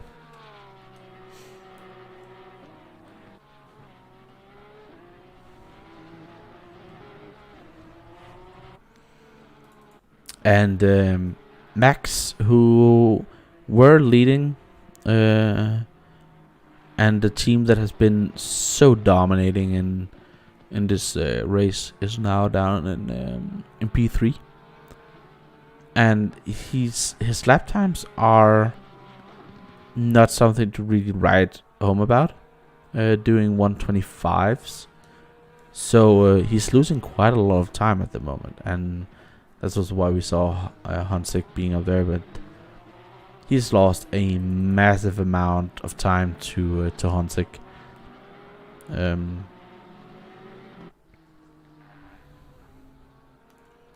That might even be, what, 30 seconds gap or something like that. It's crazy. See, Daniel, how all cars are in AM. It has apparently something to do with the scripts.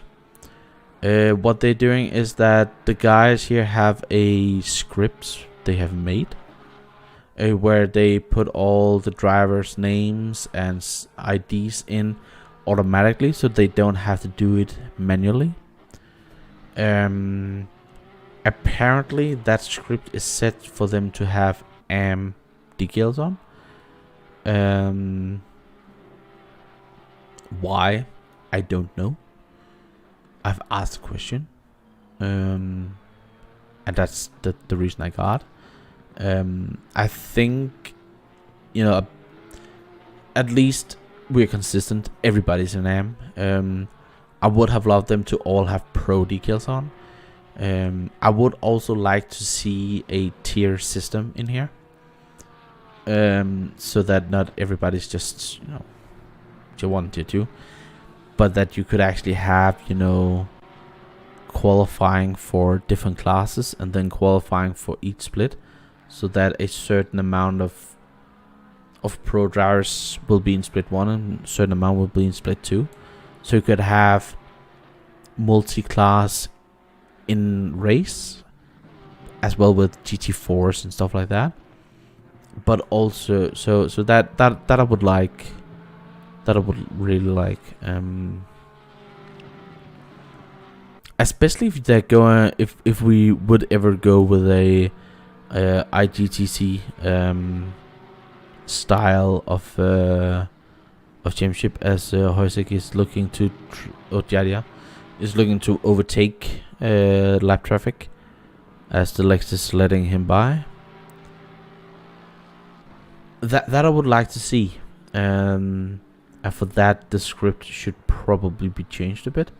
But with the guys, I think it's more a thing that I pointed it out like half an hour before the race start, and at that point they're like, well, that's a bit late, and it is. But I know that within AOR we have the manpower and capacity, quality of guys to get that working. But it's also, finding out what is going on, as we have number 349 with James, from James Millers to a James DeHevel to James D. James, I think that might be the James that we were talking about, or talking with. And after pit stop, they are now back down in P13, and they're fighting these two, Luca and Alexander, the guys that we saw battling just a couple of laps ago.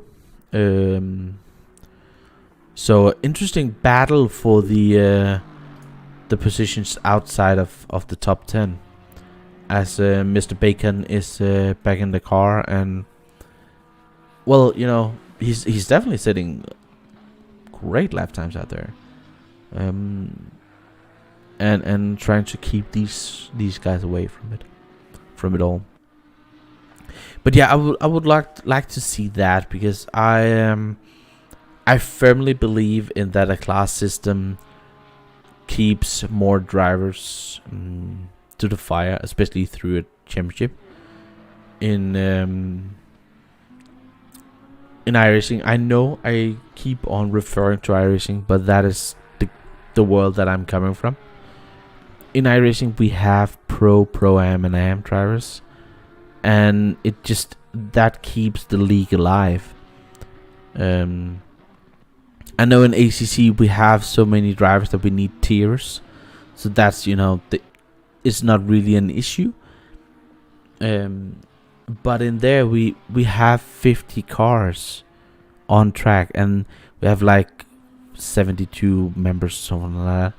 But we can have these 50 cars on track at the same time. So that's why we have the class system.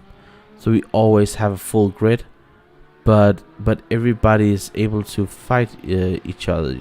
So a battle for P30 overall. Why is that? Well, it's actually the battle for P1 and AM. So, and it mixes up the stories you can tell as a commentator as well. Because right now I would say that the top guys up here. You know, Michael, Jadia, Max, maybe even Marco here would be, you know, just pro drivers. We might let's say top 10 guys might be pro drivers. The next guys might be actually pro am drivers, you know. And then suddenly the battle we have for P11 with Luca and Alexander and James that we talked with earlier. Well, that would suddenly be a battle for P1 in a class. So I know I'm just spitballing, and I when I do all of these things, the coordinators always get mad at me because they always get more things to do. And you know, it might be not realistic at the moment to get it to work, but I firmly believe that we can get it done. And if then people have to qualify to actually get into the race, so that we have data and stuff like that on the drivers, that would be amazing. A way you could do it is like everybody on a team has to do a consecutive 7 lap stint where they take those 7 stint in a hot lap stint and send their average and each lap times, and or just the average of the 7 laps, and depending on that, then they will be put into to different classes for the race. That would be a way to do it. And then, you know, of course, when qualifying then comes, that's a different matter, because then the qualifying for the race, you know, then we have this separate where we have 2 different splits and stuff like that. That's where you qualify into split 1 or split 2, but you're still in that class.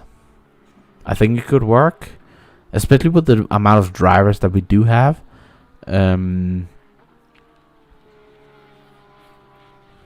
So yeah, it might be something for the coordinators. I don't know if any of the coordinators is actually watching the stream here. As car number 38, Darren King has gotten a drive-through penalty. Oh my goodness, that would not really help his battle against Michael O'Brien here, who is where he's just coming out of the. He's just getting lapped by Jadia in a moment's time. I think King will probably be fighting everything he can to not take that drive-through. But yeah, that's my stand on the class system. See, you asked why I am, and then I just go on a rampage on just babbling stuff for the next 10 minutes. That's how we go. With 4 hours and 15 minutes to go, this race has gotten a bit to a standstill, and that's what happens. Again, class system coordinators, please.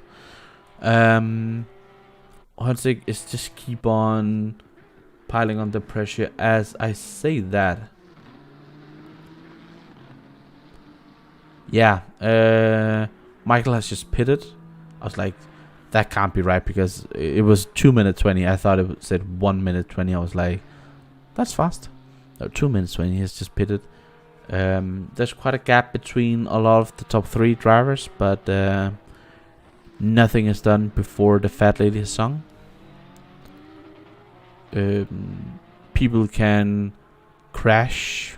People can lose their connection. Get a, you know, brake failures. They can get a drive-through, as King has just proved here, and that can be costly. There's a lot of time you lose, a lot of free time.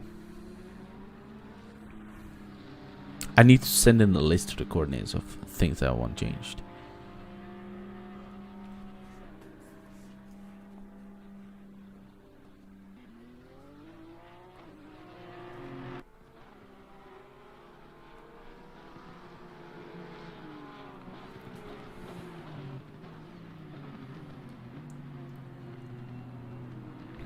Yeah, they really are. You know, you need to keep your nose clean. These races are all about keeping it until the last hour. So yeah, being there, just not making any mistakes, because people will make mistakes. You can have a car that is really, really, really fast, and then suddenly you make one mistake, and you've just lost a huge amount of time. So the gap between King and O'Brien is now, you know, less than that, half a lap, and before it was almost a lap. So he's lost quite a lot. I would like if I could have gaps between the drivers. I do agree with you guys, and it frustrates me, but that's what we have with some of these programs and overlays, and it's out of our control, unfortunately.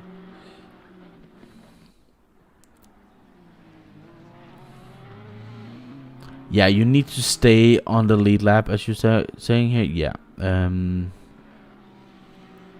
that is important, to stay on the lead lap.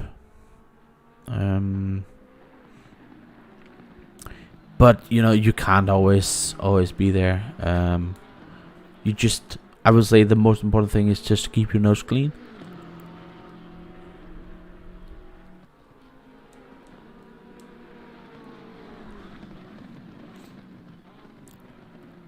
Now I'm doing LMP 1 tomorrow. I am a prototype guy, first of all. And I have a tendency to be a bit aggressive through traffic. Sue me. But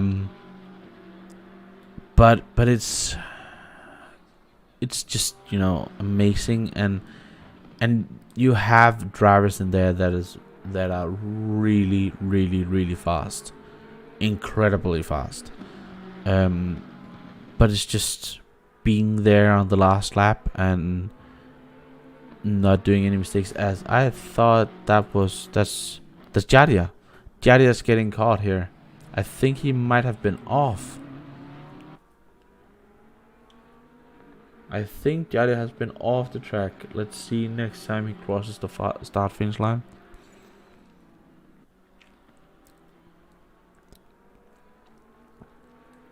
As the car of the BMW of 97 just got lapped a couple of laps ago, Mr. O'Brien.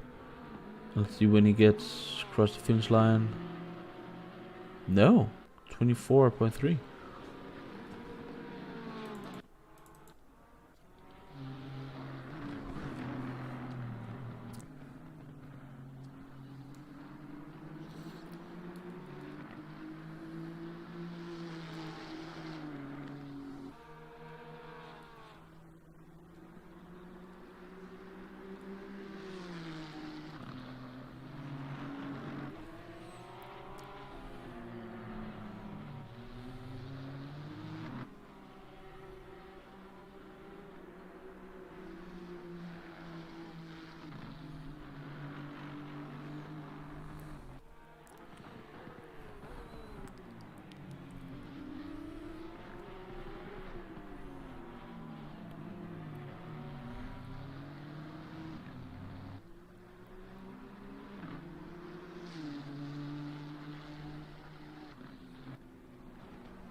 So let's just give an overview of the race at the moment. Jadia in the Porsche number 39 is P1. Max in the car number Porsche number 991 is in P2 with almost half a lap behind. Then we have Michael Nikowski in the Nissan of number 7, losing a bit of time to the guys front. Then we have Reaper in the BMW number 33. They have kept out of too much there. Also keeping good speed, but that's definitely, you know, staying out of trouble. That has been the most important thing. Then back in the BMW of 87 there. After them, King in number 38 in the Porsche. O'Brien in the number 97 BMW. Adrad in the Nissan GTR Nismo number 12, and Bacon number 125 in P9. And rounding out the top 10 is Vons in the BMW of number 777. So that's your top 3 or top 10.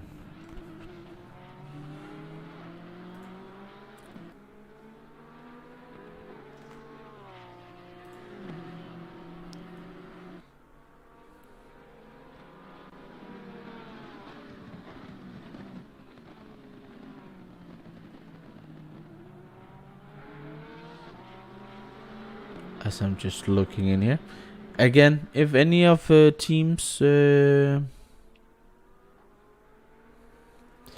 would want to have a talk with me in the chat, just go for the ready for interview part of it here, and we can have a chat about how your race is going and just life in general.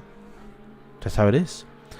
Daniel, you're having another thing. Could you use RS dash if you logged into the server for a timing screen so you can see graphics to commentate on?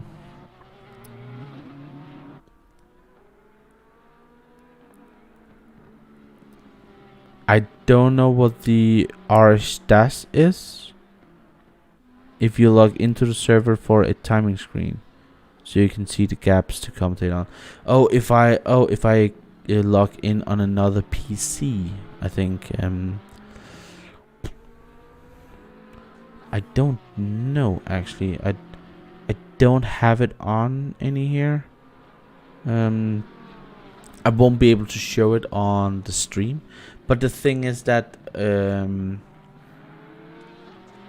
what the game is doing here is that every time we're doing anything with the gaps, it's intervals. We are having sector times. So if I'm showing you this one again, this is what I would say or would see. So every time they're going into sector, that's when a gap is being detected. So it might not be the gap to, well, it's not the gap to the car in front.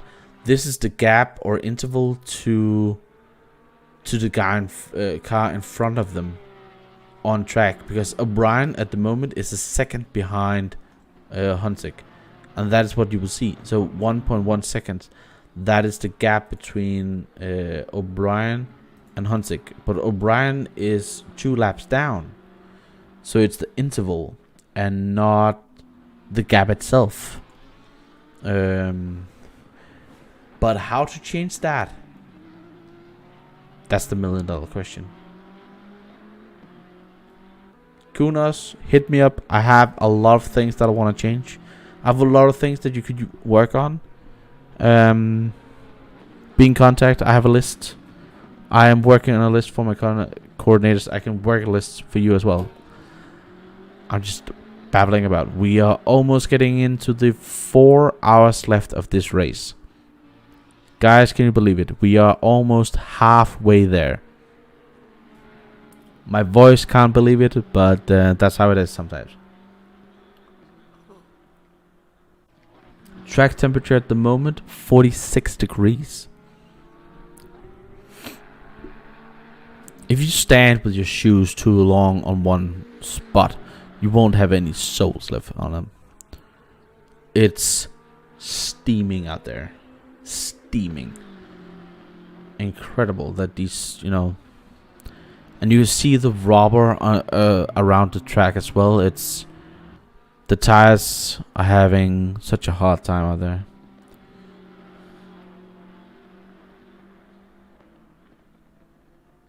Yeah, please do that. I have no idea what it is, the RS dash that you're talking about.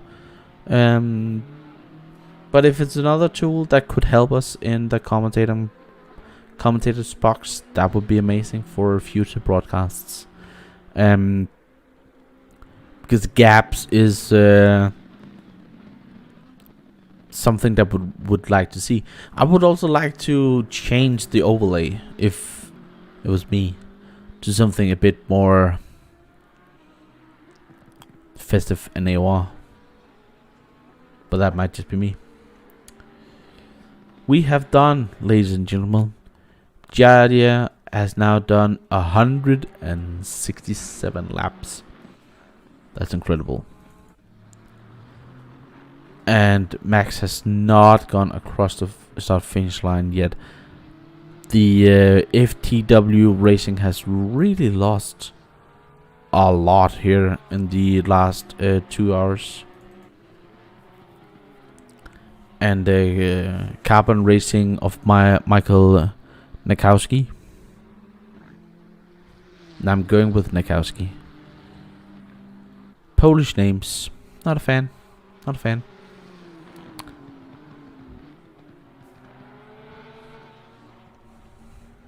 I'm also wondering why I don't have driver's national information. For some reason, when I switch, here, it's just a weird flag. Just white background. That might be some of the coordinators who can help me with that.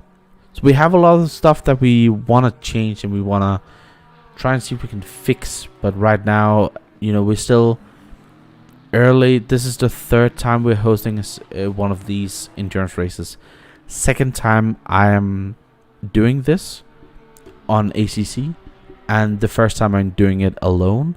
The second time I actually just jumped in because the other guy had been there for 3 hours and had 3 hours left, so I just was like, let's talk.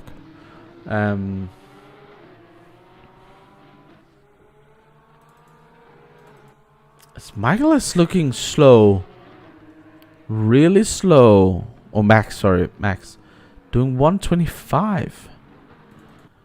Michael down here 123.8. The battle for P2 is heating up, guys. The battle for P2 is definitely heating up. The Nissan is looking strong, and Max is looking it looks like he's suffering out there. It's not looking like a happy Porsche. It's looking like a colorful Porsche with a lot of weird colors around, but not happy.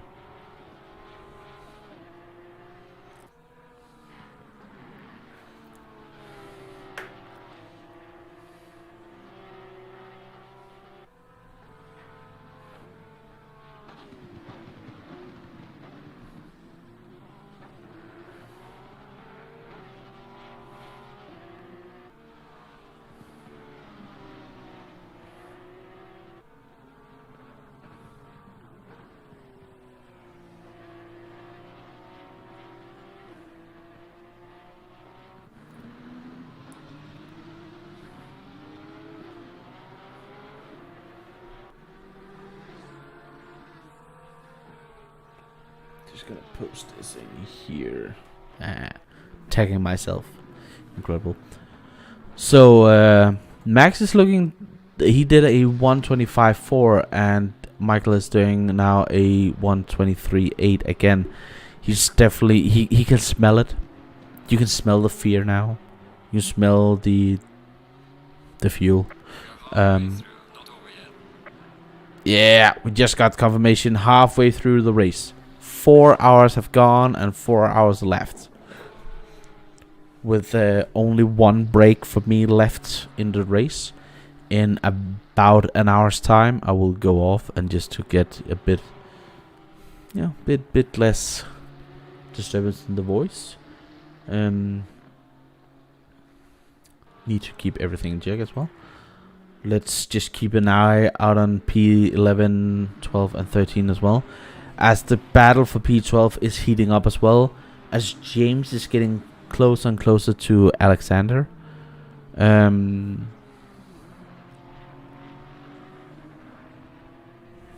as we heard earlier, that and this, again, the Porsche, the screaming Porsche against the growl of the Aston Martin.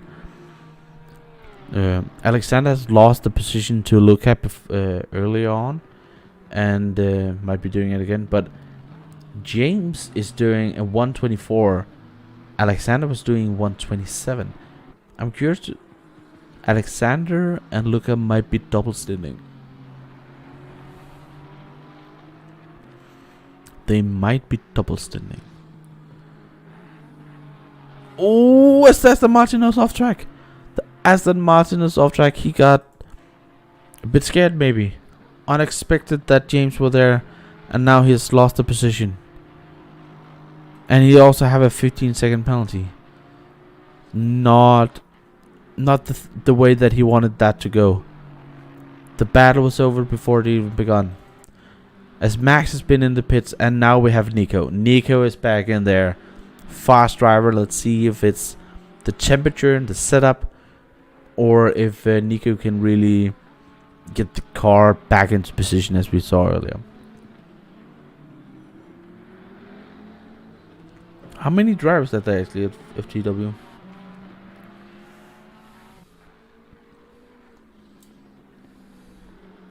There are three drivers. That means that Nico is... I think this is his last stint, ladies and gentlemen.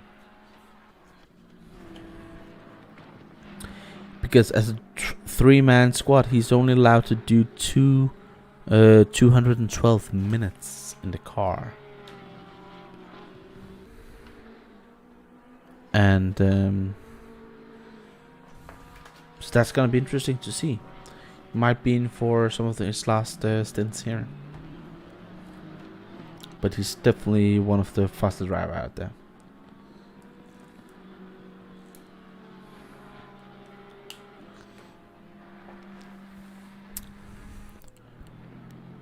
So guys, what track do you want to see next time? Next endurance race, where do you think? What track do you want to see? Please put it in the comments here in the live chat. We can have a discussion. What track do you want to see next time?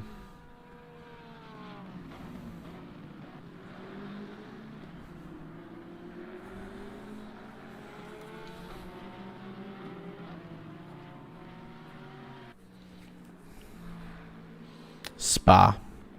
You want to see Spa? Is that, do you want the 24 hours of Spa, or is it just, or would you be satisfied with a 6 hours of Spa, Daniel?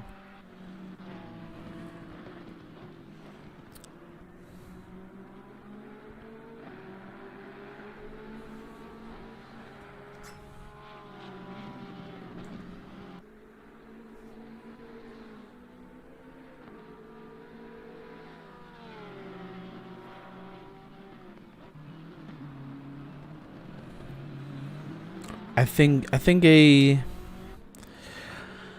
don't think we can do 24 hours of Spa yet. Spa is an amazing track. I will give you that. As Nico is looking to attack for P4 here. But Luca is still waiting on his pit stop. So let's see if that could,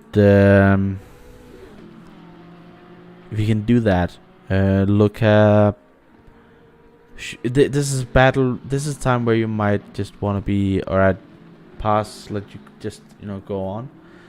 But Nico all the way down to P5. I know he is just pitted, but still P5. It's fallen from grace. And Marco up here as well in the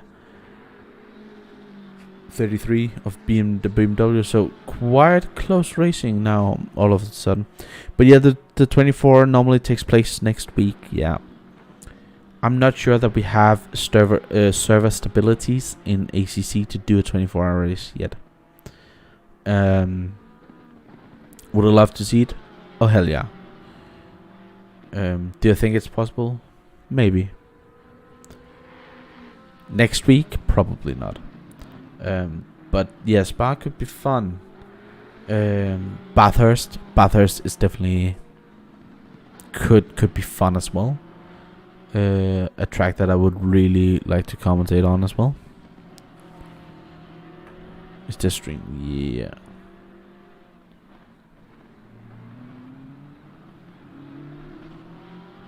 So that would be fun as well. Tracks Barcelona might be could be interesting, to be honest, as well. You know, so everywhere I just want to see something new, something interesting. Laguna here I found is a bit of a, for me, an odd choice to have an endurance race, but it works. As we see Nico really trying to go for Luca at the moment. Luca's defending. Interesting choice from Luca, as he knows that Nico has just pitted, and it's really not a battle that he needed to be taking. He could just lose a lot of time. He just needs to get up there to Marco, as Luca is getting a bit wide there, and Nico is looking to try and overtake, and he's diving. Oh, what a dive, and he's not getting the next corner correctly, as the BMW still on the outside. Leave room. Oh, damn, look, I was almost lost it there.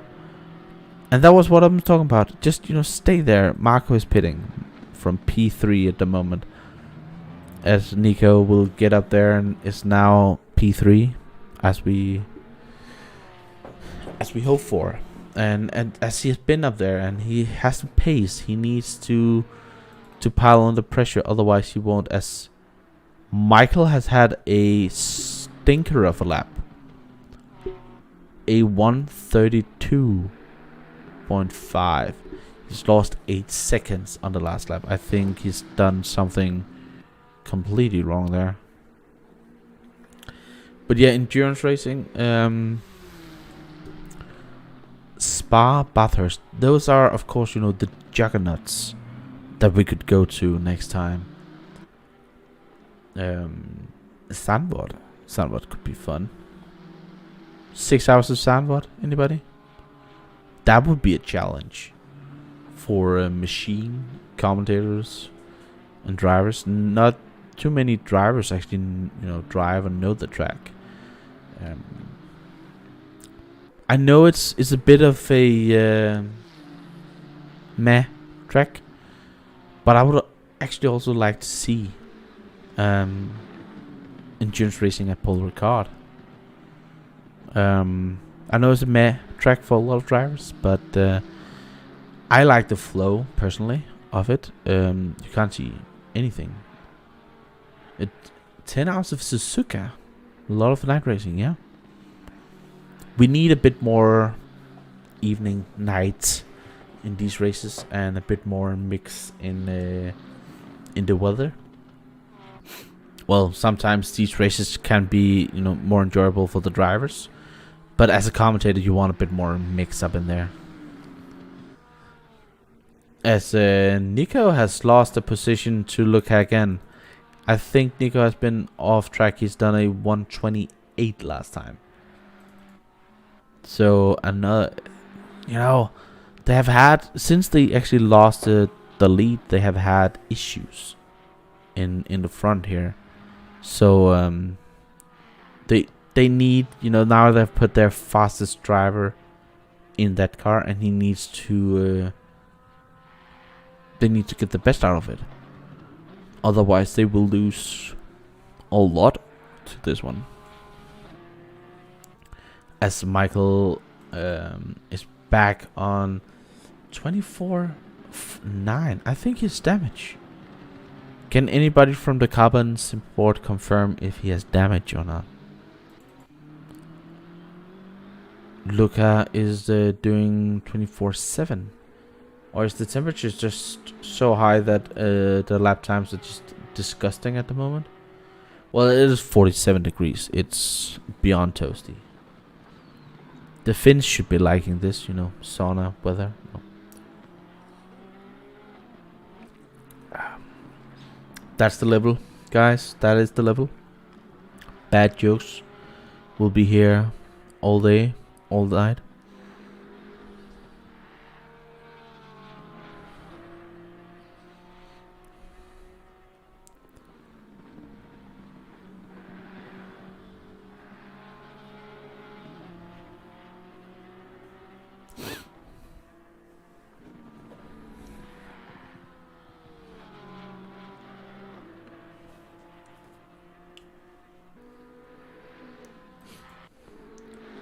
as Martin Schumacher has joined in the BMW again, and immediately is putting in some fast lap times, 23.9.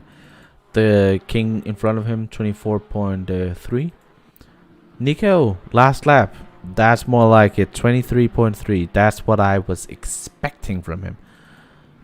But Schumacher will be looking at Lucas lap times, as Lucas doing 24.3 on last lap. Now 24.3 again. That's consistent. Consistency is key. That was consistent. And that's the guy that he wanna beat, Schumacher. So he needs to be faster.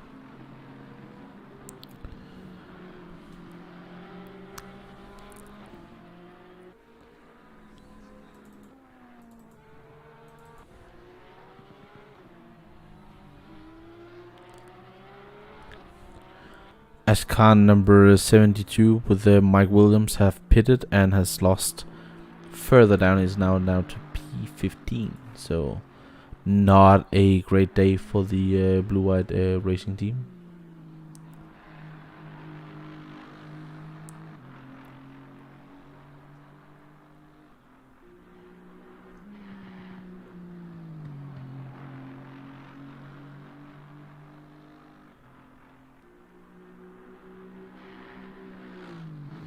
Sorry, just got distracted. For the iRacing fans out there, just saw that the new LMP2 will be a Dallara. It has just been shown, just the 3D model of it without any details on it yet. So just to you guys, as Michael is doing stinkers and stingers and stingers. 126 on his last lap. He's losing a lot of time at the moment. Really curious. As that could even bring Luca or no, Nico is off. The number 991 is off and into the wall. Oh my goodness.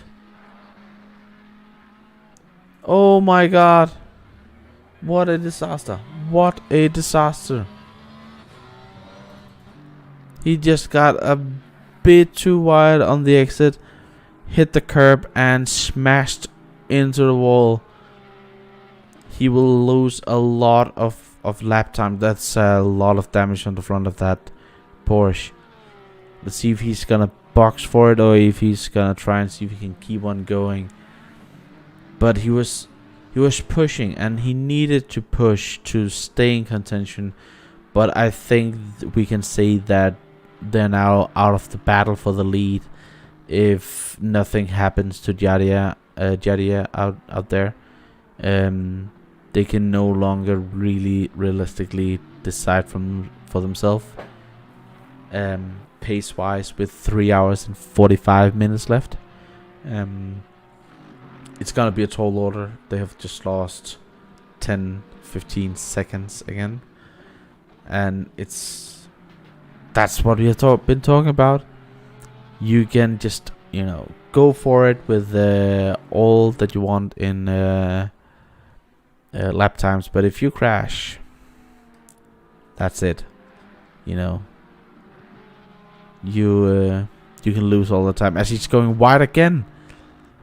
In a attempt to just get that lost time back, and he will be frustrated because it looked so good for them the first 2-3 hours. We thought they were invincible. Actually, they were just so far ahead, and I thought that they could just take it, and then they just lost so much time, and now they have lost even more, and is now battling to even stay on the podium. So Michael has kept up his pace a bit. Is now 24.5, as Lucas doing on his last lap at 24.4. So the top guys are not really doing that impressive lap times at the moment. With this toasty track. as Nico is doing 24.3. So with new tires, that's damage, I think. We're expecting King to be in the pits soon as well.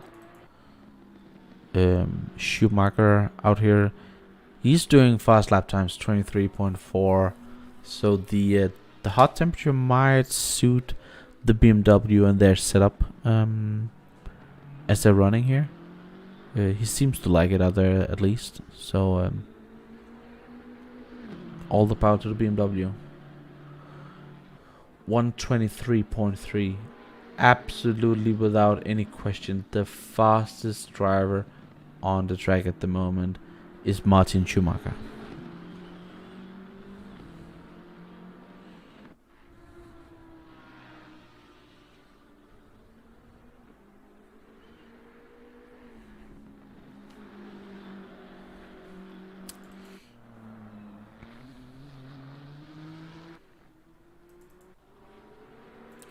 Malone Andrade here in the Nissan is having a bit of a lonely race out there, and that's what endurance racing can be as well sometimes.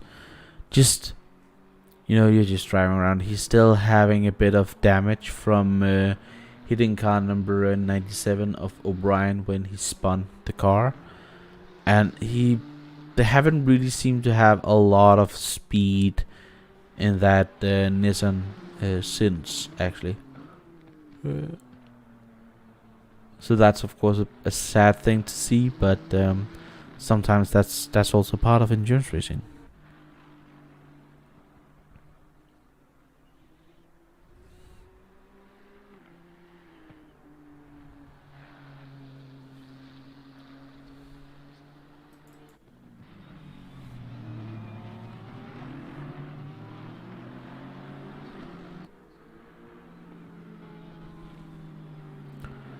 As there is now a heated battle, I can see that the 991 car is, trying to put the blame on Luca for the mistake, but I will have to say that was Nico's own fault. He went too wide, and then he went into the wall. I'm sorry, but in my view, that was a driver error. He might have gone wide due to being too close to the BMW, but yeah, in my mind, that was a driver error right there. We are now on lap 183, sorry, with 3 hours and 40 minutes left of this 8-hour endurance race for both drivers, teams, viewers, and commentators. We are almost noon in local California time, and that's also why we have the amazing California weather. It's beach weather, not really race weather. As a race driver, you probably want a bit less heat out there. Tires, not happy with you. They will scold you, ask you to try and put your cheek on the asphalt and ask you how that feels. 47 degrees, and the weather's clear. We had about 11% chance of rain. I think we can safely assume that it's now 0% chance of rain. And one thing is when the sun is out, but with almost no skies around, and it's clear that the sun is just baking down there, and it's 39 C. These sim drivers should be happy that they are not forced to also have the temperature as the cockpit, as the real drivers are, because that would be unbearable at the moment.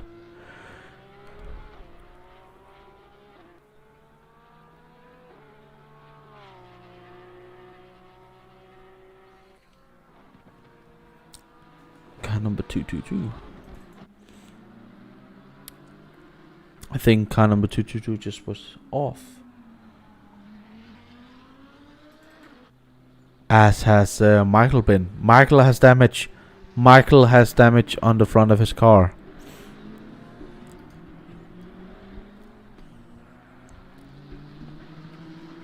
He's been off somewhere and crashed. The 2 of the 3 leading teams have been in the wall. What a way. This is endurance racing. Look damaged. Yeah, I think he's damaged. I can see here on my highlights that it says that the number 7 had an accident. What he hit, we don't know. Probably a concrete wall.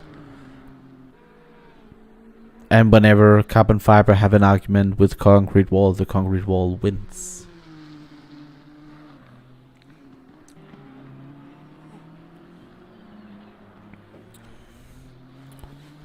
For you know, that's, you have the same amount of odds about winning an argument with a concrete wall in a car as you have to getting the question right about when a woman asks you if she looks fat in these pants. And you know,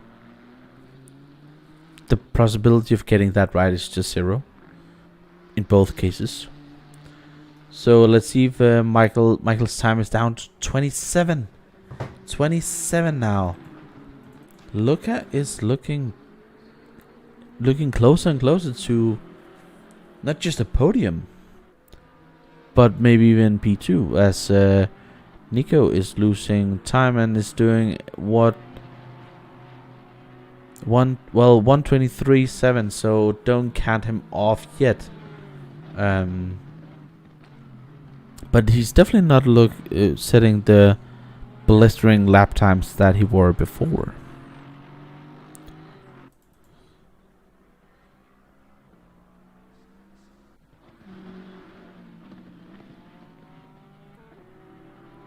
Yeah, kangaroos, yeah. I've talked about this before, and I'll say it again. I will not call any of these games a simulator until you can put a safety car on for kangaroos at Bathurst. At that time, that's a simulator. Before, it's just an attempt on a simulator. But a safety car, yellow flags for kangaroos at Bathurst. Now that's a simulator. But yeah, we don't have any safety cars as well in here. Or yellow flags in that kind of way. It could be amazing to actually have as well a team or a driver that is determined to be the safety car. If I had a commentator number 2, that guy could be a safety car. So if the guy's like, we throw out a safety car. If anybody crashes their car so they can't really get it back on their own, instead of exiting, they should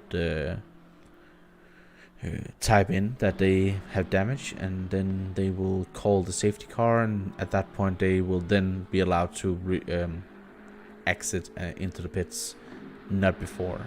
We had that in iRacing in a league that I was running, as Lucas was looking very aggressive on the inside curb. We have seen that inside curb actually killing some other cars in here. As we have lost 1, 2, 3, 4, 5 cars.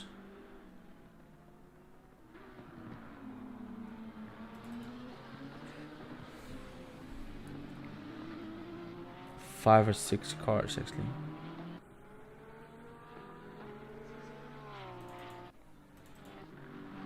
Yeah, I'm just getting an overview here.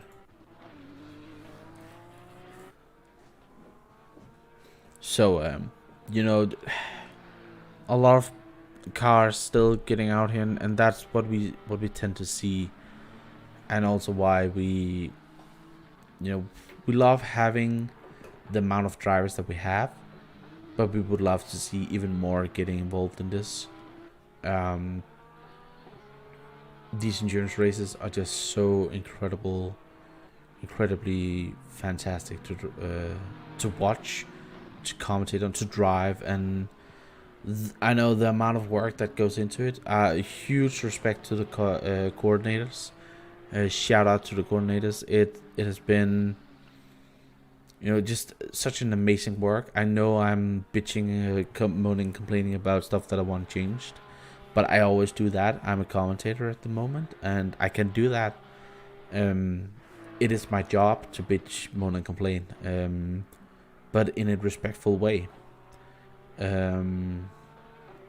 I like the live steering. It could be better. Of course, it can always be better, but the job of live steering is so difficult because you need to take, everything into consideration, and then giving out the penalty while the race is going on, and factors all over the place, and you just have to do it so fast, and nobody will agree with you.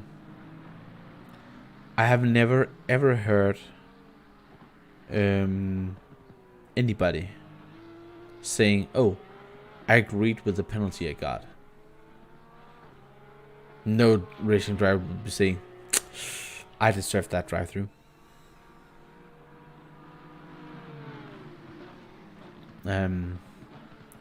So it's being a not just a coordinator, but especially being a live steward is just such an unpleasant thing.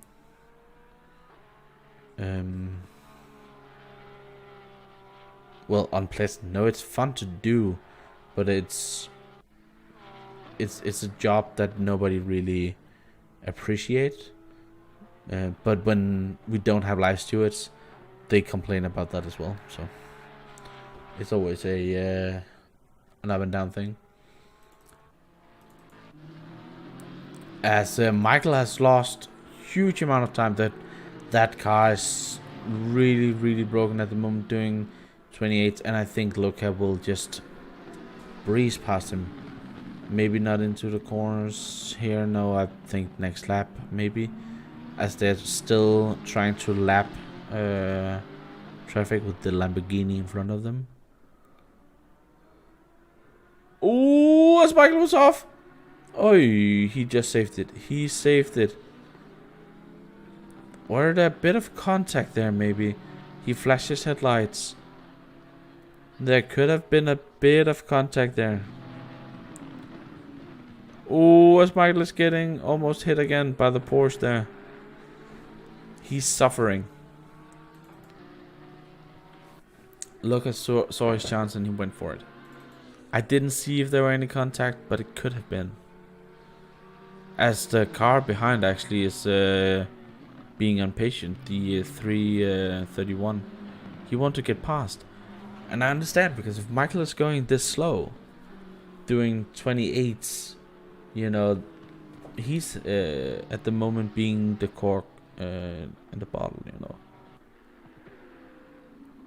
As Christian wants to get past, as he's pitting now, he is boxing.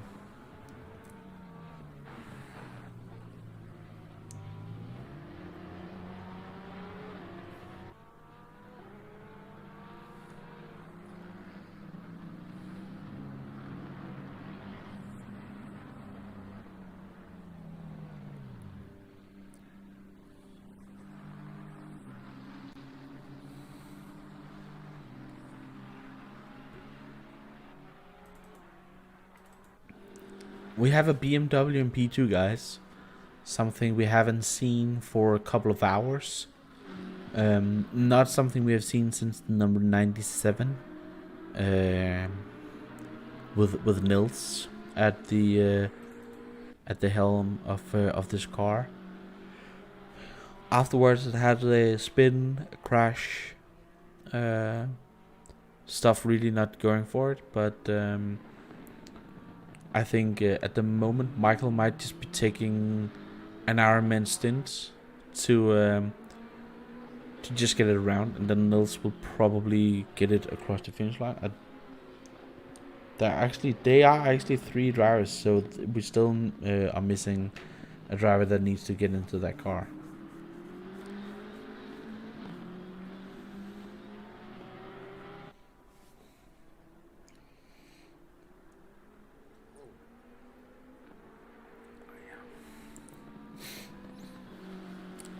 But hey, I am the guy to get stuff done. As we have a car stationary. Car number 5. The Aston Martin of Ollie Charles, Victorious Racing, has been off and we had yellow flags and he's now back on the track. Car number 830 with the Rick. I'm not gonna with Rick. Yeah, with Rick. P19. Not sure that double stinting that Vestager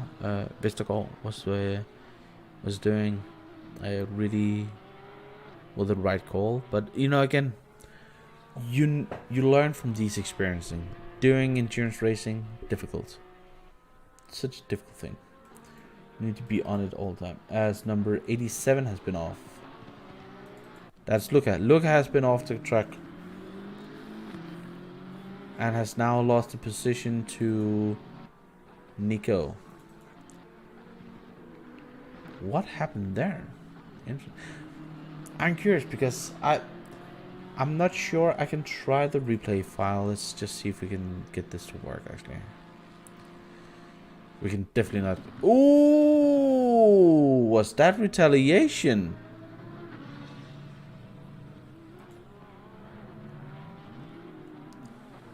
Was that retaliation? Oh my goodness.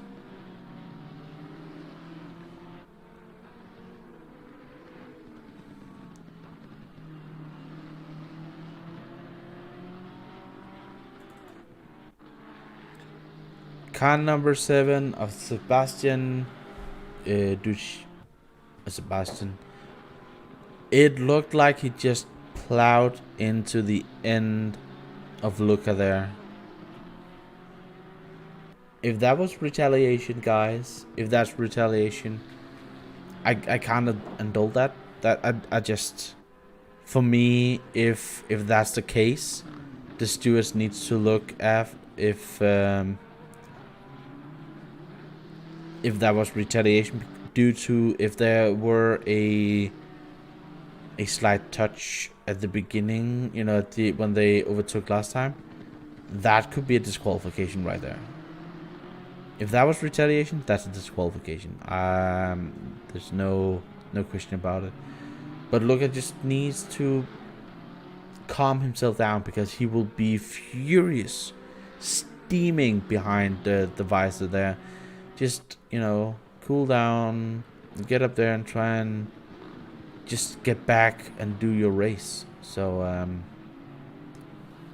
well, drama.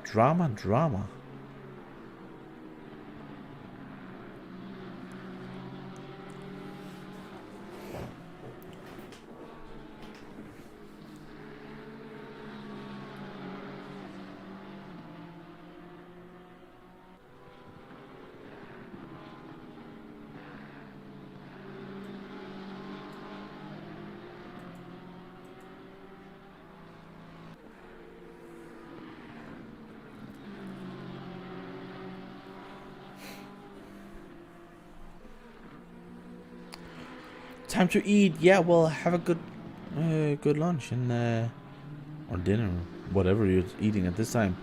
Yeah, and see you back hopefully soon.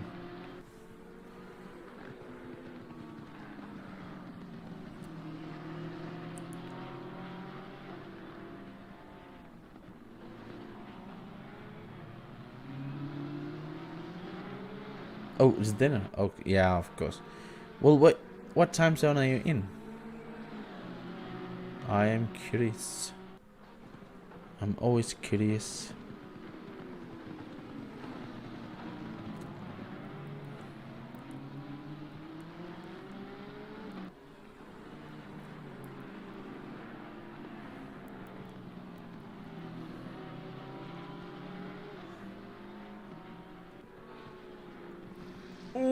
look at that was close.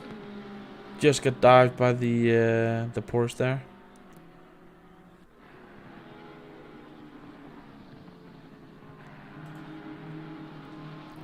Who is that Porsche? It gotta be, yeah, Arnold, who is P7. Just trying to keep up with the front group, but has kind of lost him up there. But he's fighting Sebastian up here, who's doing quite.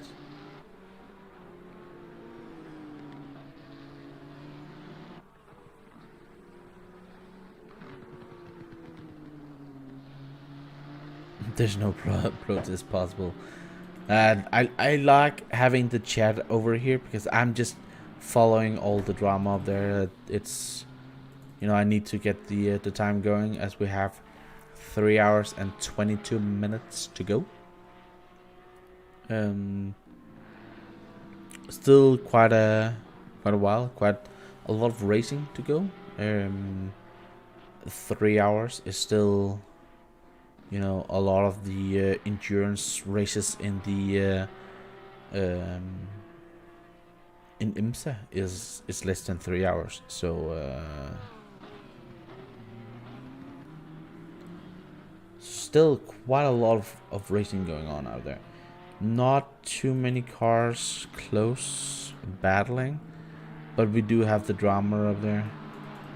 As I'm saying that in P14 with Mike Williams and Christian Mice is getting heated up here. Those two have been battling before, and we saw the Ferrari being hit as he's having his rain lights turned on. That is that's different tactics right there. I have not really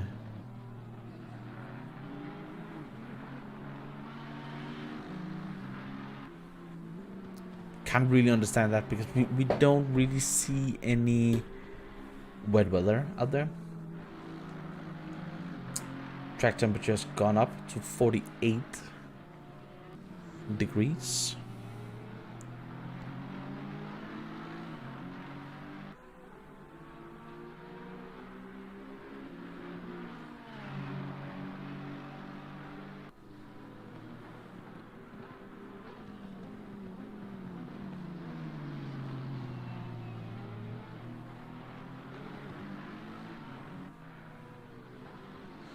No. Just looking for the dive in the number 71. It's a difficult track, and you really have to set up and overtake, and for sure rival to make a mistake as the Aston Martin did there. The Ferrari's going on to the inside. Can he outbrake him into the next corner here? Yeah, he's going for it, and that he makes it stick into turn 5. How about up to turn 6, 7 here? I don't have a track map. Turn 7, I decided to call it. Then, well, it's actually turn 6. This is turn 7, and this is turn 8 and 8A. That's how it is. Going down the hill. Let's try and have an on board with the Ferrari and the wrong sounded car here. I will say this is probably the game where the Ferrari sounds the best, as we have. Is that Luca? Luca is off.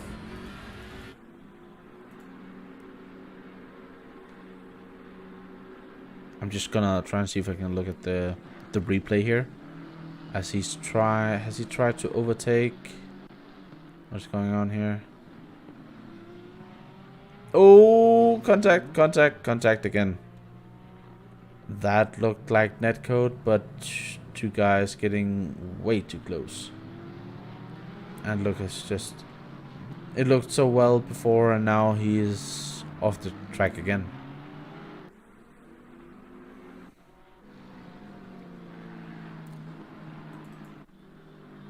And Schumacher will be happy about this because look, not long ago, well, it's a couple of laps ago, he pitted, but look at, still needs a pit stop here. A lot of them do.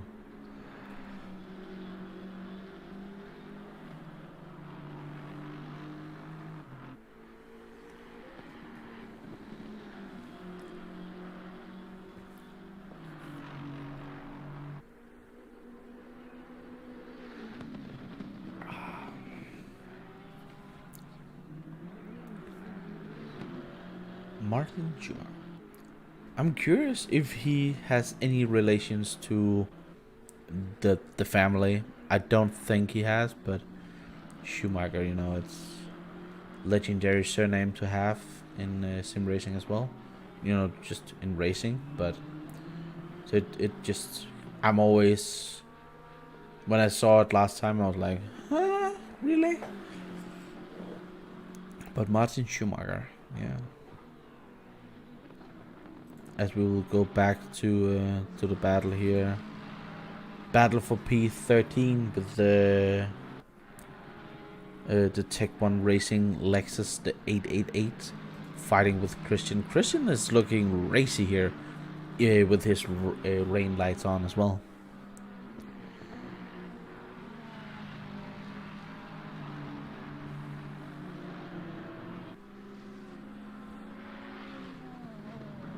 Oh, what a late move, what a late move.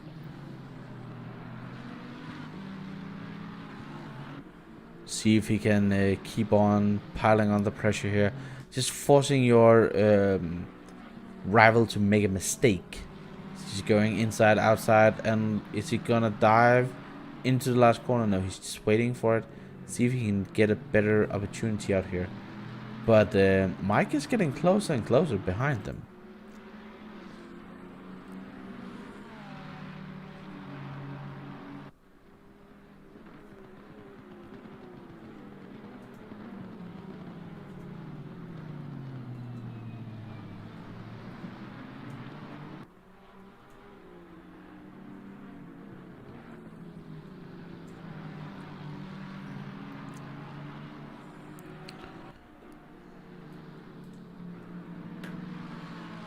Let's see if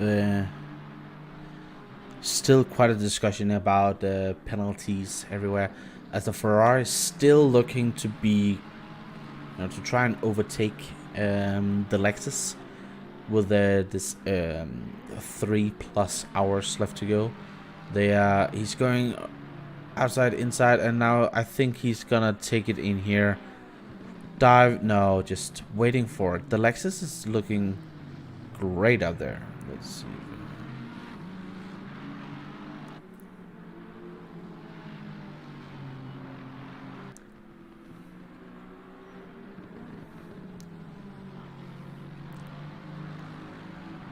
So just got a miss there. But the battle is definitely heating up down here, as the Lexus didn't look to get a great exit there. Christian might getting here. Let's see if he's gonna dive onto the inside into the Andretti happen. No, he's still a bit too far away. Just looking, getting closer and closer and closer, listening to that amazing sound of the Lexus. Going in here hard on the throttle. I think Miles might be on newer tires, and that might be what we are seeing here, because he's really flying out there.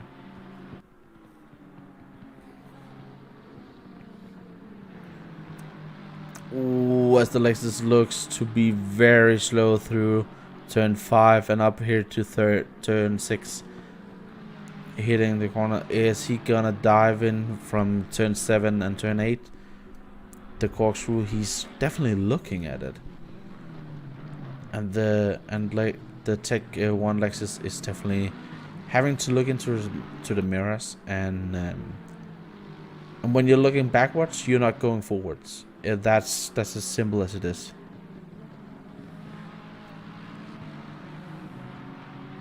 As the Lexus is boxing, as Mike here, Mike needs to let James by. James was not happy. He was flashing his headlights to signal that he wanted to get past.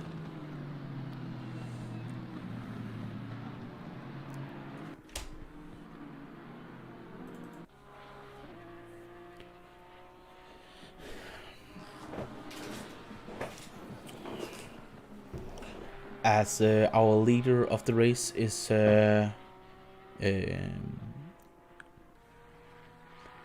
Christoph Mikowski. That's that one. These weird names. Christoph Mikowski. And it's interesting to see if he can get the pace in there, because he didn't have a great stint last time he was in the car. Nico is in P2. They are really not happy with something happening on the track, but they are slowly just getting up there. Luca, who we saw had the incident early on, getting hit and tapped and everything in between, is P3 at the moment. Martin Schumacher, P4. Michael O'Brien. We have 3 BMWs in the top 5. Michael O'Brien in P5, and he has been in that car for quite a long time now, quite a while. Then we have Arnold in the Porsche in P6. We have Sebastian Dusik in the Nissan Carbon Esports Racing, who is now, they need to get back into the mix. 3 hours of racing, guys. Keep your head down. They are now 2 laps off the lead, so the lead is getting really difficult, but they will definitely be fighting to get back into the podium contention. Isa in the next Nissan in P8. Voss in the BMW TPC Sim Racing 777 in P9. And James has just gone into 10th position. Might be looking for a pit stop soon. But it's definitely looking good up there, but he's rounding out the top 10. But what you're seeing is there are like 3 marks that's really competitive. Everything else is like a bit out there. Miles is a lap behind James in P10, and he's P12, so a bit there.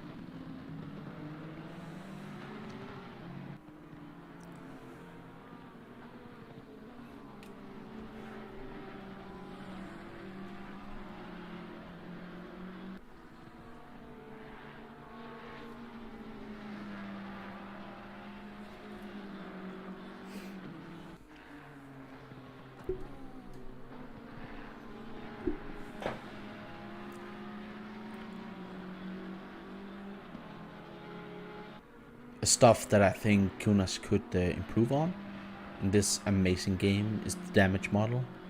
I know it's official license, so that's probably why none of the manufacturers want their cars to get broken, damaged, beaten up. But come on, it looks amazing. And ooh, number 10 of James having a bit of a wobble.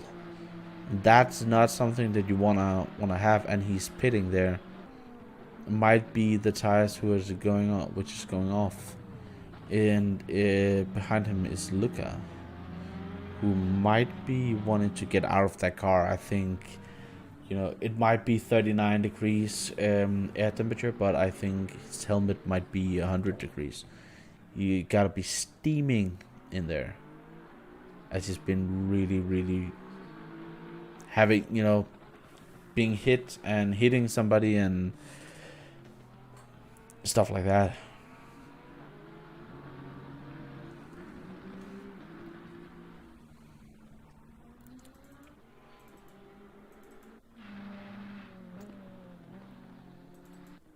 As we will just keep an eye out if there will be any changes here.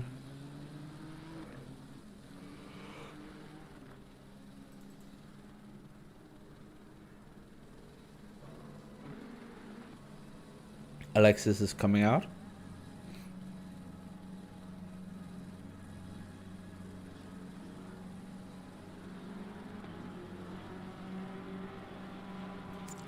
And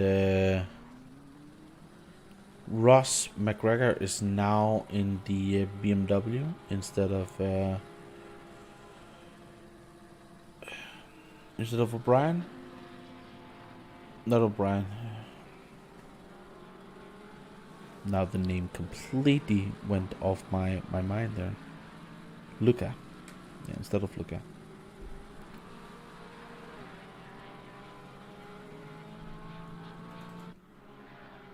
Ooh, what we have? That was a Lamborghini in the background going wide. Not Lamborghini, I think it was...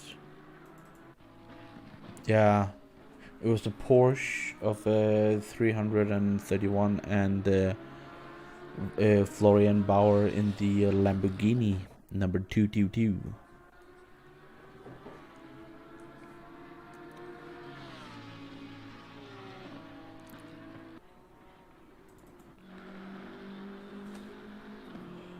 But after that pit stop for number 87, Schumacher is now P3.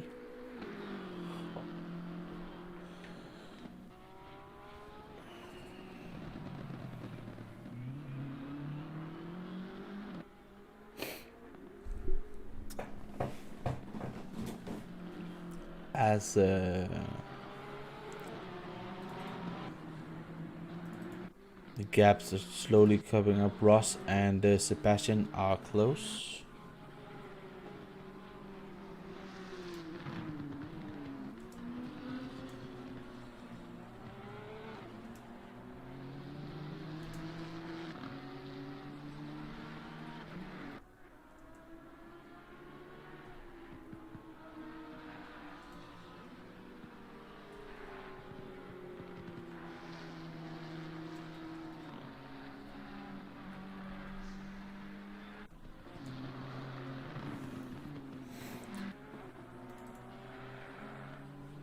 So this could get heated if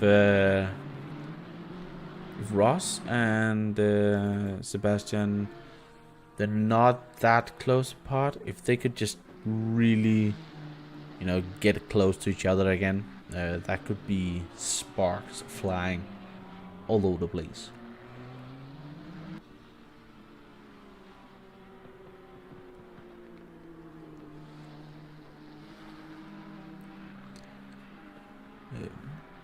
At the moment, I'm not talking always. It's because I am talking with a driver who wants to come in and talk with me a bit. So I'm just helping him getting in there. So I might get a bit of assistance here in the last couple of hours. Let's see how long he's gonna stay, but or if he can even get in there.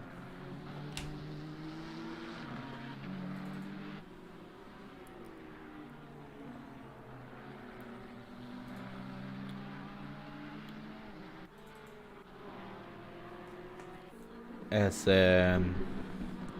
Makowski's definitely having a better second stint than he had at first stint, doing 23.5s, which is about a second faster than anybody else behind him. And he's actually looking to pass P5 with a lap, which is quite incredible.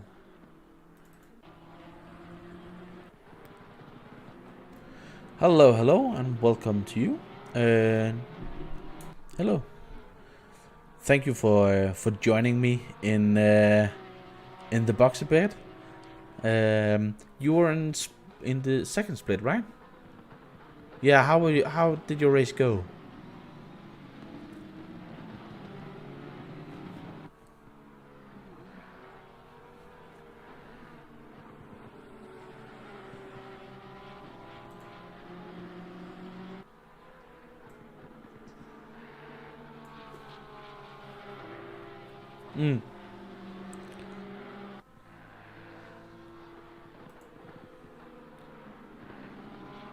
Ah.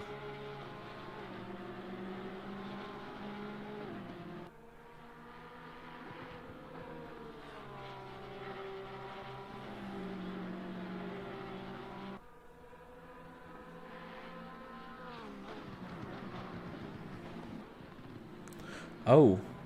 No.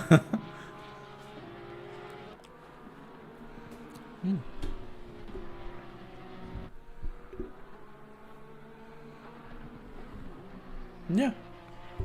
Well, have you been following anything in here in Split 1? Or are you just coming in with completely fresh eyes now? Yeah, right. Well, what we have here is at the moment the car number 39 of Krzysztof Mikowski is leading. Him and his teammate Jadia has taken the lead within the last hour. Huh? Yeah, Jadia is leading. Yeah, but it's at the moment Mikowski who is driving the car. So yeah, his team is leading. Yeah, but oh, Jadia is a YouTuber who is pretty famous. Has done a lot of. Have you heard about Jimmy Broadbent? Yeah. So it's the same kind of YouTube thing. So he's famous for driving simulators on YouTube, and he's pretty fast driver. So that's who he is. I haven't really seen him. Yeah. Yeah.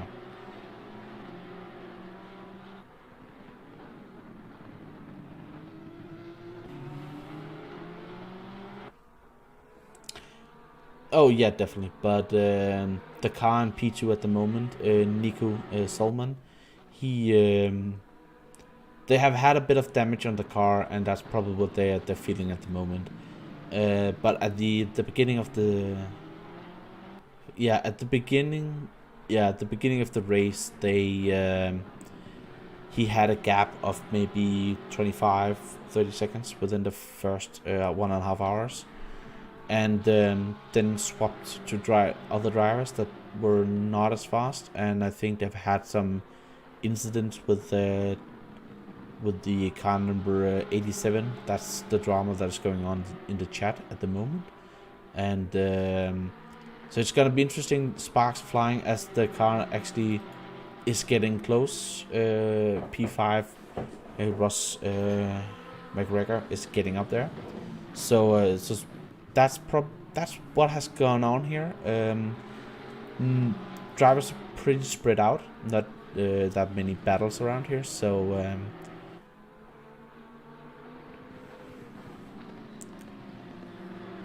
yeah.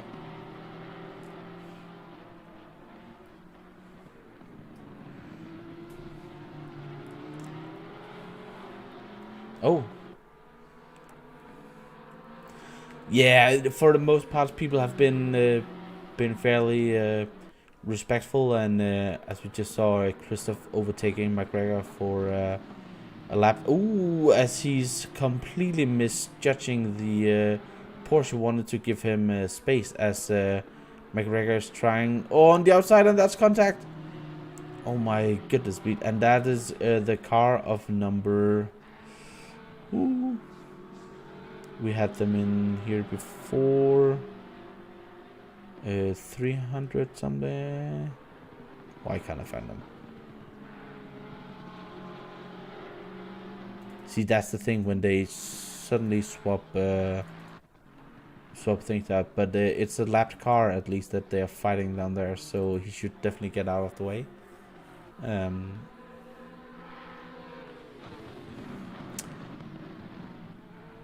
Yeah, but well, he almost ran into the Porsche right in front of them at the moment, the 349 car, and he has now been in this whole lap.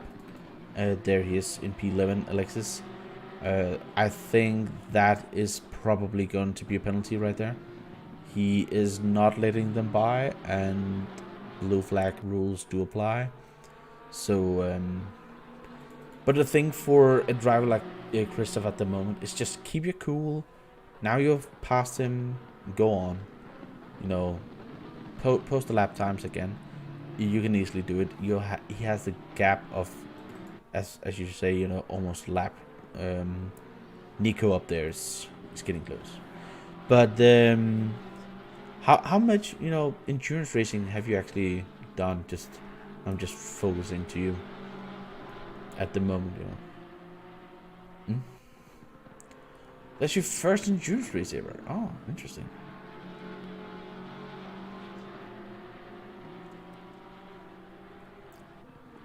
Hmm?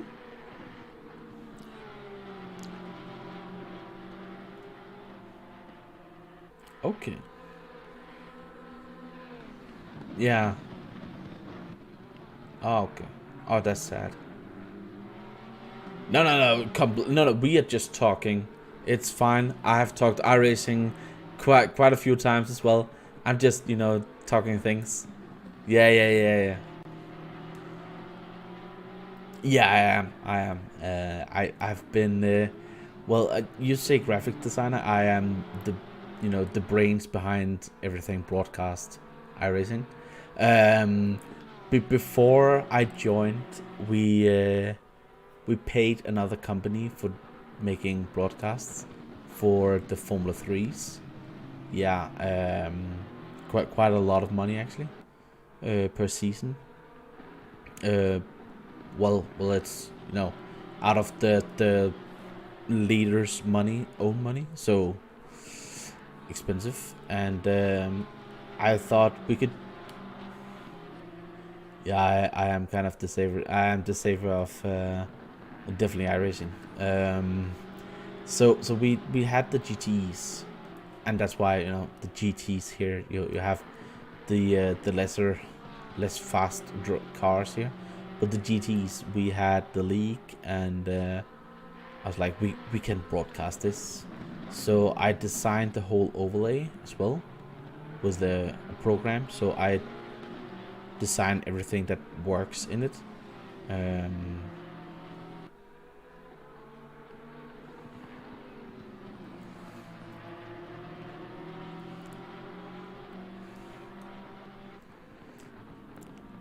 no. Well, thank you, but thank you, but no, it is really the.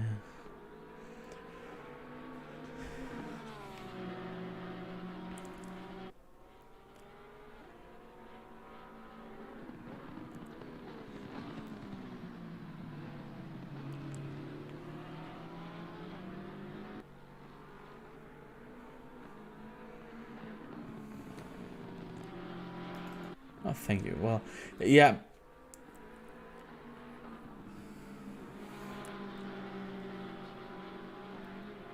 Yeah.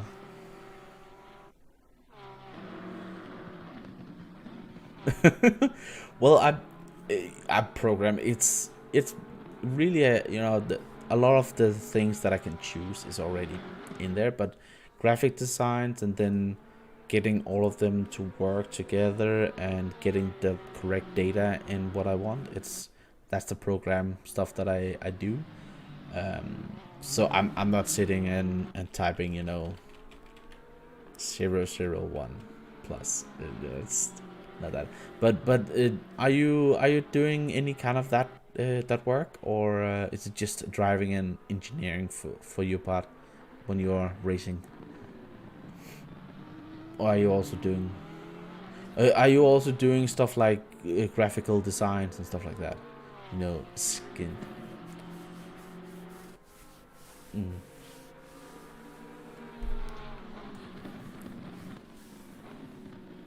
Mm.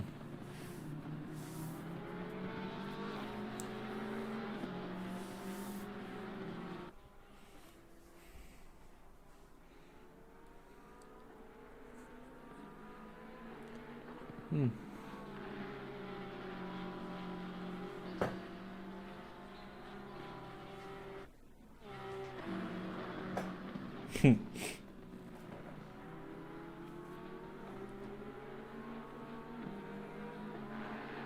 No. No, no.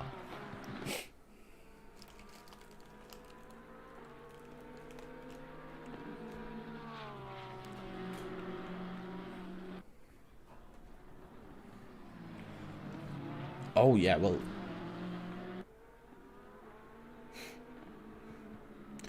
No, no, no, don't say that. Don't say that.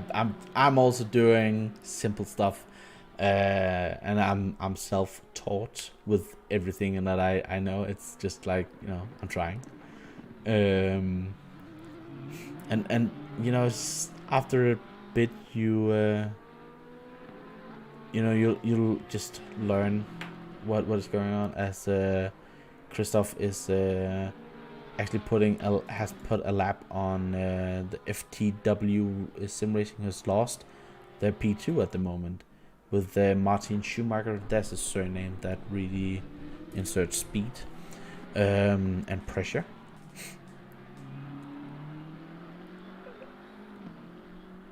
A fake Schumacher. Yeah,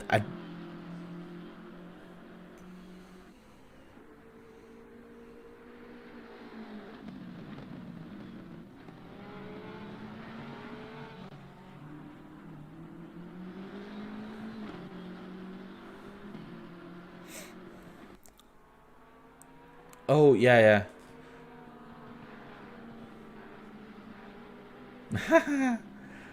Yeah, well, this will then be the AOR Schumacher. I have no idea if he, you know, might be distant relation, or how common Schumacher name is in Germany. It is, you know, a shoemaker, and so I don't know. Might be quite common. No, me neither. We need a German. We need a German to come. Oh, choose.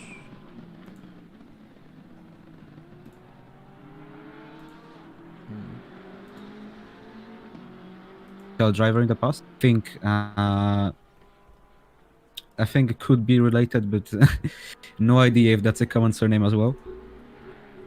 No, I'm sorry. I'm just getting message that people are not really hearing you, so I'm just trying to fiddle around with the settings. So just talk a bit. Yeah, we had that. We had that around 10 minutes ago. I wanted to say that really, but got fixated on the point of commentating in the meantime. So completely. Just I wanted to mention that for a second. But I forgot. So if we just try and go in here, see, those are the things that I'm completely new to all of this as well. I'm just looking at To ACC. no to well, yeah, to ACC as well. Yeah, I mean, I've got 100 hours already, but I think I own the game for about 2 months probably.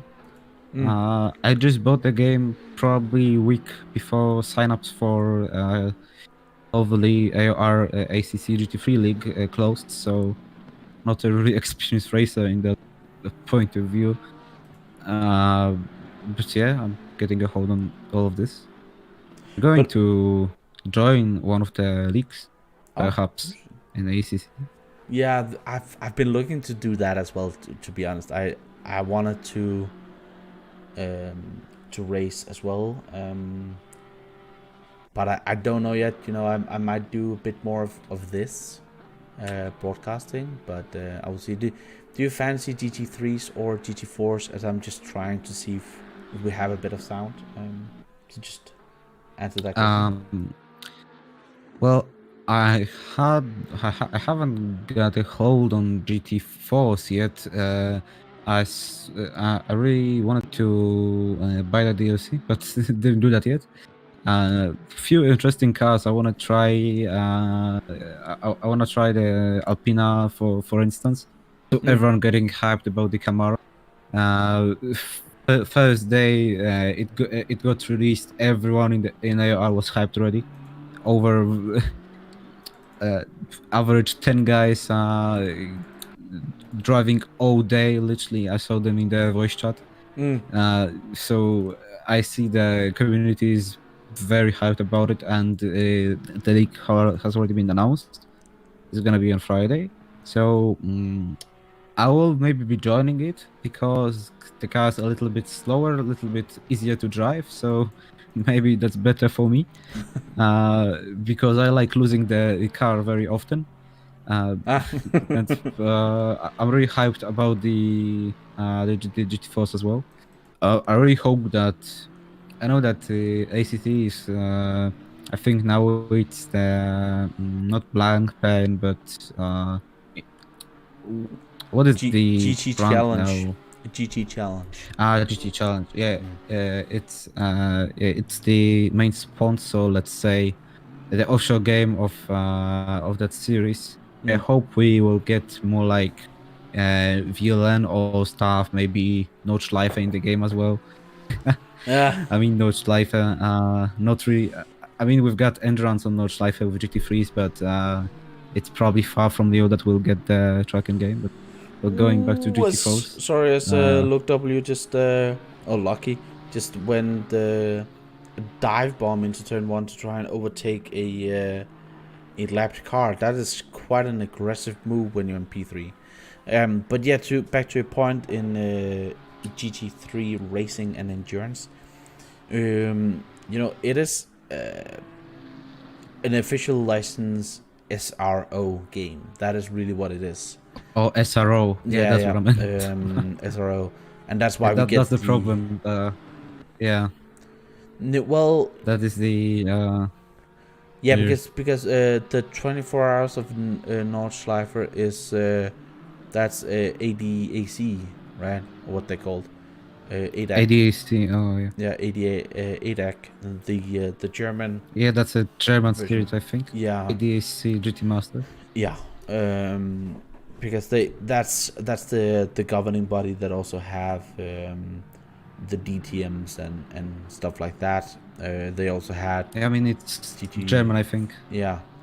The German governing body of you, racing. Yeah, so you kind of have those three. You have ADAC, then you have SRO, and then you have FIA. But SRO do have touring cars as well. That could be the next thing after. After this as well. That would be great. So that could be interesting, actually. Getting the touring cars, the TTR cars in there as well. What do you have you heard? The small rumors that the club have talked about that he want multi-class for the next endurance event. I guess I can't reveal anything yet, but talks been going on Discord, and GT4s will most possibly be implemented in the next endurance race. And I'm not really sure what to expect, to be honest, because it can be that very few people choose their cars because they couldn't decide either they want GT3 or GT4, because from what I saw, it really covers the same guys really race GT3 and GT4 at the moment. So meaning obviously in AR in ACC. So I hope that we'll get a little spread and that we'll maybe have half GT3s, half GT4s. That would be great because GT4s are also interesting cars, and I mean, multi-class racing is something that I love. It kind of resembles of WEC or WEC. I'm not sure which is the correct way to spell it. So basically, what I mean is that it would be great to see it, and maybe I'll enter the next endurance race in a GT4 car. Yeah, we'll see. Yeah, I think as well it could be interesting, and I think it will mix up the race, and it will definitely give me as a commentator more to do. More to follow. Yeah, more to follow, exactly. Yeah, well, I also might get more to do, but that's a different story. Because we have had the last 2 hours. Yeah, we have had racing, but it's not really. It has been difficult because the gaps have been that big between a lot of them. I have been complaining as I do, because that's my job. I do complain. That one thing that I have also been talking about on stream and is highly in favor of is kind of a class system, because we have the ability in the game to do pro am and ams. Maybe not have all three, but maybe have the two in the GT3 fields, and just have drivers having to submit lap times to qualify for the event. 7 laps in hot lap mode. Send the screenshot of your fastest aggregate lap times. Send it in.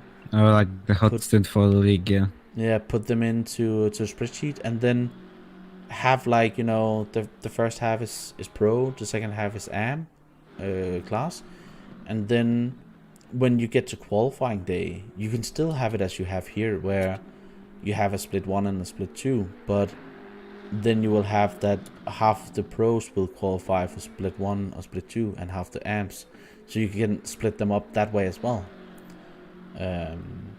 I think personally that would spice up the racing, and you will then have the fastest pro drivers and the fastest amp drivers in a class, and yeah, I think it could spice up the racing. I must say that I'm not sure how it is in GT3s. GT3s, intercontinental GT, I guess. But IndyCar, for example, has that system. You can get knocked out in qualifying just because you didn't make it. I think that's around 40 or 50 spots. So Yeah. well, I mean, we had like around 60 signups this time, meaning teams. But maybe I don't know, limiting the teams to 2 drivers would cause more teams signing up, just because we have a limit of how big the team can be, and maybe then we'll have a bigger number of signups, meaning meaning that actually people will have to fight for spots in the race, in the spots in qualifying.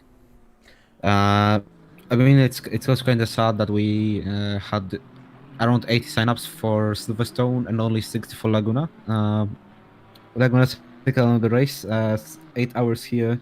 Silverstone had 6, so maybe people couldn't endure 8 hours. But I mean, they thought they won't endure 8 hours. But yeah, as a knockout or something like this, a system like this would be certainly interesting and give more emotions to the watchers. Well, that, but I'm not sure I would probably have it as a knockout, but just that you to just qualify for the signups in general will have to do those two things. Yeah. So that we don't. Because then we don't say that just because you're slow, you're not getting to drive. That's not what we are in for, because everybody is definitely welcome here. Definitely welcome to race. Just clean, fair racing. That's what we're all about. But just that we define the classes of the drivers depending on their lap times. As I'm just gonna try and look, somebody has said something. You can use the NIS key on your keyboard to change MIFD so you can display intervals. Let's see if we can. Oh, something went off. Aha! Thank you very much. Oh, thank you very much. I got something out works. of that. I will just keep that one on. It's kind of nice from Kunos that they made a broadcast HUD, because in iRacing I never commentated on iRacing, but I think there is none. In Project Cast 2, it's more of a HUD for replays or just watching how friends race, so also not a really broadcast ready one, but the Assetto Corsa Competizione one, I think, is the best at the moment. Well, the thing about iRacing is with the third party program that I'm using, you can design your own from the bottom and get kind of whatever data in that you want. Well, yeah, but I meant more like vanilla. There is not Yeah, really exactly. Vanilla, a yeah. in-game system for that. No, that's true. Yeah. Tibalus, I think that's how you pronounce. Thank you for that before. But yeah, vanilla. Yeah, completely agree with you. There's no way, no kind of help broadcasting tool for iRacing. You have to do it all by yourself, and Yeah. that's it's difficult. But then again, I think we have more options. I would like ACC to Well, customization. Yeah.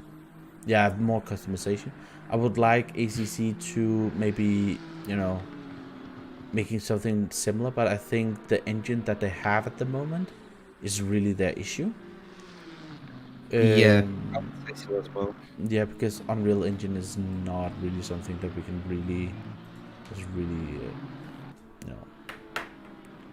user friendly. I would say not something that is designed for racing games. No. I mean, you can see a whole variety of games on Unreal, but it's more of a open world shooter, RPG, or just like hack and slash AAA engine. Yeah, but it's also difficult to program for. That's at least what I've heard. And, especially modding.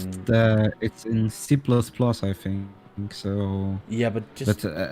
I'm not a programmer, I cannot say, but I think that's C++, and that's a free engine. So it became free, if I'm correct, last year. So Yeah, maybe. from what you say it's a hard one, but I mean, if you get used to it and if you know how to program, then you get a free engine that is really one of the best out there. I mean, look at the games made on Unreal. It's such whole variety of them, and many of them are just astonishing. Yeah, that's true.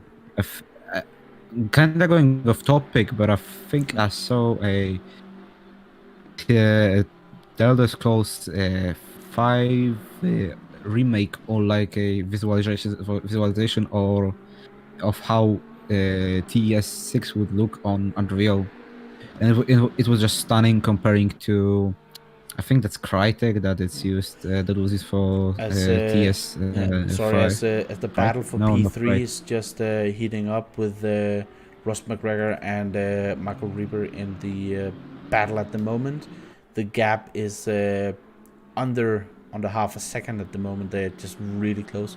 Thing is, if Reber's getting closer, he will soon be able to see the boogeymans of McGregor in his nose. But yeah, interesting to see that the BMW is actually performing this well. We had the top 5 or 6 cars when we qualified was just Porsches. They were just all over the place. As Marco is looking into turn 2, and I think he has done it here. Inside, and that's a move down.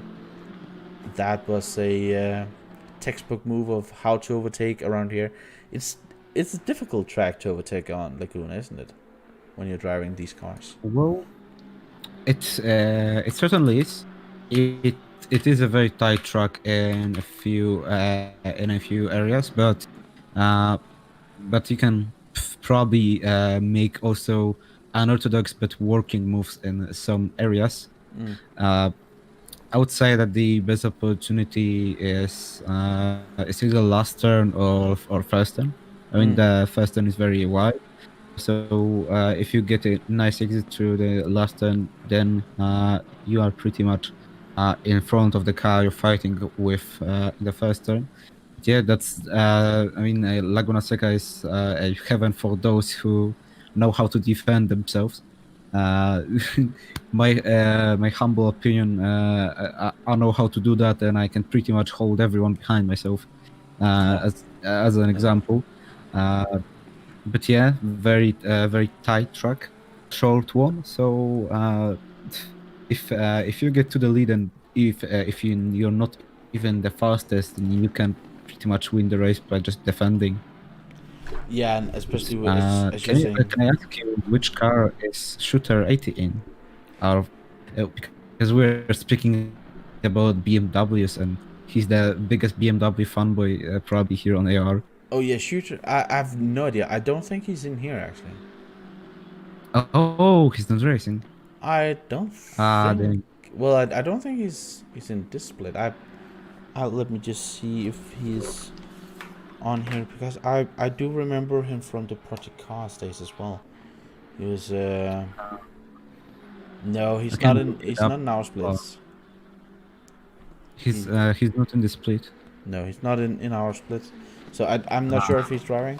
I was also very disappointed that the Angry Scotsman were driving the Boatley instead of the BMW. Andrix, Yes.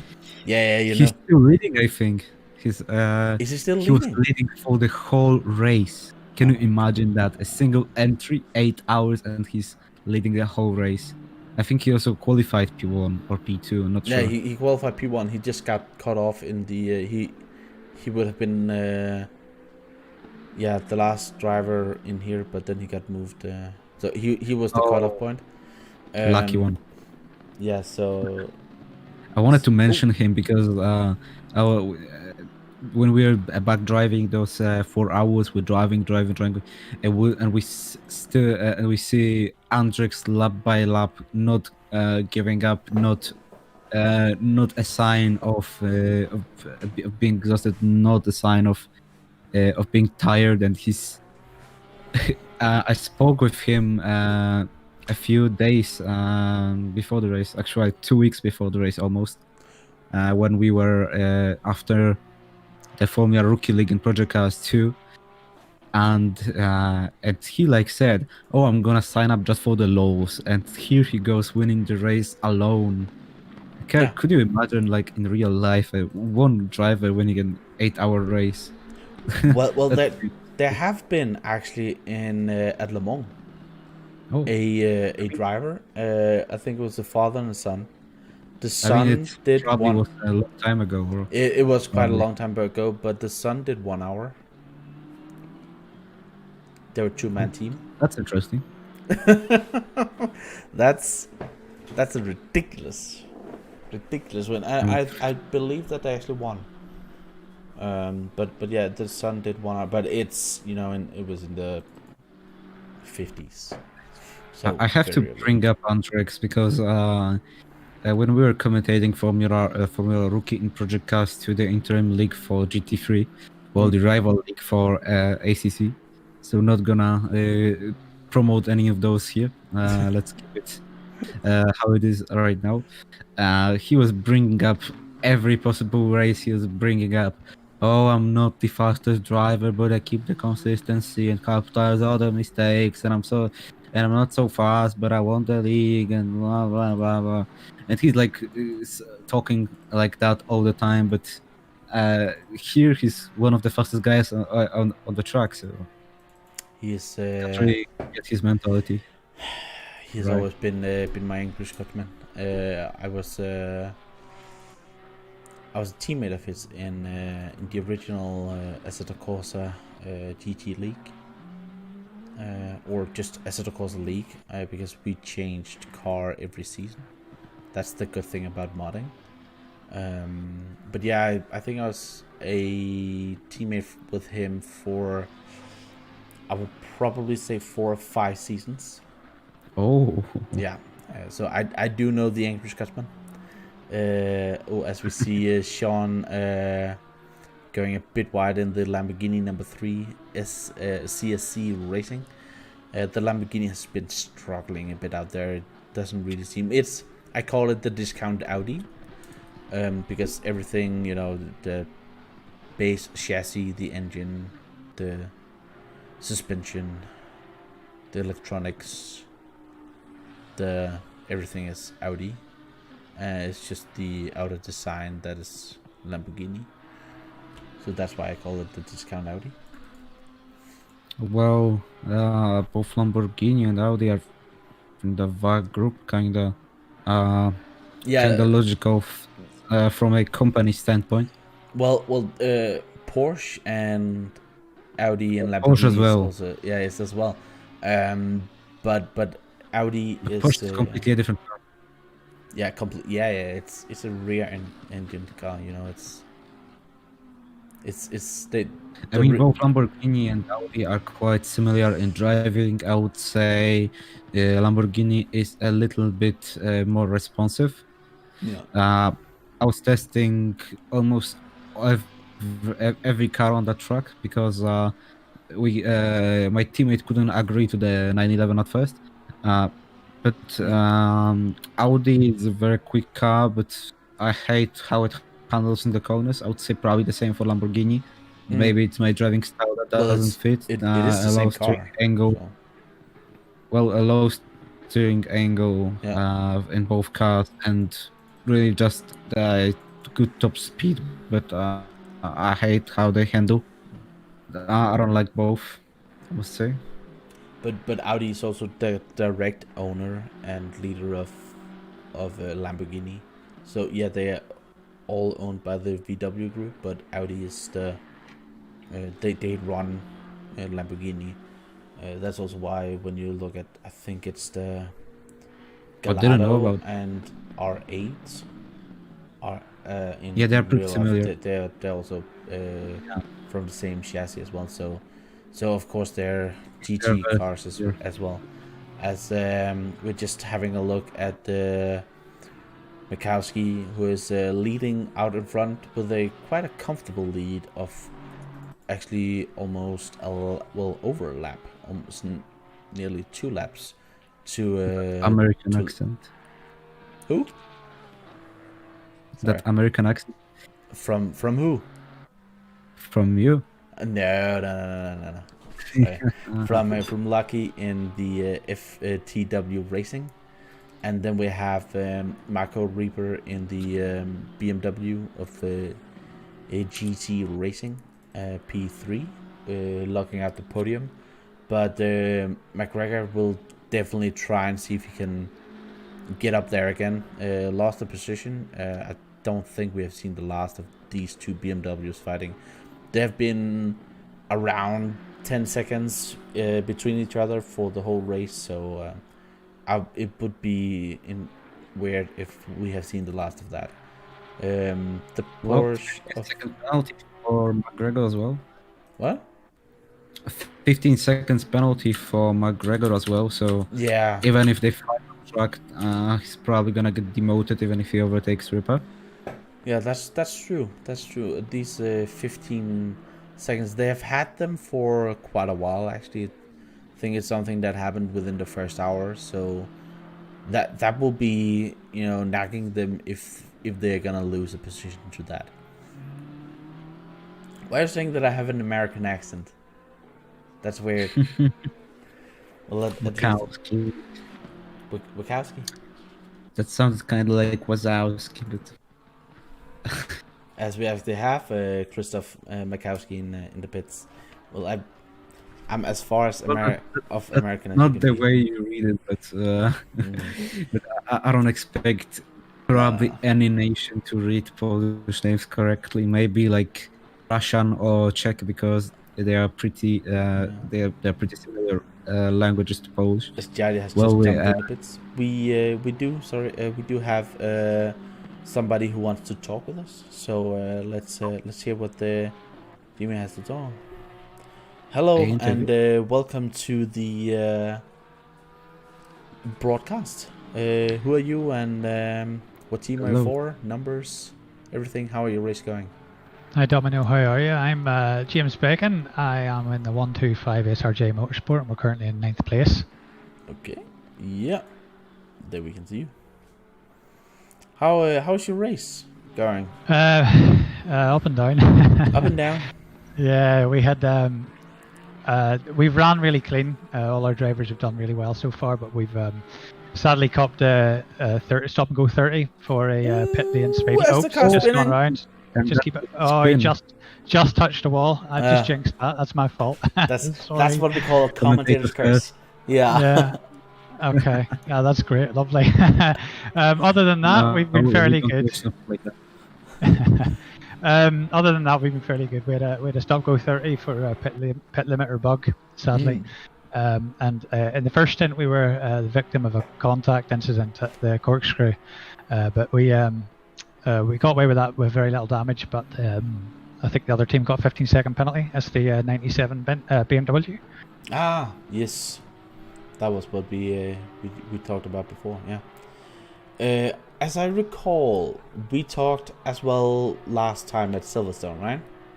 Yeah, we were in the Bentley at Silverstone. Yeah, you were in the spoke to you guys. Bentley. Yeah, I was expecting the Bodley to return. Why have you swapped to the Porsche and not stuck with Porsche the... is so strong here. The Porsche is just too strong here. It's the car that we... Yeah, it's the car that we all main, to be honest with you. Every one of us mains the car, and it's just too strong here. And really the only thing which could have been against the Porsche's favour is the 75-minute stint timer. But thankfully with a full tank you are almost able to make it to the end in the Porsche. It's just really tight though. Okay, yeah, well, I'm just a bit sad we don't have a Bodley. Yeah, I think there are Bentleys in the second split. I don't know if there's any. There is one leading. Sorry? There is one leading in the second split. Oh, is there? Okay. Yeah, I happened to be in qualifying last night with one of them, and they just don't seem to have the pace here. The BMW seems to be the big car for choice.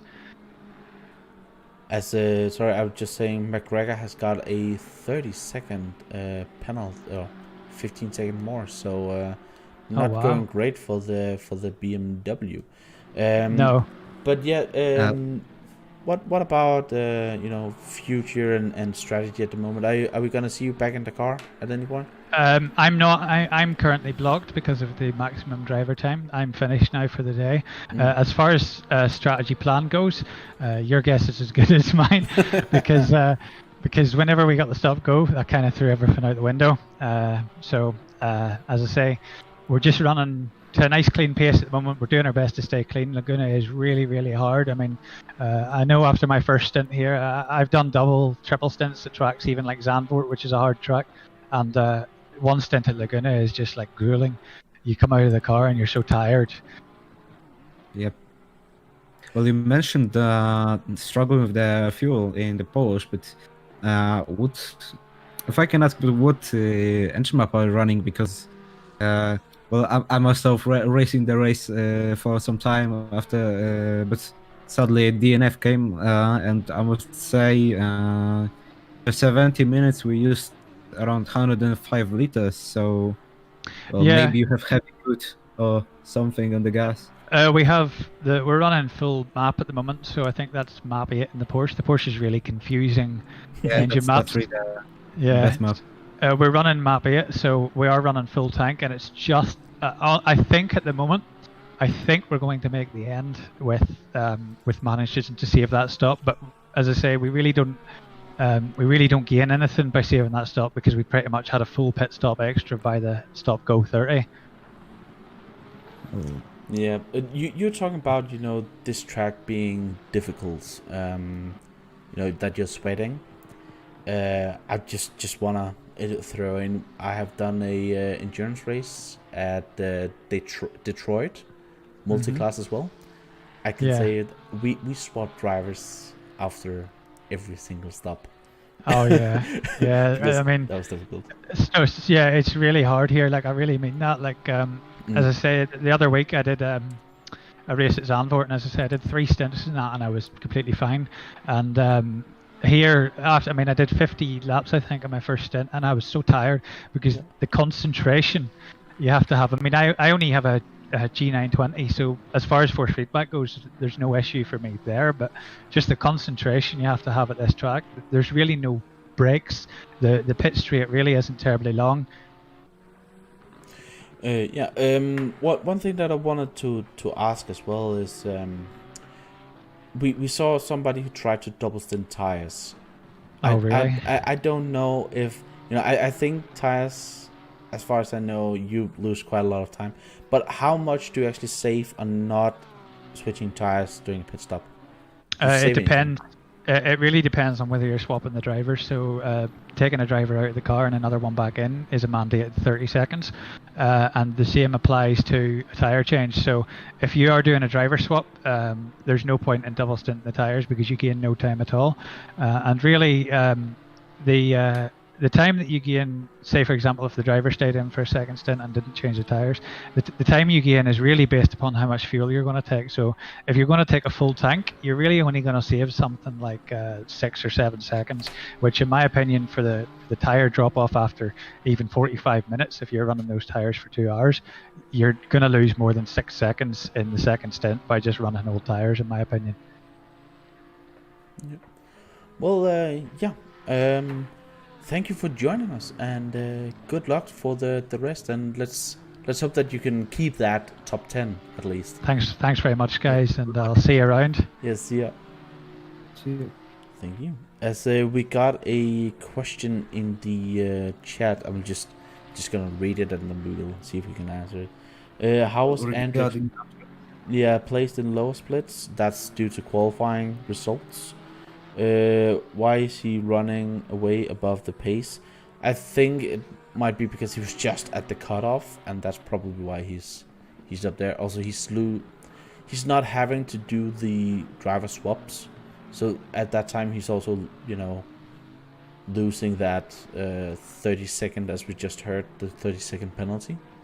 And so that's okay. Yeah, so he will take that. But as well, you know, how can he do that with the driver stint limit? I think the consent is that he will be disqualified after the race. But for Andrix, it's much more about, it's a personal challenge to be up there. So yeah, that's just his mentality. Yeah, he's mental. Like so. Yeah, so that's just to answer that question as well as I can, but and I, you know, haven't been in that split, so I don't know how much he's outpacing everybody else. But well, he is. Well, he's a fast driver. He's a horrible qualifier. He has always been a bad qualifier, but a extremely fast driver. You mean he's sandbagging? That's why he's in the lower tier. No, he's not sandbagging. He's just old. So it takes him a while to get up to pace, but then he's staying there due to experience. And in that, well, I'm not so old, but it's the same for me. As Jadia is definitely putting a lot of pressure out there. He is. Last lap were a 1:23 flat, so even if anybody were thinking we might have, you know, we might be able to catch that one lap, Jadias is not letting them. He's at the moment the fastest driver on track. I missed driver swap for the Carbon Esports team, but he had Jadia now in the car. Yeah. Well, I don't know if that's gonna be interesting to watch. Kinda like Mercedes domination in F1, so I don't know if there's much to talk about him. Well, he's a fast driver, definitely, but as we have seen some drivers in here, especially the first stints in the number 97. We had Nils no joke, I think, something like that. Nils, I just called him Nils. And he's a manager of what? He's Dutch, like. I don't know. I can't see the countries here, but he's the manager of the Red Bull Esport Racing team, and some other sim racing esports team out there as well. And he was definitely. Huh? He also has a YouTube channel. A lot of explaining about ACT on his channel. Well, he's making those kinds of videos like Yorkie does, just explaining things about the tracks, setups, etc., etc. just basically how to play the game, you can say. But he was also really fast, and actually, you know, they didn't qualify on the front row, as we just see Tubin, like, you know, going by in the number 97 here, by a lapped car. But I think they started P7 or something like that. But he quickly got up and actually got up to P2, and we're trying to see if we could fight and catch Nico, who were just going away from everybody, and he overtook Jadia as well. But then up into out of turn 6, he just had 2 wheels on the outside of the curbs and spun the car, and after that they have just been nowhere. Oh, so well, that's unfortunate. Yeah, it is, and you know, you make 1 or 2 mistakes and suddenly you're just way down the field, and that is what we're seeing at the moment, as Sebastian in the car number 7 carbon support. They've had a good first half of the race, and then they had a bit of issues. We actually talked about that they might be able to save a whole pit stop, because they could go. It went the whole 75 minutes in when they drove around, but then they had an issue with one of the BMWs, I think, and then they crashed himself into a wall as well, and suddenly now they're down in P9, and they were fighting for the overall lead for quite a while.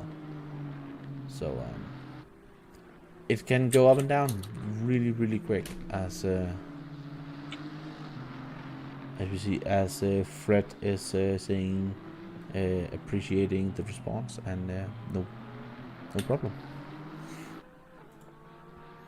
So with the 2 hours and 10 minutes left, what do you think about the race so far?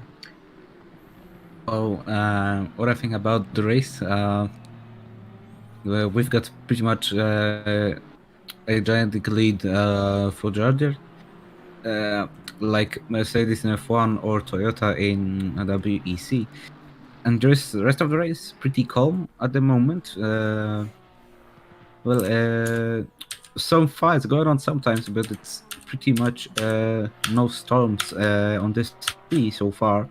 If that didn't sound so bad, but yeah, just watching those cars race is fun, and we still have 2 hours, so maybe some more fights going on.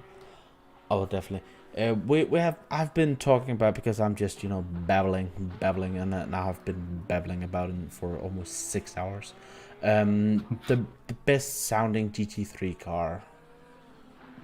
Go. Best sounding GT3 car. Oh, that's a very hard task. I really don't know. I would say, you know, I'm not really a decisive person as well, so I would say like a top 3. Yeah. If not particular order, but like top 3 of my favorite sounding cars in GT3. That would be the Nismo, the BMW probably, and Aston, or maybe Ferrari as well. I mean, Aston has that. Aston is probably the best. That V8 is just great. I cannot really drive Aston, but the V8 sounds great. Ferrari also sounds good. Nismo has that, let's say, silent purr. BMW sounds good as well. But Aston is probably the best sounding, I would say. Maybe if we count those older ones, there was the Merc AMG, also had a V8, but I think Aston sounds better. So yeah, that's probably my favorite. I like, that's an interesting statement, because as we have as we have a drive-through penalty for car number 991, our P2. A drive-through penalty. See, this is a thing that I wanted to especially get to all the coordinators. I need somewhere where it pops up saying they have gotten this penalty for this, because I don't know why they've gotten a drive-through penalty. He could have hit somebody else. I don't know. But yeah. Track limits, but it's really hard to actually exaggerate the track limits here. So I wouldn't say that's the case. They also No. didn't have any statement on the chat from the stewards team. So interesting, and if that's undeserved, then not a very good sight to see. Yeah, well, they have gotten it now. They might have gotten a drive-through penalty for just bitching and moaning and complaining in the chat. They can have that. I know that. Well. I know that the stewards have been really aggressive on misuse of chat. So, but going back to your recent talk with the Aston, because the engine that is in the Aston Martin, that is the AMG engine. Oh yeah, you're correct. Aston doesn't make their own engines. It's the same engine. It might be a bit of a different exhaust system, and because they do have a bit of a different sound, I will give you, but it's the same engine. I bet, yeah. Yeah, so as Marco Reaper's getting a bit closer to P2 now with, of course, with that drive-through penalty. So interesting to see. But yeah, I do like the growls a bit more. The Merc for me is definitely one of my favorite sounding cars. The Bentley, or Boatley, as it needs Boatley to be. sounds good well. Yeah. I actually forgot that Aston actually has those Merc engines. Yeah. So I mean, it's kind of the case. If you say that the new Supra is a BMW, then you can say as well that the Aston is a Merc. Well. Yeah. The Aston is Merc. Yeah.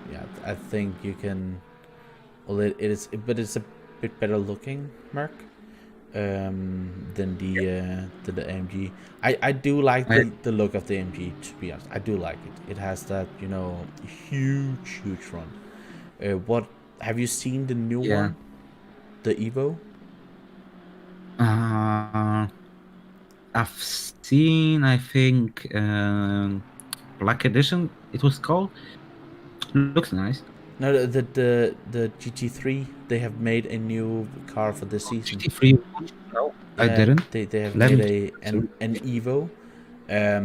It has a huge MF grill. It's like the whole front of the car is just one grill. Looks nice. Yeah, it looks fairly okay. I'm interested to see if we get it in ACC at any point. Yeah, I wonder why is it not in ACC yet.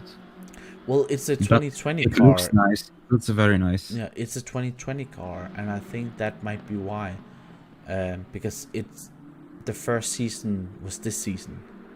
Its first official race were Daytona at the beginning of the year. So I think that might be why we haven't seen it yet. But yeah, it's interesting. The question is there gonna be a Good Smile Racing livery for it or not? There should be. Oh, yeah, that's great news. Yeah, I hope so. I hope so at least. Not for the cods. They obviously hate it. Yeah, well, that's how it is. Ooh, as Marco just looked to be a bit wobbly here. He's going to lap the 777 car, who needs to kind of get out of his way at the moment. He is still trying to catch Lucky, but Lucky's lapping faster here in the last lap, but that might be traffic related. But yeah, the Merc, all of the manufacturers were allowed to make an Evo version of their car. And that is Mercedes's Evo version. The cars that are at the moment have Evos are the Ferrari, which actually was the first one. The Ferrari is an Evo, as well. Lambo, Audi, and now Mercedes. Honda, but Honda is slow anyway. Yeah, and the 6 has an Evo version as well. Yeah. So it's quite a lot of the manufacturers who has made Evo versions, but BMW have decided to make a new car. We have a car off track. Interesting. Car number 7 is going off the track. Sebastian, he's not really. And it's a drive-through. And a drive-through as well. Oh my goodness. Those drive-throughs are crazy today. Well, I think that might be the stewards saying you guys, because it has been. I think it's this team as well. With the 87 car, it looked like at one point that they got hit by the 87 car, and then the lap after, when they got lapped, they crashed into the 87 car. It looked like retaliation. And if that has been the case, I think they would be lucky to get away with a drive-through. But the stewards might have just said, "Beep you! I'm just gonna. You're talking too much. Here, drive-through. Be quiet. Let's get on with the racing." Drivers, stewards are really harsh today, I must say. Those penalties sometimes are really big. Maybe that's not a good example, but my team had an accident. I wasn't driving. That was first, and my teammate was in, and we had a really slow Aston Martin in front of us. He was in a lapped car, I think, not yet at that stage, but he was just driving really slow compared to us, and my teammate was just going behind him for the whole lap. The Aston got punted at the end of the lap just because braked so early. That my teammate got caught off guard because he basically got brake checked. And we got a 15-second penalty because of that accident, for example. So stewards are not playing around today. No. If you do something wrong, then it's your fault and you have to pay for it. Yeah. Maybe that's good. Maybe people will learn. As we see some 15-second, 30-second penalties already. So maybe people actually realize that you can't replay around here on the track, and 2 hours left and not too many too many penalties going on, except for some teams. Also some drive-throughs, but undisclosed reasons for them. Yeah, definitely. I'm just getting answered, show replay when speaking about incidents for those who missed it. Well, sometimes we talk about incidents that has happened for quite a while ago and that I can't show replays of, unfortunately. And also when I'm doing replays, the whole game is just completely stopping for what it seems like 10-15 seconds. I don't want to do it too much because we might end up having issues in the game. But yeah, a lot of the incidents we have just talked about are from hours ago. So sorry, but I can't show that. Just to elaborate in the chat. I can go 10 and 13 seconds back, and also go a minute, but that's stretching it. So everything out of that I can't see. So as we're still having drivers, how many with an hour and 28 minutes? That should be 2 stops left, right, for all the cars. Yeah, really depending on the strategy, because you can either risk it and go for 75 minute stints, which are really, really not a good way to go through the race, because the tires uh, hit, maybe not hit the cliff, but really start to lose grip after around 40 minutes from my experience, usually in the game, but on the track as well. So the best way is probably to do 60-minute stints. But not really sure who is doing what strategy here, but 70-minute stints can also work if you can manage the used tires.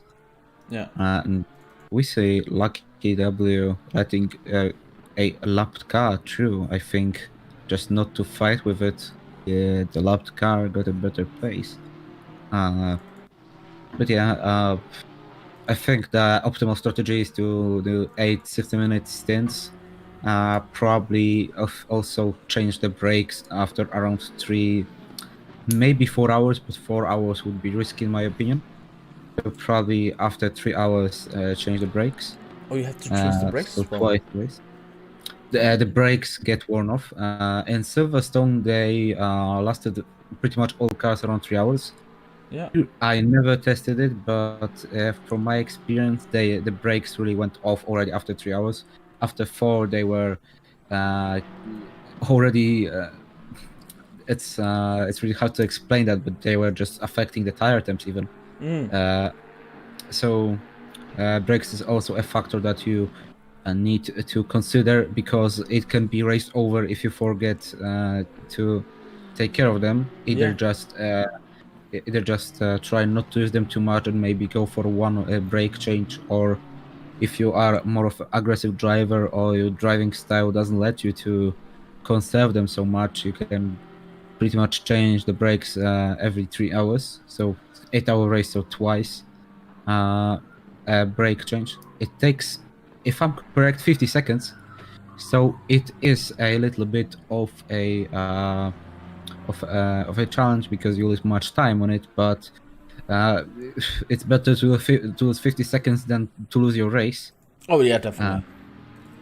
And also considering those temps, we've got 50 degrees Celsius on the track at the moment, so it's not a temperature to it's not a temperature to be easy on the brakes. No, no, it's definitely not. I'll talk too much. Well, no, it's fine. But yeah, 50-degree track temperature. It's what we call a bit toasty. The if I tire. start to talk too much, I just start spitting nonsense. Well, but, Yeah, go on.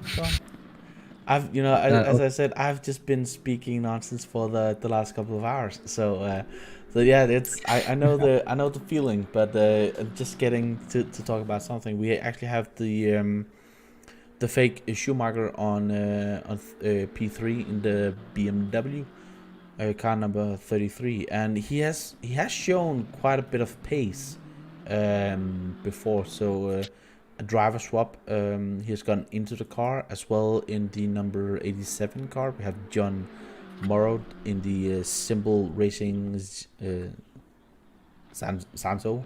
I think so. I'm just gonna mispronounce a lot of names, and that's how it's gonna go.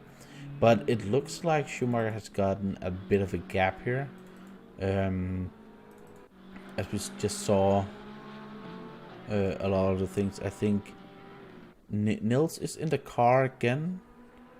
But as far as I can see, Knob has said that he has done the maximum time per person he has been in the car.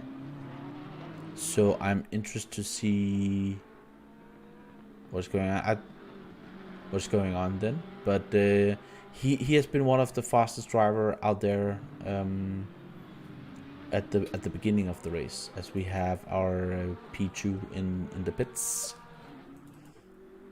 And the Schumacher's well, he's actually slower than John. John has gone out and done a 23.6 out of the gate, so still a bit of pace in that BMW here at the latter stage of the race. We are now as we said before, in the last 2 hours of the race. And I will say, you know, one thing is for these drivers to actually have completed the whole race. I can feel that my voice is having done in a 6-hour stint now. So it's gonna be interesting if it's gonna completely go off in the last 2 hours. Let's see. That's gonna be the interesting thing in this race. As we have had driver swap, Max has gone in. In the Lexus. Huh? Interesting. We see Heiko in the Lexus. He usually drives in McLaren. What car number is that? 50. It's 888 888. The 888, yeah, the Heiko driver here in P15. That Lexus has been, well, lackluster in performance. They have been up and down. P15 is probably some of the highest I've seen them in this race. So that's also a great sounding car. Yeah, I mean Lexus isn't a very fast car in particular. That is very stable, but as I said, it's not fast, but it's stable, and you can even go over the sausage gaps in it. So yeah, I tried, and it did work. Strangely, because it didn't in any other car. So if you have problems with consistency but not with speed, then I guess it's the right car for you. Well, Heiko one time almost knocked me out in qualifying, so, but I do not suspect he's not a driver, not a consistent driver. Well, P15 in the pro class is a very good result. Yeah, better than I did. Well, that's the thing, and you know, these are the pro split. So this is the top split, and a lot of these drivers are really fast. But for me, I know people are talking about, you know, the Porsche is OP and all of that kind of stuff. And for me, in endurance racing, it should be, well, if you are comfortable in a car, that is, in my opinion, what you will be the fastest in. I have tried the Porsche, and I am fast in the Porsche. I do actually like it a bit. But I will say a car that I am really fast in, you know, the Bentley or even the McLaren. The Mercedes in the rain, I have tried as well. The Mercedes in the rain is that's a beast. So if you could get a setup at a car that fits you, in reality, I think that will triumph a fast car. When you have the talent of Jadia, I think if he had driven a Lexus or a Mercedes or anything like that, I think you would have seen him in the top as well. Well, I think that's the right mentality to choose a car, to just go after what you feel the most stable in. I really went for the Porsche myself, not really because it's OP. I just maybe not feel the most stable in it. We had a yellow flag out right now. There's a car going slowly right before turn 6. Oh, it's the 777 before turn 6. Sorry. Yep. It's been cleared. It gotta be maybe the 52. Yeah, I think it was. That wasn't the 7, and that was a GTR. Okay. Well, then it's the Maybe GTR and the number 12. Yeah, probably number 12. But we actually have a battle for position, P11 and P12. No, that's a lap. He's P7. Right behind him is Heiko in P15. Yeah. And so we have right behind him, it's P9 and P11. Yeah, or now P10, because we have the BMW in the pits. But I thought we had a battle for position, but Ryan is actually a lap ahead of Simon behind him. So that's why Simon is a bit off the pace there. I was getting hyped because I thought we had a battle on our hands, but we don't. Well, But yeah, back to the conversation about a nice Yeah, car to drive. I'll go You back took to the the top. Porsche because of I mean, in the Porsche, probably it's not probably the car I feel the most stable in. I feel pretty stable, but I usually do 4 traction control on this track, and I can oversteer some corners. Mm. But I made probably no mistakes in my stint with the Porsche. I think only once I went a little off in turn 5 of the curb on the gravels. So that was my only mistake, probably, but that was more related to tire wear already. But that's probably also because I really got used to the track. I was and the car. I drive the car in the league all the time, so that's why. Yeah. But if I would go for the most stable car, Lexus is a very, very, very stable car. It's always glued to the track, no matter what track you drive. Well, probably even butters on ice. I also feel pretty stable in McLaren and Nismo, but McLaren I never get into the into a good pace with it. I No. would be probably way off the pace here on Laguna, despite Laguna is probably one of my best tracks, and Nismo I feel very comfortable and very stable on it.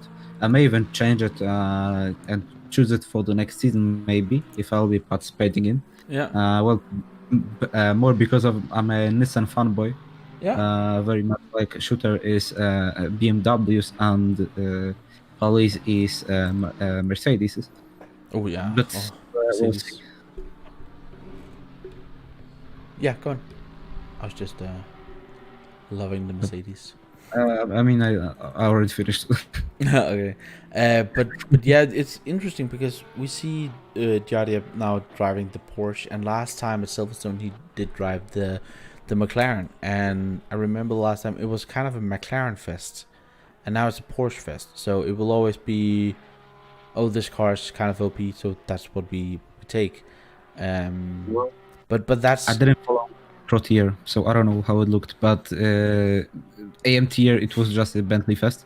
I think the whole podium was out of Bentleys, and if not, then P1 and P2. Yeah. I mean, it wasn't for like that for the whole race, but when rain poured down, they just completely did everyone like they wanted, and took the lead with a massive advantage. Yeah, but you had rain because in Silverstone the top split were all dry. Yeah, I heard about. And they did expect rain, but that kind of thing I think we will always have when people can choose different cars. The one thing is I've seen a lot of drivers actually talking about that they want to have a IGTC championship, so endurance championship. And at that point, I would say, well, if it's a championship, you should lock the cars. So if you choose a Porsche, so if you choose a Porsche, if you sign up to the championship in a Porsche, if you and you do, the championship is like, let's say 12 hours of Bathurst, then 5-6 hour races, and then we end in with the 24 hours of Spa.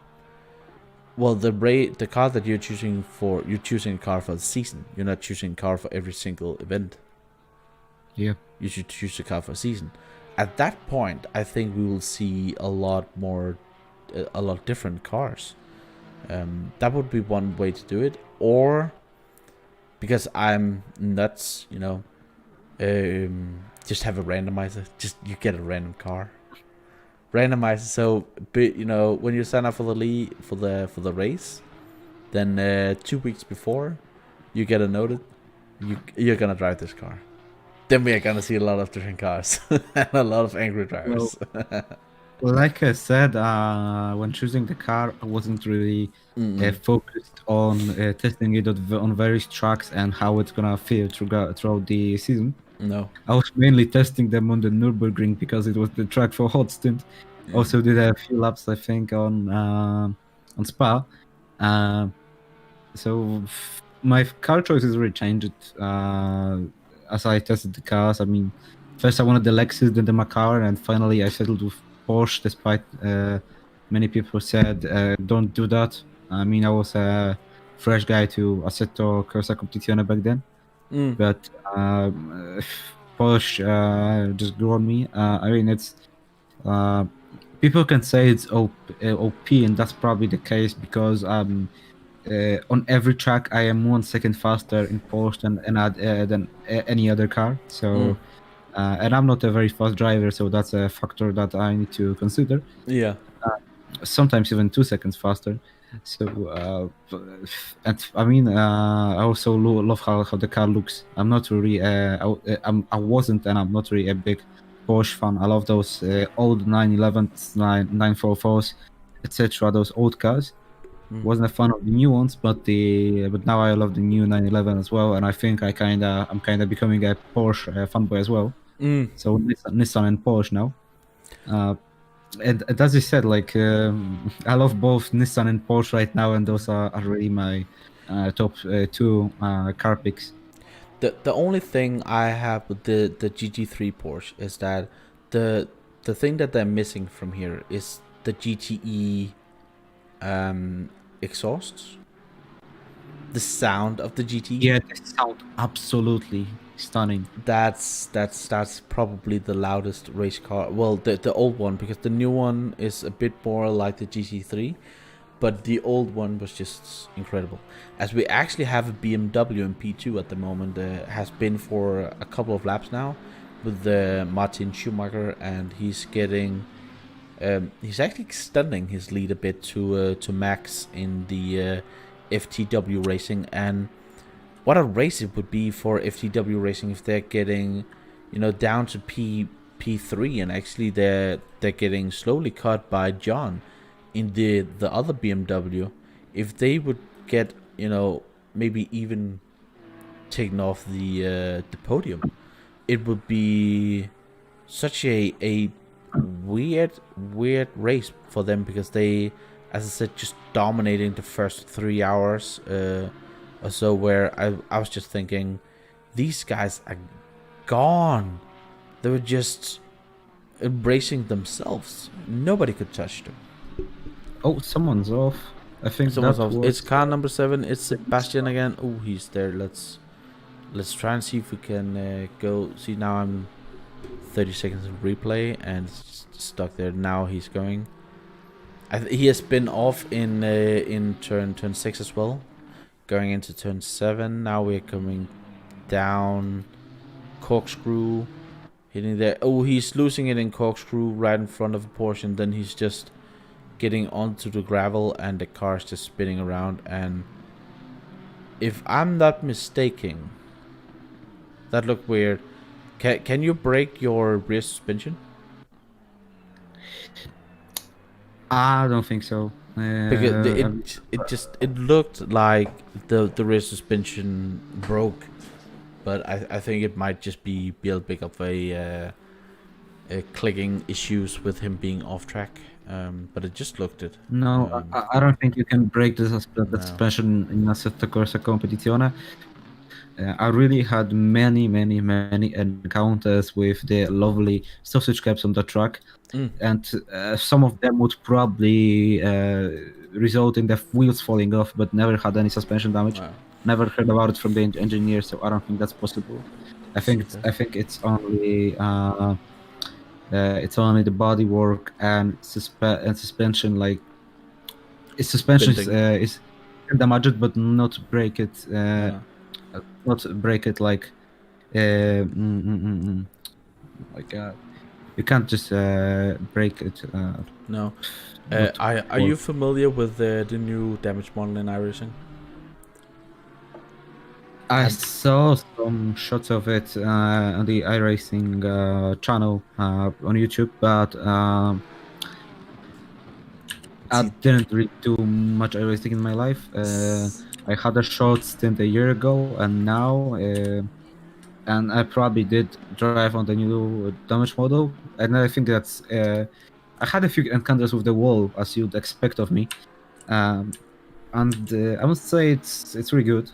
It's really realistic in my opinion. But as I said, the main car I did was the M8 GTE. So I guess that could be a good benchmark of this damage model. Well, Uh, that actually doesn't have the damage model. That's the old one. oh, Yeah, no. If the new damage model is mostly on the Formula cars at the moment, and when you crash, it's just like, you know, wheels flying off and everything just explodes carbon fiber all over the place. oh, I know that we will probably never see that in a race like this, as we have a yellow flag again, green flag. We didn't really see what car that was. But I would love to see that in ACC at one point. And I think sometimes, I know that manufacturers don't want their cars to be broken, and that's mainly the reason why they don't do it. But yeah. I think a good damage model really is there to sell the immersion as well, because when you damage one of these cars, you know, and it's just completely broken, it just helps with the immersion of this is a simulator. Well, it's almost a simulator. As at the second that any of these games, I don't care which one it is, it will be a Simcade, iRacing, Assetto Corsa, everything will be a Simcade until the day that they can provide a safety car at Bathurst because of the kangaroos. That's the moment that somebody will have, that's a simulator. Before that, it will be a Simcade. I don't care. I love that.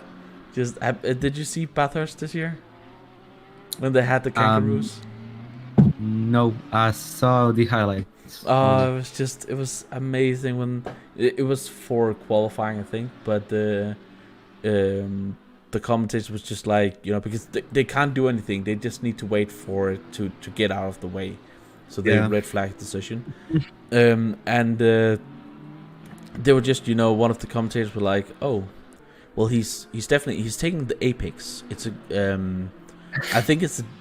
I think that probably is last year's rubber he's having on there, because less of a surface, you know. And then they were talking about, well, I'm not sure that the stewards will accept that, because he do have moving arrow in the with the tail. And I was just like, they're just going on there. If any of you have the time, and if you have, just go search for Bathurst 12 hours and just kangaroo. It's such a great thing. And but before anybody can do that, everything will be a Simcade. As going back to the race, John is actually getting closer and closer. The gap is now down to 2.4 seconds, but he needs to get in front and really get a gap out there, because he has this 30-second penalty, so they need to be in front of Max with at least 30.1 second. Do you think that they can really extend that gap to 30 seconds in 1.5 hour plus possibly another? I mean, possibly they have to make another pit stop just to finish this stint and start a new one. So that can be one of the most interesting fights going on here to the end. Well, fight with time, more of a fight with the time, just to snatch those 30 seconds more, a bit like Lando Norris in the Austrian Grand Prix, but here they are in front, not in the rear. They are the one with the penalty, not the ones that fight for the gap because the car in front has a penalty. Yeah, and you know, yeah, they need to activate Lando Bot to get up there. But they, at the last lap here, they were, well, 6/10 faster, and they need to put those kind of lap times in for the rest of the race if they want to get 30 seconds on Max, because, you know, Max has not been the fastest driver, but still 30 seconds is quite a lot, especially for, you know, a car like number 991 which has been providing us with such an amazing speed out there. I Well, think, but it's both not of always them about the do. pace. Huh? You also have to watch out and save the tires. Oh yeah. Because if you have a great pace, but you use all the tires in the first half hour of your stint, for example, then in the second half, someone who was just conserving the tires but driving a little bit slower can chase you and just get a gigantic gap and win over that fight. So that's also a factor that those drivers need to consider while uh, going on for those 1.5 hour out of 8 now remaining. Oh, as we have a slow driving Porsche, the number 830 of James. Let's just see what happened to you, James. In the Ryan L83 car. I think he's back on track. He's now back Yeah, he's back on to track. racing speed. We're just watching the replay here. He's getting just a bit wide, and then he is. Well, he's just slowing down to let the cars by. Actually, it wasn't nothing more dramatic than just letting 3 Porsches and a BMW by. And the BMW is flashing at him while he's overtaking. Ooh, as we have... was that Jaria? Jaria has been off. Jaria has been off. Did he hit the wall? I'm just going into replay and watching here. Coming out of turn 3 into turn 4. Everything looks nice and dandy. Jadia is 39 P1. And getting into turn 5, he's just having a little bit of a wobble. Oh, he's hitting the curbs on the out. No, he's saving that one. He didn't lose that much. I just saw him off the track, and but that could have been nasty. An incident like that. If you going frontal into the wall, how much time in the pits will that cost you? Would you guess? If he would crash into the wall, I would bet probably 1.5 minutes. That's my guess. Also, a little bit of personal experience, but I can't really recall if that was just a skillful save or just being very lucky. But this corner is at the first encounter is just it's just normally casually you're going through that curb, but if you go off it, you just drop into the gravel. There's a little bit of a elevation change between that curb and the gravel on the outside. So if you get caught on it, you can either just continue on with losing a little bit of speed, or you can also die, let's say, a little bit like Russian roulette there. We call that a brown pants moment. What Jadia just had. Pushing hard still, you know, with the gap lead. Oh, as we have a car off, it's something with a 72 maybe, no, 71. We don't have a 71. What? Car number 71. There we got them, and I'm just gonna go a minute back. Oh, that's Felix. Yeah.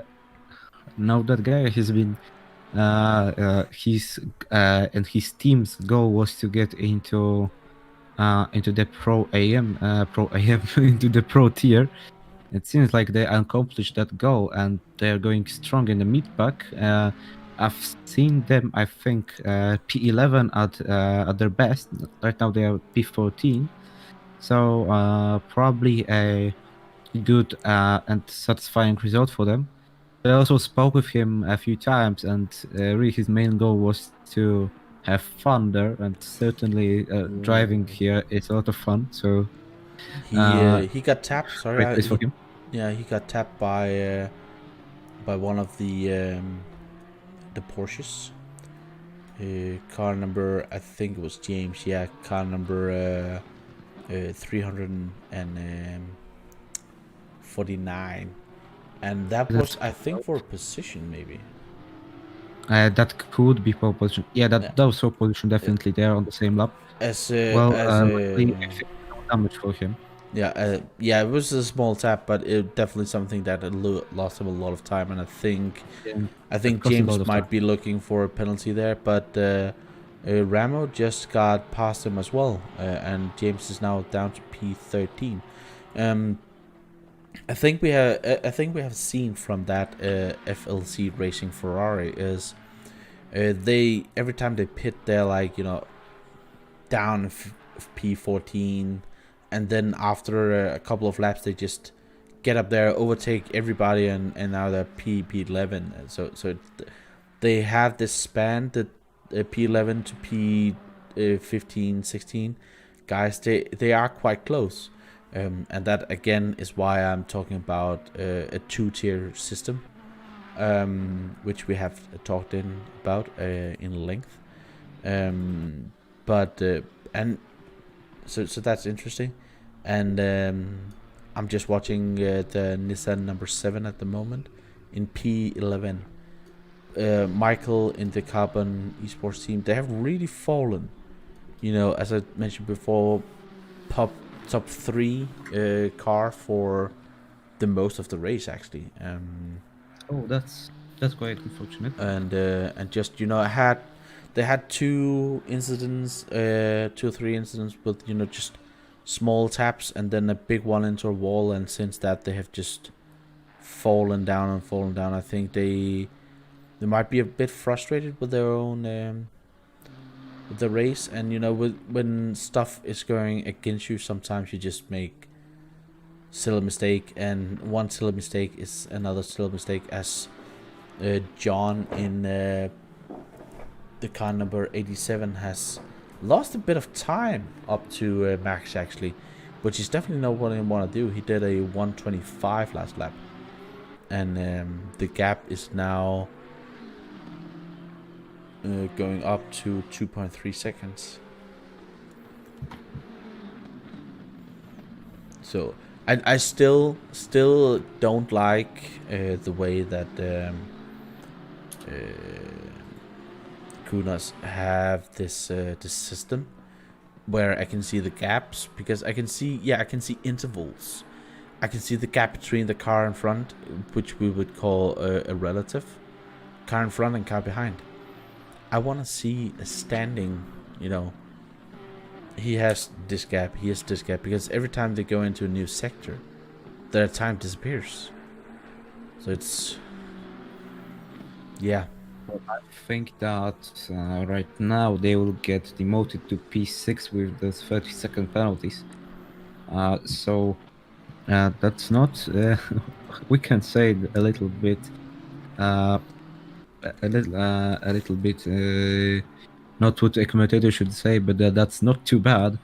That only 2 positions would be dropped with such a big penalty. I mean, 8-hour race, so 30 seconds isn't that much in the span of 8 hours.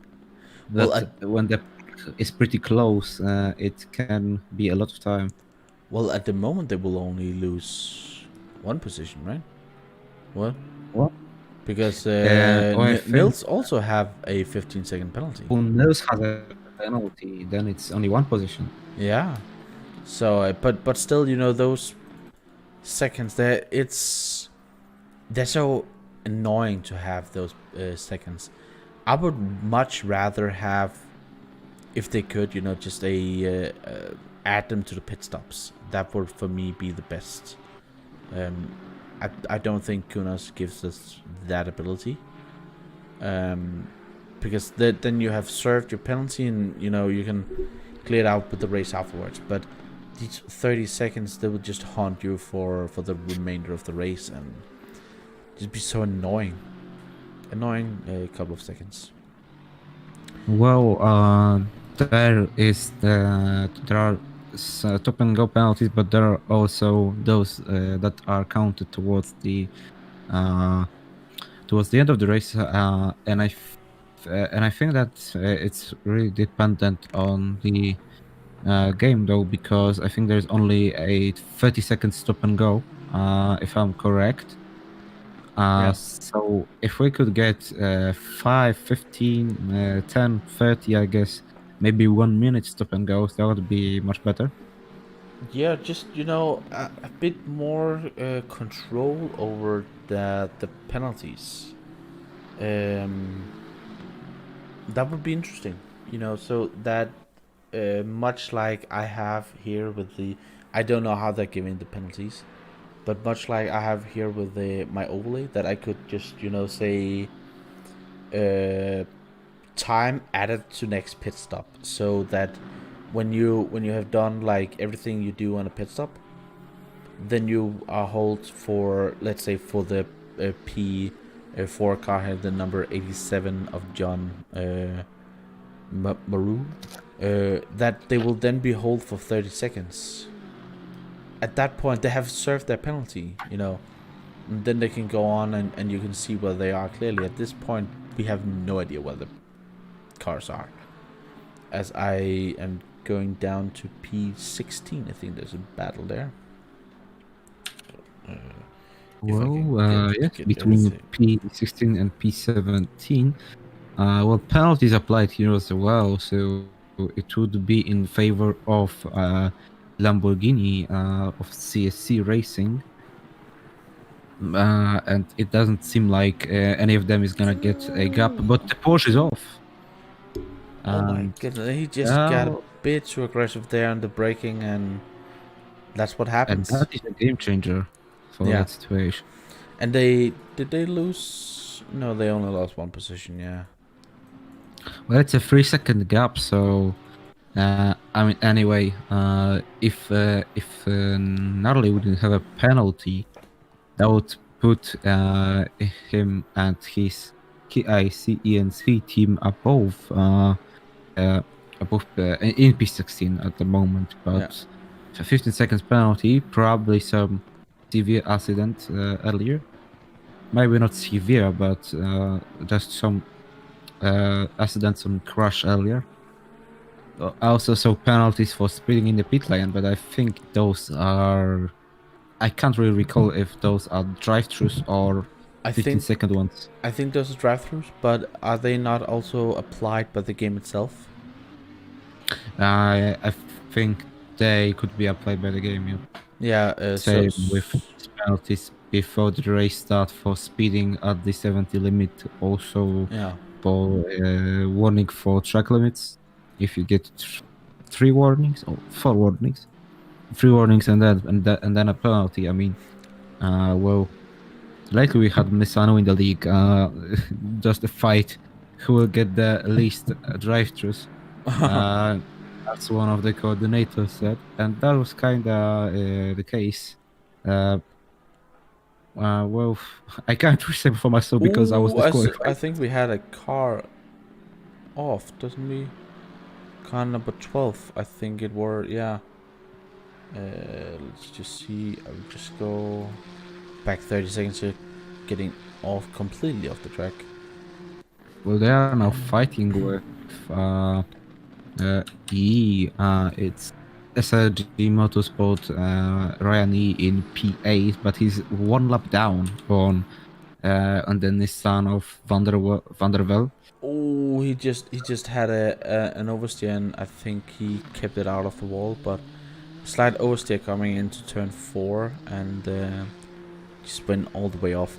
The way that the painting is on the back of that car, it looks almost like it's sad, or just having when you're really tired. It looks really tired from the behind. The Nissans? Yeah, the Nissan number 12. If you look at the behind of the car. Yep. Yeah, it looks tired, right? That is what happens when you're, almost 6 hours and 40 minutes into. I must say that's a strange, that's strange sight to see. P7 and P8 not fighting, but one of them is 1 lap down. Yeah. That's not to be something you see on a daily basis in sim racing, or normal racing as well. Yeah, I think Ryan is actually quite a lot in no man's land at the moment because, well, I say that as M- Mendes in the 777 is behind him here, but we saw him earlier fighting with Simon, and Simon is well almost a lap behind. Closest Actually. rival is Mendes P9 now 7 seconds behind. But But if I he wants think to overtake someone, there's probably no chance at the moment, sadly.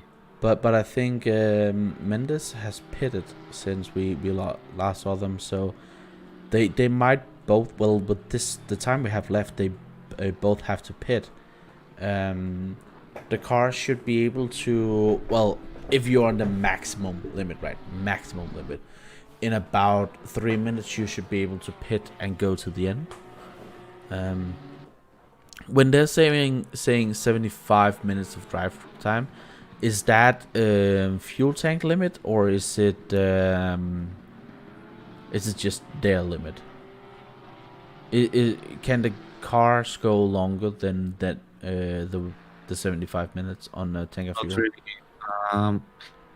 The tank is, I think, 120 on every car, and different cars have different fuel usage. I think in that regard, Ferrari is one of the most fuel efficient. But Porsche, from what we heard earlier, some people struggle with it. Some people struggle with keeping up 120 liters in 75 minutes, and I cannot really see why. I had no issues driving 70 minutes and 105 liters during that time. So maybe depends on the driver, but Porsche is just from personal experience and from what I hear from the people driving it, just not a very fuel efficient car. But obviously there are cars that eat much fuel as well. I cannot really recall which ones at the moment, but I would say Bentley isn't a fuel efficient car, for example. Well, it's a tank. Well, it's a tank. Yeah. It's not meant to be fuel efficient. Have you seen the car? It's aerodynamic. Of course, it's not fuel efficient. It's a tank. I mean, Bentley is like a truck. It's, every time one drives behind me, I'm just scared not to get run over by it. Oh yeah, completely. Actually, it was quite funny, you know. There's this meme about the GTE BMW being, you know, this big boy, Big right? boy, big boy, yeah. Yeah, big boy. It's 1 centimeter wider than the Porsche GTE car. It's 1 centimeter higher than the Porsche as well. It's about a centimeter shorter than the Ford, and then it's the lightest of the GT cars, which is a bit. I mean, it really looks just from the appearance, it looks big. Yeah, but it's a lot of just carbon fiber. Kind of feeling, and like when you look at it, it just looks like a big car. Maybe not if you see it standing next to it in real life, because I never experienced that. I never saw one in real life. But like from seeing it from the pictures, videos, games, I think iRacing is the only one that has the car really. It looks just gigantic. It looks very big. It looks big, but I think I don't remember if it's that the GTE. I think also the GT, but especially in the BMW, I think it were, where they actually got the engine so far back that it's actually behind the front axle. I think it's the GTE. So the from the mid of the wheels and all the way out the front, that's just the cooling. The engine's not there. So that's one of the things. So it's a lot of, you know, it's a big car, but there's not a lot of thing that is weighing it down in that, you know, it doesn't cover a lot. inside it. So that's probably why, as we just at the moment is looking at P2, Martin Schumacher, they've had a just a great race.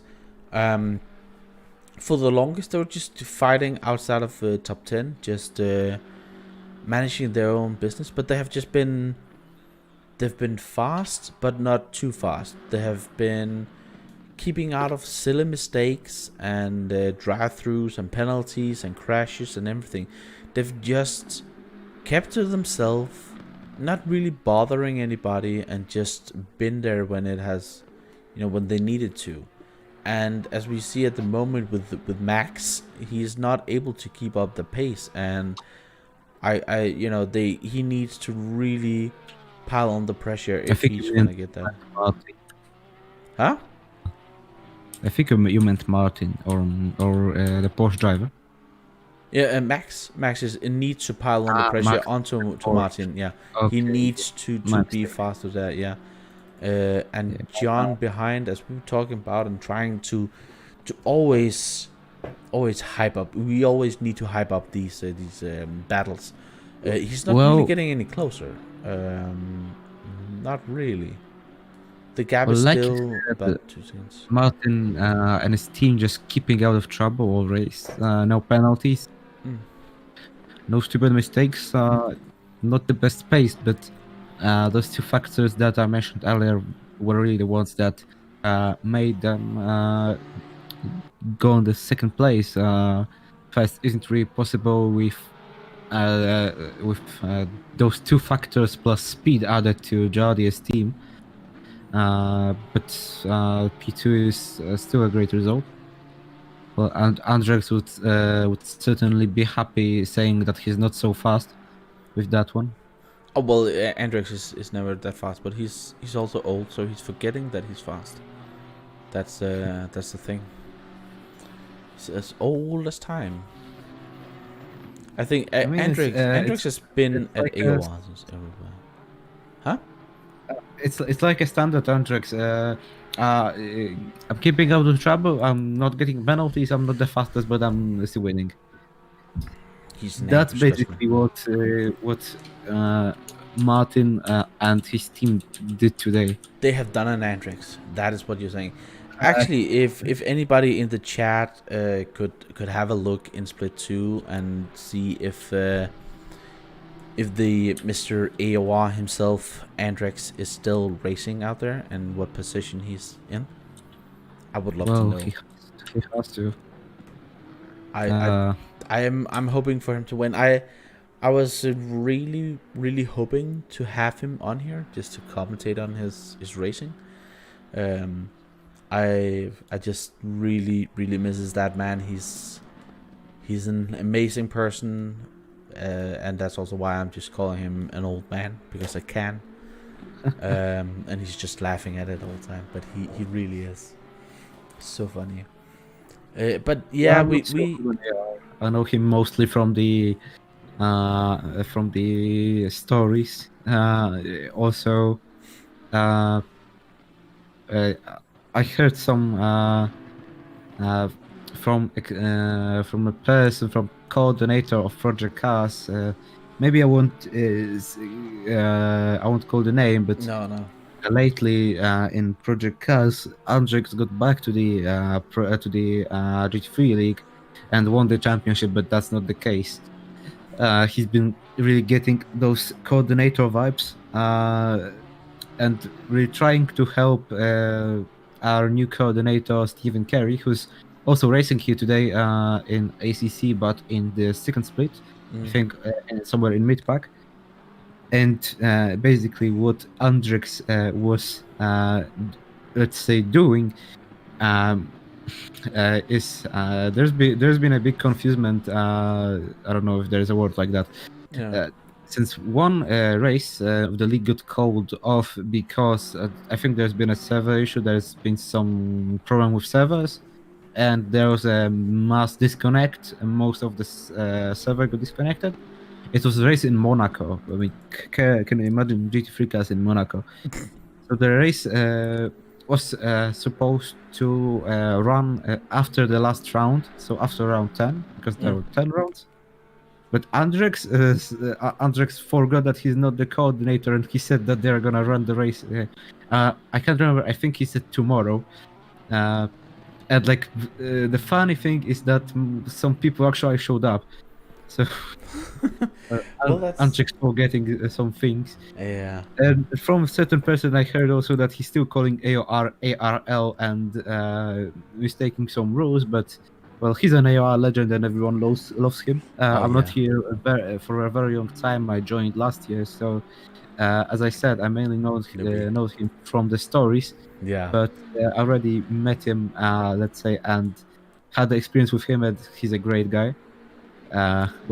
Old man, as you say. He's an older stick man. I think I met Andrex or learned about him in the Project Cast 1 era, actually. Just at the end of Project Cast 1, and so it's a couple of years ago. And then Project Cast 2 as well. Assetto Corsa as well. We really, that's probably where I know him most from. Because I was his teammate, and I know Andrex. Why I'm calling him the Angry Scotsman is because I know his. We had a lot of talks about off tracks because we have the same views. Everything that is over the white line for me is an off track and is a cut and is disgrace. The track limits is the white line. If you can't stay within the white line, then you can't be on a racetrack. That's my opinion. Hardcore. As we actually have, Lucky, I think, has had his last pit stop. He is now down to P6. Yep, he's now leaving the pit lane, if I'm correct. Yeah, coming out of the pit lane. So I would guess that the cars in front still needs a pit stop, but he is It's almost 1 hour. Probably need one. Yeah, but he's almost lost a lap. Is that quite a long pit stop or what?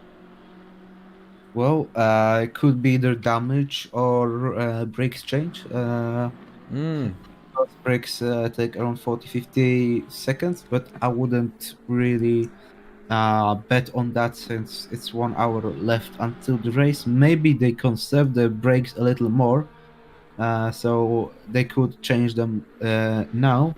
And that's a very possible scenario. Maybe they had some aero damage or suspension damage as well, but Yeah.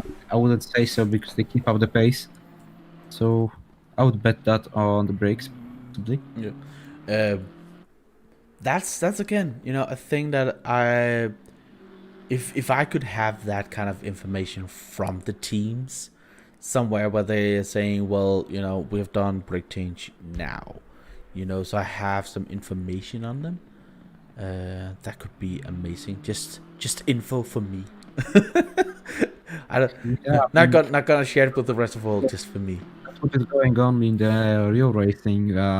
You pretty much hear the commentators say, "Oh, that team had problems. Oh, that team had that on the pit stop, etc., etc." And that's what you would love to see here as well. As Nils is getting actually close to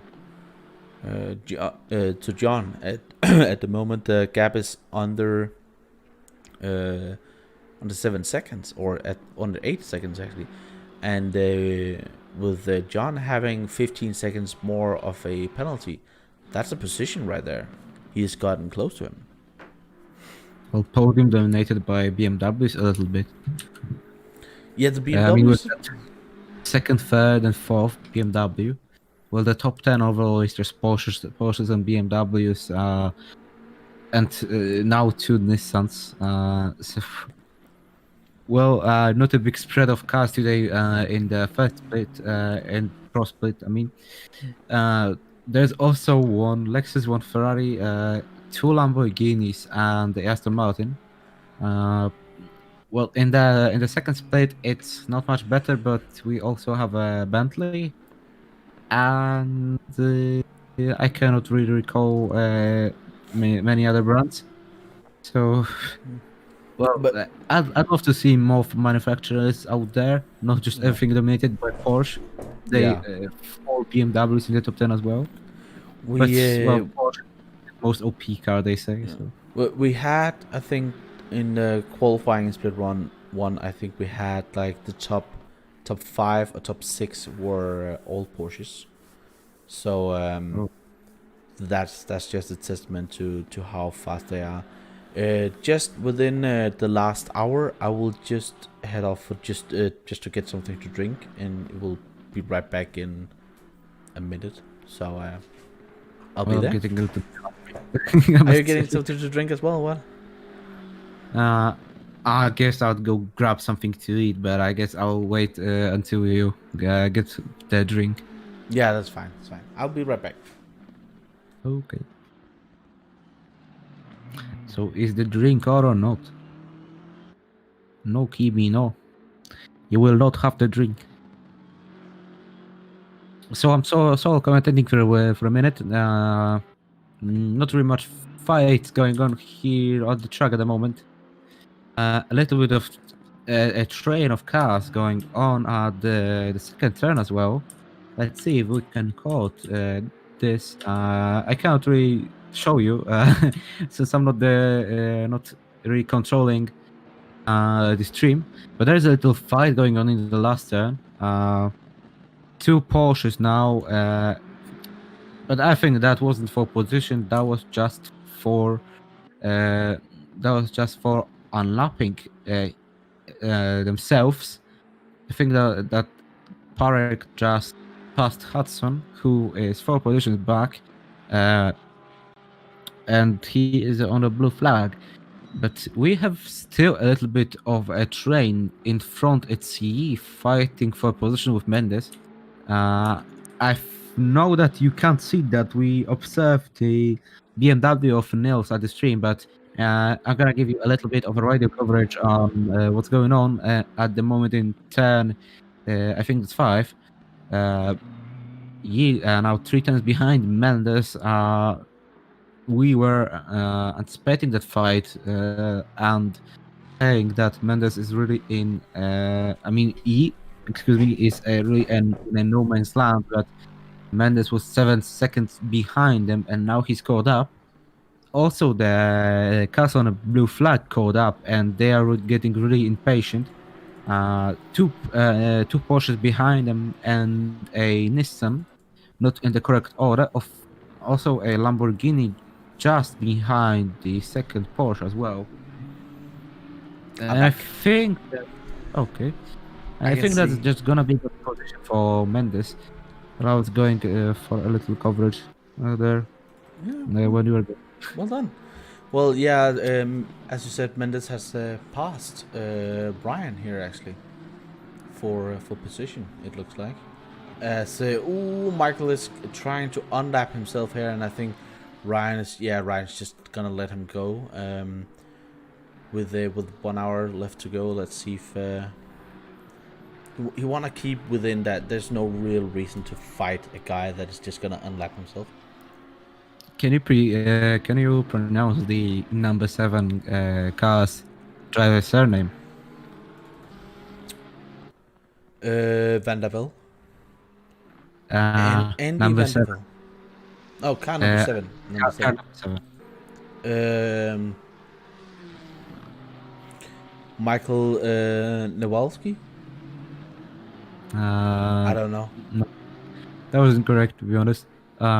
You read the W like a V in English, so Nowakovsky. Nowakovsky. Okay. See, I have no idea. We have like 4 or 5 new Polish names in the GT League. I have no idea how to pronounce them. I have one. I mean, in the ACC League, your surname. Well, we've got 2 coordinators from Poland in ACC here. Yeah. Krop and Janks or Jankes I can't pronounce Klopp's surname as well. Krops. Yeah, Voodoo told me that my surname is nothing compared to his, and I think both mine and his are at the same level of difficulty. Goodness. I will say that I can get Christoph Makanowski. I think that's probably the level I am. That I can get Christoph. That's impressive for me. I am. Wait, sorry for asking. I don't really know, but are you Dutch or English? I am Danish, so you are completely You're off the mark Danish. there. I'm Okay. Danish. Oh, I think I saw that on the forum. Yeah, We just saw of the truck, and that's also Mendes of the truck, and he overtook him, Oh, nice. so he regained the position. Yeah, Michael getting past both of them in this fight. The number 905 car should be getting out of the way. It's Kieran Hudson. Should Well, definitely just. he waited for his moment, was patient, let the cars on the blue flag through. He waited for the mistake, and both Novakovsky and Mendes, actually Mendes, the only one he was fighting with, as Novakovsky is one lap behind, both went off the track, and he overtook them both. Also Hudson, but I'm not sure if Hudson really made a mistake. Well, Hudson should just. He's the blue flag. Ooh, as he's almost losing it there. In front of Mendes. He should actually just let them by. As he's getting the blue flags. I don't know. I haven't read the. Oh, as he's just closing the door there. That's not the way for a guy who is getting lapped. Novakovsky. Okay. Yeah. That's not the way for blue flags driving. Normally the blue flag is 3. You have 3 laps. I don't know if it's the same in here. Or not 3 laps, 3 corners. Well, not really sure either. I guess that's a question to ask the coordinators, but Yeah. well, obviously you should let the car through at the first really safe opportunity. Yeah. The car is first close enough. convenience. Yeah, first convenient place. And I will say, one thing is lapping cars. That's a skill in itself. Getting lapped, that's a skill in itself as well. I have to agree. Huh? I have to agree. Yeah, it's because if you're good at letting drivers by in the correct way, you will not lose that much time. Yep. I would say in GT racing it's probably a bit more difficult than the multi-class with LMPs and GTs, because the speed difference is so much greater that you just lift off the gas and they'll just fly by you. But the same rules apply here. You can in this game you actually have indicators, so and that's gotta be a bit of a cheat, isn't it, to use indicators? To use indicators? Yeah, indicator. When you're going left and right, you can use indicators to show where. Well, I'm not really using indicators in the game even. I mean, indicators are probably mostly used for like signalizing that you are going to the pit lane.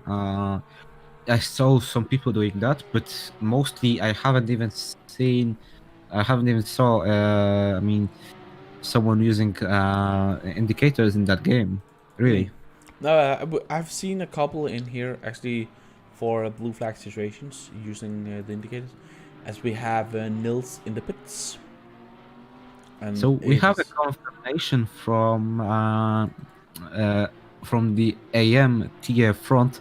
Andrex is still leading. He's nuts. He's just 7 so hours nuts. of solo racing without any breaks except for the pit stops. What a lad. What a legend. Absolute mad lad. What a legend. That's just, playing the, just throwing down the gauntlet. If you ever complain about doing a stint or a double stint again, that you can't do. as we see Schumacher is now also in the pits. A thing We that see, I didn't I think see a I should comment do.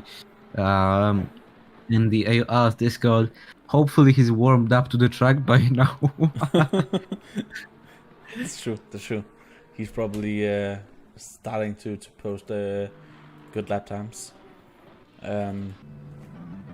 As Martin is getting out of the pits, one of the things that Schumacher here is really having going for him is he can underfuel now.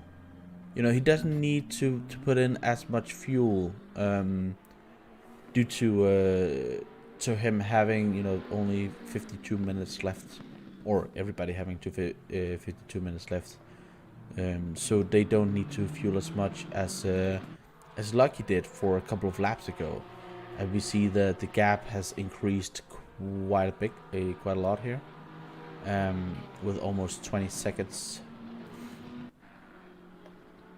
So, Well, I'm going to grab something to eat as I promised earlier, so I guess I'll be back in around 20 minutes. I'm gonna leave you to commentate alone for a second. I hope that you won't be lonely. that's fine. Yeah, thank you. I will be going back. I got some questions here from, and thank you for joining me, by the way.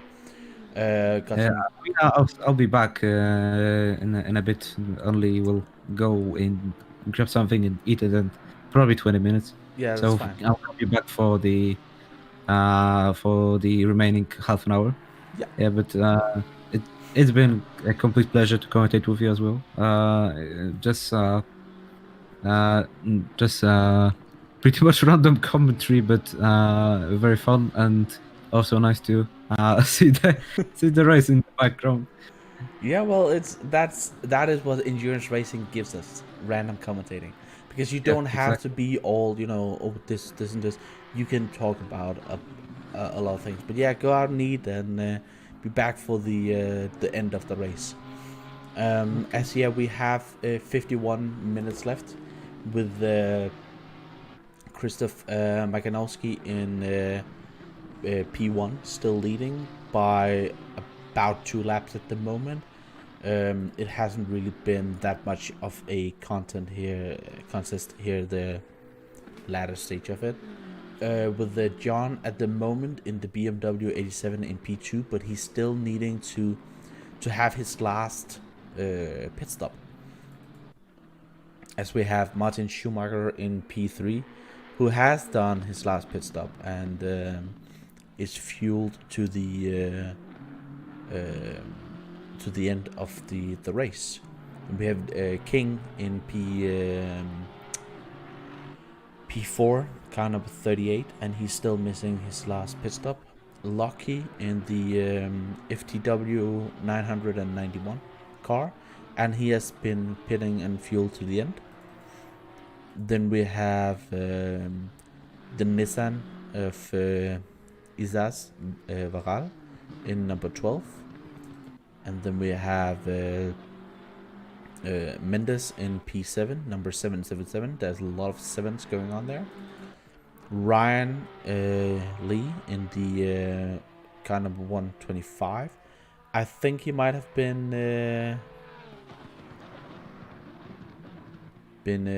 not refueling at the end. Let me just see.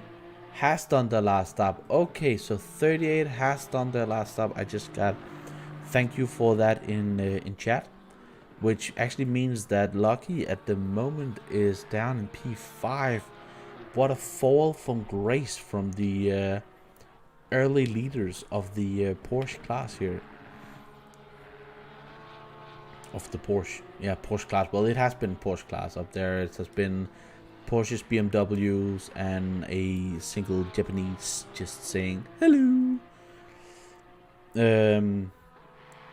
And just an update for everybody who wants to follow the Ironman, the legend, Andrex. He's, as we might have heard, being in P1 in the other category. He deserves definitely a beer for that. But we still have battles here in the latter stage with you know, some of the last. Oh, Neil is in the pits again. I don't have Neil. I can't click on Neil. He is left here. Oh my goodness. I think they might have... Yeah, Niels is out. Car number 97 is out. One of the guys in the top... That was top 4. Oh my god, that... The marker of doom onto the paper of hope will be used again. Car number 97.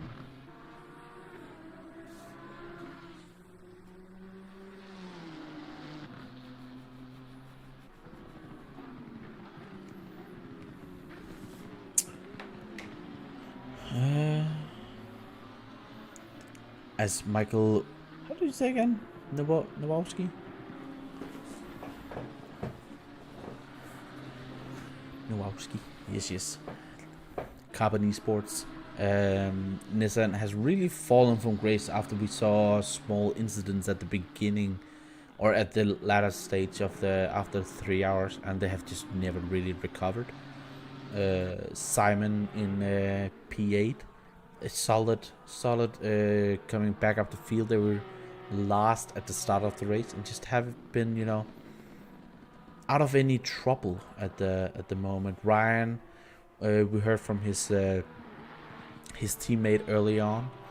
Now in number P8 overall, so a good sharing after all, but it has been up and down for them, having that they got a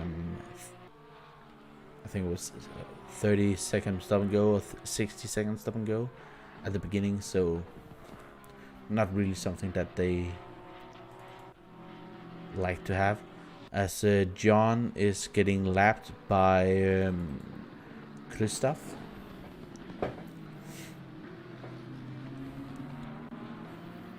As for the guys here, let's just take on a lap with Christoph and listen to that amazing Porsche sound, and I will be quiet for a bit.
As we now have John going in for his last stop, and it's going to be interesting to see if he can get past Schumacher, or if Schumacher is getting and inheriting that P2, as he's still not moving at the moment. John?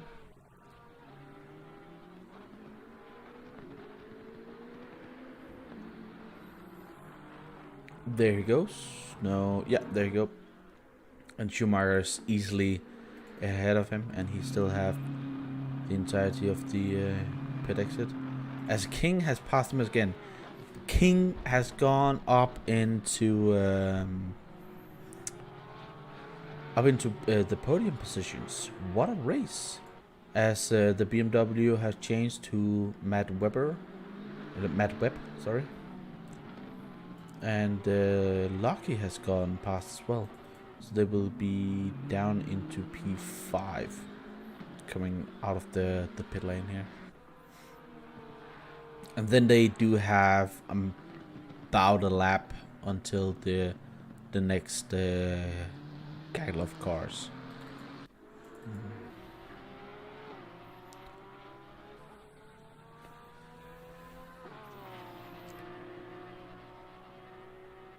as I think my voice is slowly decaying and is kind of dying here at the end. So I will apologize for everybody about that. But with 43 minutes left, it has been kind of an endurance for me as well. Dominic coming in and helping me here at the end really, dampened the strain on my voice. But I think I will, after this race, I might be defeated here soon. So just bear with me if I can't talk at the end.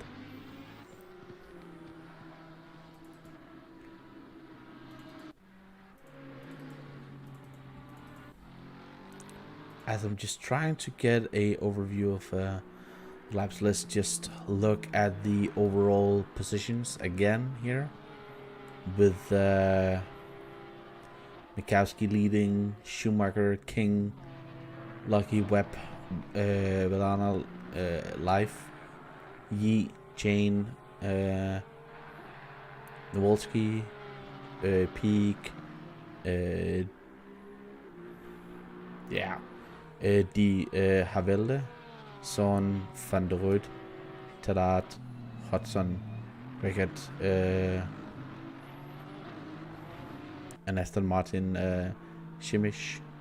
So there you have the top guys, and you can see the laps. We're over 309 laps at this moment. It's quite a lot of laps, and that is what I talked about last night. That I think we would see a lot of laps. The track is, as I talked about, only about 3.6 kilometers long, so it's not that long of a lap, and everybody is gonna do a lot of laps. That's also why stint here, as we heard before, is really difficult, because you're just doing lap after lap after lap after lap.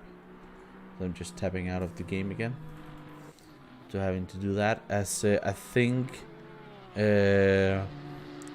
Mikowski and Michael Nowolski here is definitely looking to make a photo finish.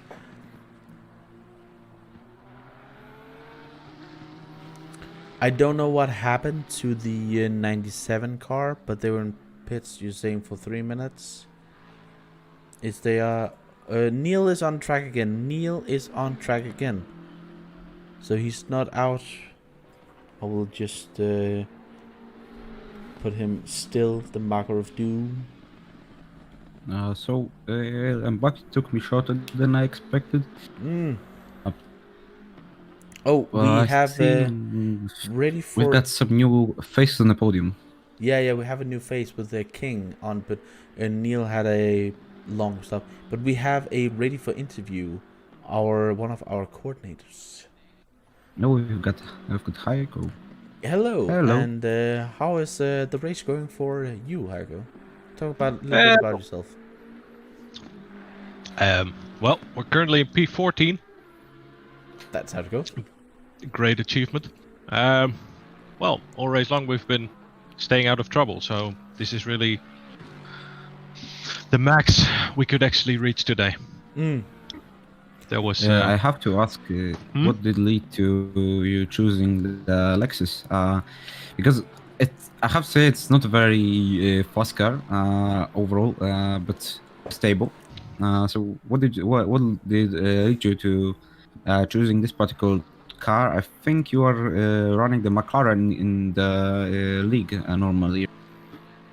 Yes, this is true. Well, my teammate does drive the Lexus in the league, but in general we just took a look at the quick cars on this track, and the Lexus is simply a stable car. So we first thought of the Porsche, but then we decided not to take the Porsche because we knew it would be in general the quickest car around here, and we would just be one of the 30 cars driving, or 30 teams driving the Porsche. So yeah, exactly. We didn't want to really be, just another Porsche. And Yeah, in general, I personally like driving the Lexus also in competition races and such. So yeah, we thought we would just do it. Also because yeah, the whole custom livery thing was brought up, and I'm not a big fan of custom liveries myself. So yeah, it was kind of a advantage to choose the Lexus because we wouldn't have to deal with any of the livery stuff because it's impossible. Well, Well, we know one particular reason why do you not like the custom liveries, but we're not gonna get into that. Well, interesting answer, and I have to say, Lexus is probably, I would say, the most stable car in the game. So I kind of know why was the choice then. Mm-hmm. I also want to ask, we have been hearing a bit from the chat, and a couple of people have mentioned it during the stream that they would like to see a GTC league. And now you as a ACC coordinator, what do you say to people like that? Is that something that you could see being worked on in the future, or what do you think about that? With IGTC, you mean the Intercontinental GT? Yeah, so it's tracks. Well, no, it's more like the endurance league. Per se. Ah. Yeah. Without spoiling anything, it is something. Just spoil all you can. Spill the beans. Be like Crop. Yeah. Well, I won't be like Crop, but oh yes, you will. Come on. There are many things we are currently considering. As we already posted in the GT4 channels, there is a GT4 league coming up. Yeah, about endurance league. Well, we would like to. The issue is, however, like when you start an endurance league, the first question which comes to my mind is like, all right, what do you call an endurance league? Also within the coordinator group, we've had this discussion, and many people have different opinions on it. Like for me personally, an endurance league is like 5 or 6 races of at least 3 hours. Others say like, yeah, but you can also do 5 or 6 races of exactly 3 hours. And then I think like, yeah, if you're gonna do that with teams of 3 or 4 drivers, then it's just 1 hour per driver. Can you then really call it an endurance league? Or would you have to have like, I don't know, races of 6 or 12 hours? Definitely 6-hour races. Yeah, that's the 6-hour races seems, at least from what I've seen around, to be the sweet spot of where it's an endurance race, but not too long. Yeah, I agree. Although I don't think the current 8 hours race is would be too long. No, I mean, you could also think of something as in like 1 times 6, 1 times 8, 1 times 10, 1 times 12, for example. Yeah, that would be possible. But then you get to the point where you organize such a league, and let's say you end up with 30 teams. Yeah. So you have 30 teams, and then after 3 or 4 races, naturally, like 20% will drop out. Be gone. Yeah, they will drop out. Yep. So then you're left with 24 teams, and then after 4 races, half of the teams don't have a chance of winning anything anymore. Yeah. Do they stay or do they go? If they stay, respect for them. But in general, they don't exactly have a real reason, and they still have to commit to every such long races of 6 up to 12 hours. And then in the end, you might end up with, I don't know, 12 teams, 10 teams. See, you've got also people that do that just for the racing, not for the winning. You have to remember. That's true. But have you guys considered then making a class system as well? Because if you're on Pro-Am, suddenly you have, a fewer drivers that you have to compete with, and suddenly you have something to fight for, even though you're not racing against, you know, the fastest drivers. So that's definitely a thing we have done in the iRacing League, where we have 3 different classes. But also just, you know, for these endurance events, you know, maybe make like so you have qualifying. So you need to post, you know, a 7-lap hot stint. We take the average, send it in, and every team and driver needs to do that. And out of that, you then place them into, you know, pro and an AM tier. And in qualifying, you just take half the pros, put them in one tier, and half the AMs in tier 1, and half the pros and half the AMs in tier 2. Then, you know, you still have some of the faster drivers and different, but we don't have these races where we have like, you know, as we have in here, we had really, 2 or 3 cars that could realistically win the race, and the others have just been driving around. So I have a lot of ideas, you know that. Well, I'll actually change my mind. I would say that the 3-hour races would be better actually than 6 hours, since in 3 hours we wouldn't have such a split in the grid spread. I mean, we wouldn't have such a spread, and also people wouldn't make excuses that the 6-hour race is too long, because 3 hours is probably the perfect length, in my opinion. Not too short and not too long. You can probably fit, if we would have, for example, 50-minute still stint limit, so you can fit a few stints in there, and probably a few other strategies. And as I said, people probably wouldn't get to focus on that. They don't have time to do the league, or they just get bored, in my opinion at least. So, but again, you know, an endurance league, it needs to take quite a while, and so, you know, it maybe be half a year of a league, so it's you know, spread over quite a distance. Maybe a race a month. That also sometimes doesn't get people to be that tired of it, because it's new when they get back to it. So that's right. It can go both ways, and you could do it so you have it like where you sign up for a race, you know, the championship, and still have people can join it as an invite event, or, you know, stuff like that. But you're coming in here to talk about your race, and we're just talking about everything else. I'm just that has talking been, about that has Enron been, for 10 minutes. That has been my stream. I don't, you know, I'm in charge. That's what I do. What the event itself, you know, because you are coordinators, that's why I'm asking you this. How are you with the overall performance of the event, and with the drivers, and what you have seen so far? I'm satisfied with it. Well,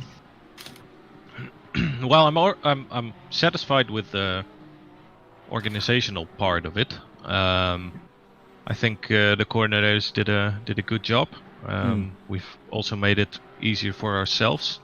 But of course, you know, there is no such thing as a perfect event.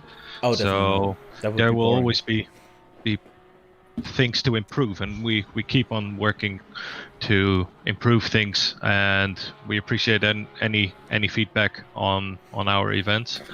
But in general, yes, from the organizational part, satisfied. Driving standards. There's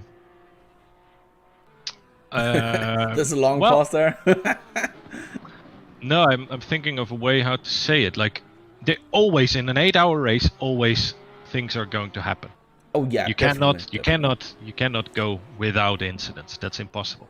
Yeah. So from the amount that I've seen this time compared to previous endurance events, I think it improved.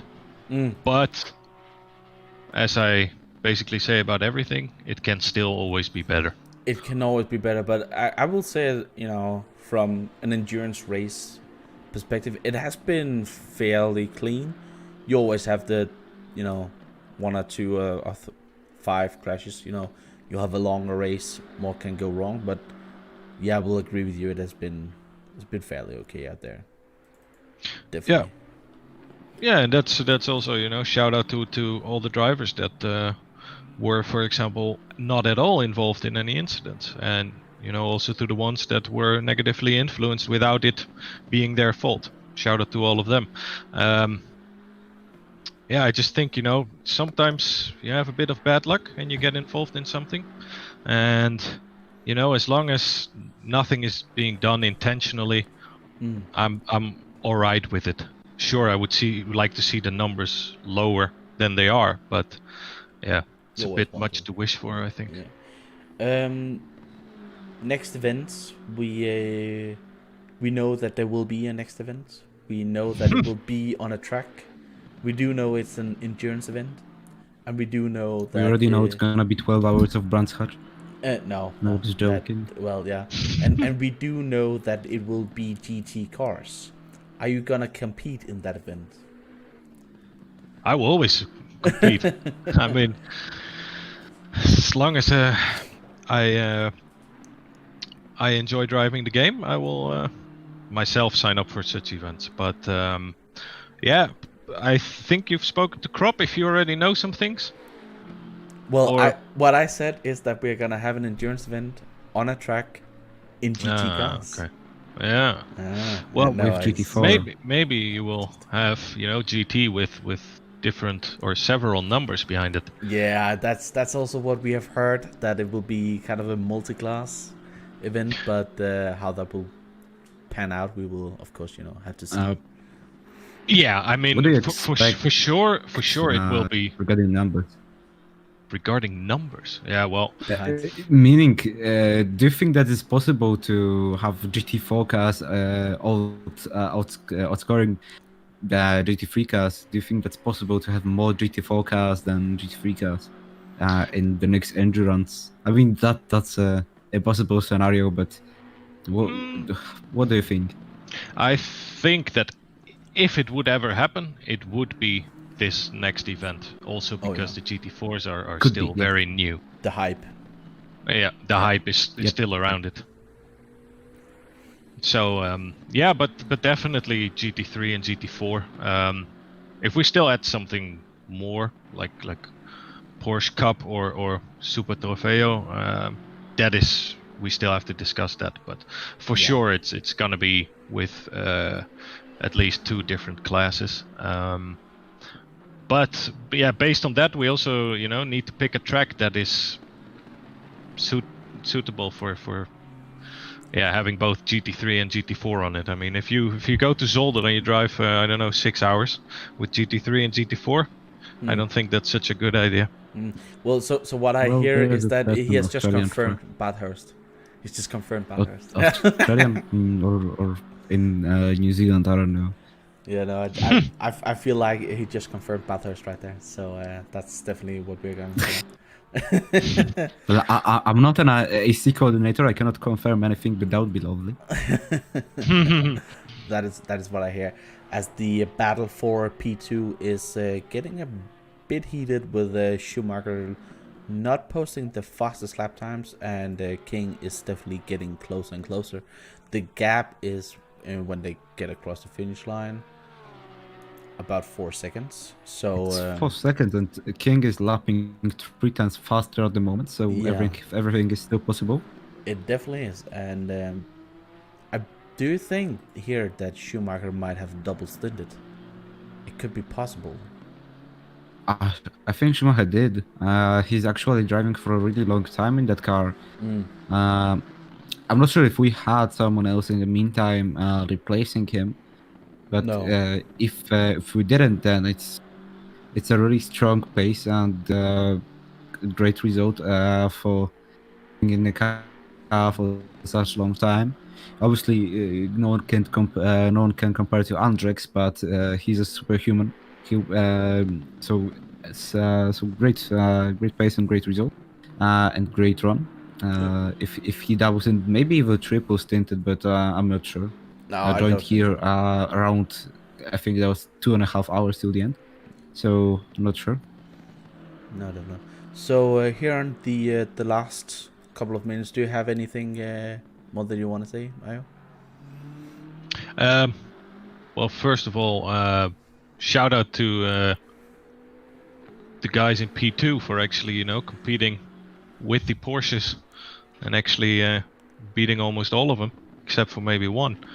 But I personally always like it when people drive some sort of underdog car against the most popular cars.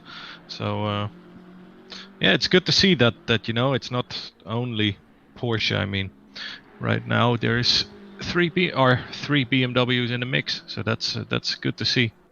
And we still try to nerf the Porsche a little bit by extending the driver stints. We didn't, by the looks of it, completely achieve what we wanted to achieve, but seeing that there are 3 BMWs in the top 8, I think it did have some sort of influence.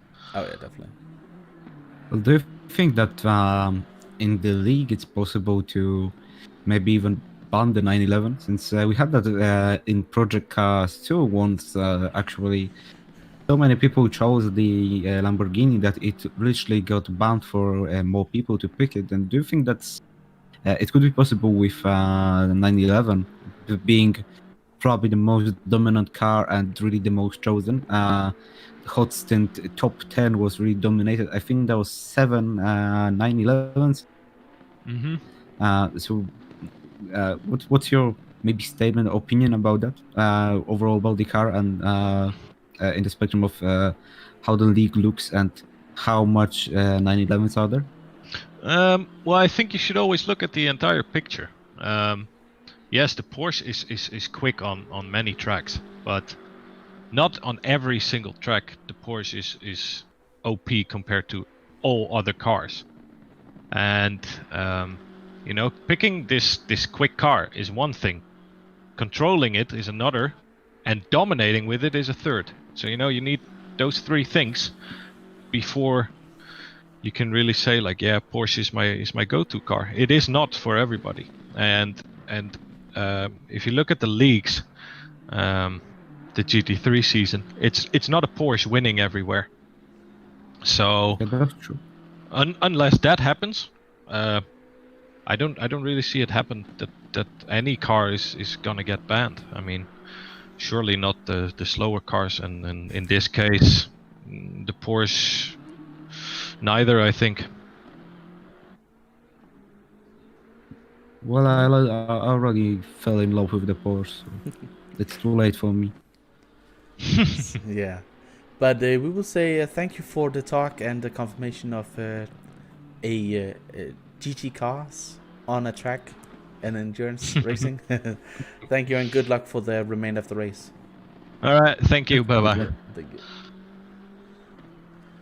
So yeah, that was a confirmation of GT cars on a track in some time. GT4 cars. Yeah, we got confirmation that will be multi-class racing. That's probably what is the most important there. So keep up the hype, as the battle here has gone down a bit. King needs to be a bit faster if you gotta catch Schumacher. And one thing is to catch him. Well, the gap is 5 seconds now. Yeah, exactly. And one thing is to catch him. Another thing is to pass him. That's, a completely different matter. Because within 20 minutes, that's gonna be difficult. And Schumacher will definitely be. We've got Nils dropped down to P19. Do you know what happened to him? Yeah, we got in the chat that Neil had a 3-minute pit stop. What exactly happened in there, we don't know. Oh, that's unfortunate. It might be, I know how many issues with. It might be. As he's in the pits, I think he's out of the race now. As the. No, Nils. No. He's P19. Sorry. Yeah, he's P19. Yeah. He's not last. Oh, he's not quite last up there. We have a car number 830, Rick in with the 315 laps, and the last. Even the Lamborghini that I think is 13 laps behind the leader now. Yeah. It had 12 laps. That's outrageous. Well, they have had some crashes out there, and so that's, you know, one lap speed is not everything, and that's what we're seeing here. So Yeah, I know about that. Well, we had one car in in the second split, pretty much driving in the same fashion, crashing a little bit. Also, many laps behind the leader. mm, But I'm not sure how it looks like at the moment in the second split. But we had on the Discord chat we had a little news that the car with number 999 passed Andrex, but I'm not sure if he overtook it or not. I cannot really check. Well, I could leave for a second and check the second server. yeah, do that. It will be Um, interesting to see if how they are going out there. well, gonna do that. So yeah, the gap is increasing now. Schumacher has increased his pace. He might have just been, you know, slowing down, just conserving his tires here for the last stint. I think he might have changed tires though, with a 123.9 on the last lap. That's not old tires pace. So King needs to push, and he's pushing everything that he can. But Schumacher seems to be just controlling that pace a bit. As Lucky is definitely. They will not be happy. FTW can't be happy with the performance here. They definitely look to have this in the back. Do you have any updates on our? Well, I see the current standings, and Andrex is still leading with currently on lap 311. Second is the car 999, as we heard about it. With William Dugan in the car. It's a Nissan. One lap behind Andrex, also with a 15 seconds penalty. Okay. Andrex with a clean sheet, no penalties. Yeah, of course. So it looks like he is going for the win. How many laps did you say? 311? 311. Yeah, see, 311 laps. That is the Lamborghini that we were talking about before. Oh. The 222 car. He's on 311 laps. How much time do they have left in that session? 27 minutes. Oh, okay, 27 minutes. Okay, we are done here in 15 minutes. Well, the second split started 35 minutes late. We started 35 minutes past 2 British summer time. So kind of late, but I think it also applies for tier 1. A little less delay, but still. Yeah, we also had a bit of a delay, so yeah. Apparently some issues happened in the when people joining the servers. I think drivers were choosing the wrong cars and stuff like that. And tier 2 we had issues with people. They had problems with the driver swap system, and car numbers were wrong. Yeah. So we had a few resets. Yeah. Restarts on the server. And that's the issue. If somebody has taken a different car with a number, you know, if somebody, if we look at the Lexus number 888, if somebody has a skin with the number 888 and has joined the session wrongly with that, and this Lexus who is listed as number 888 then join the server, they will be number 889. At that point you have that's true. wrong numbers, and if you had skins, you had wrong skins, and sometimes it just completely. But if you have a wrong skin, my teammate didn't have our skin at first. Before the last restart, we got him hooked up with the skin. Yeah. But earlier he could just join the server normally and drive with wrong livery. But I think he had a number 733, and we were running 731. So yep, that's true. The numbers are +1 or +2. Definitely. There's somebody who's, how do we argue a penalty? I was like, you can't argue the pin, the marker of doom. But with Penalties. 21, yeah, it's just in the endurance chat. I'm just having it up for my Oh. own Okay. fancy. But at the moment we have, what is it, 21 drivers left, and we started, I think it was 27 that should be in here. So I think it was 29, not really sure. no, 27.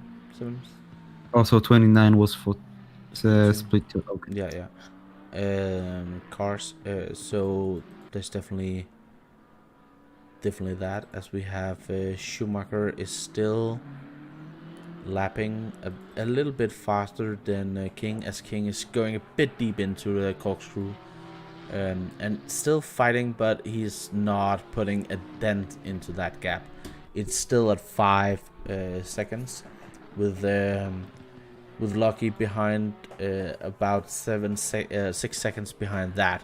So the battle here, it's, as the Porsche right in front of him just had a tail slapper and went off, and that was the number 830. Let's just take a look at that again, if we can go in here and get from Lucky, and let's take it on board with Lucky and see how close that were.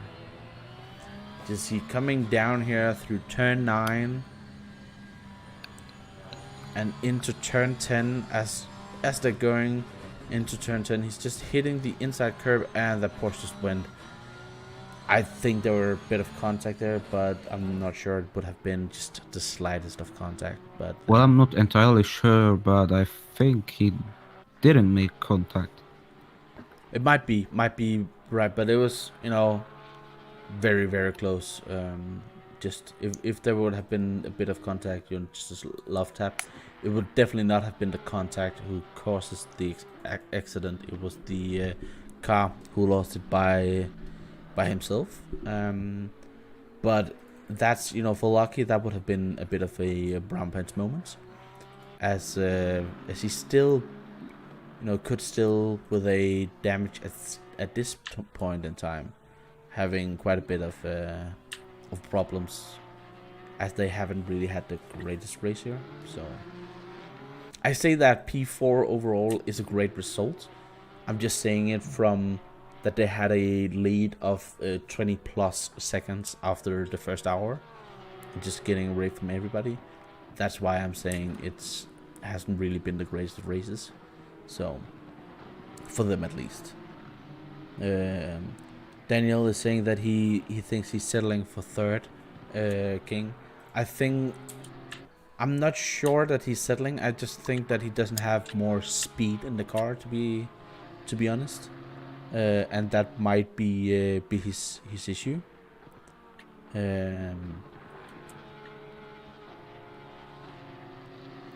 So that's how that goes.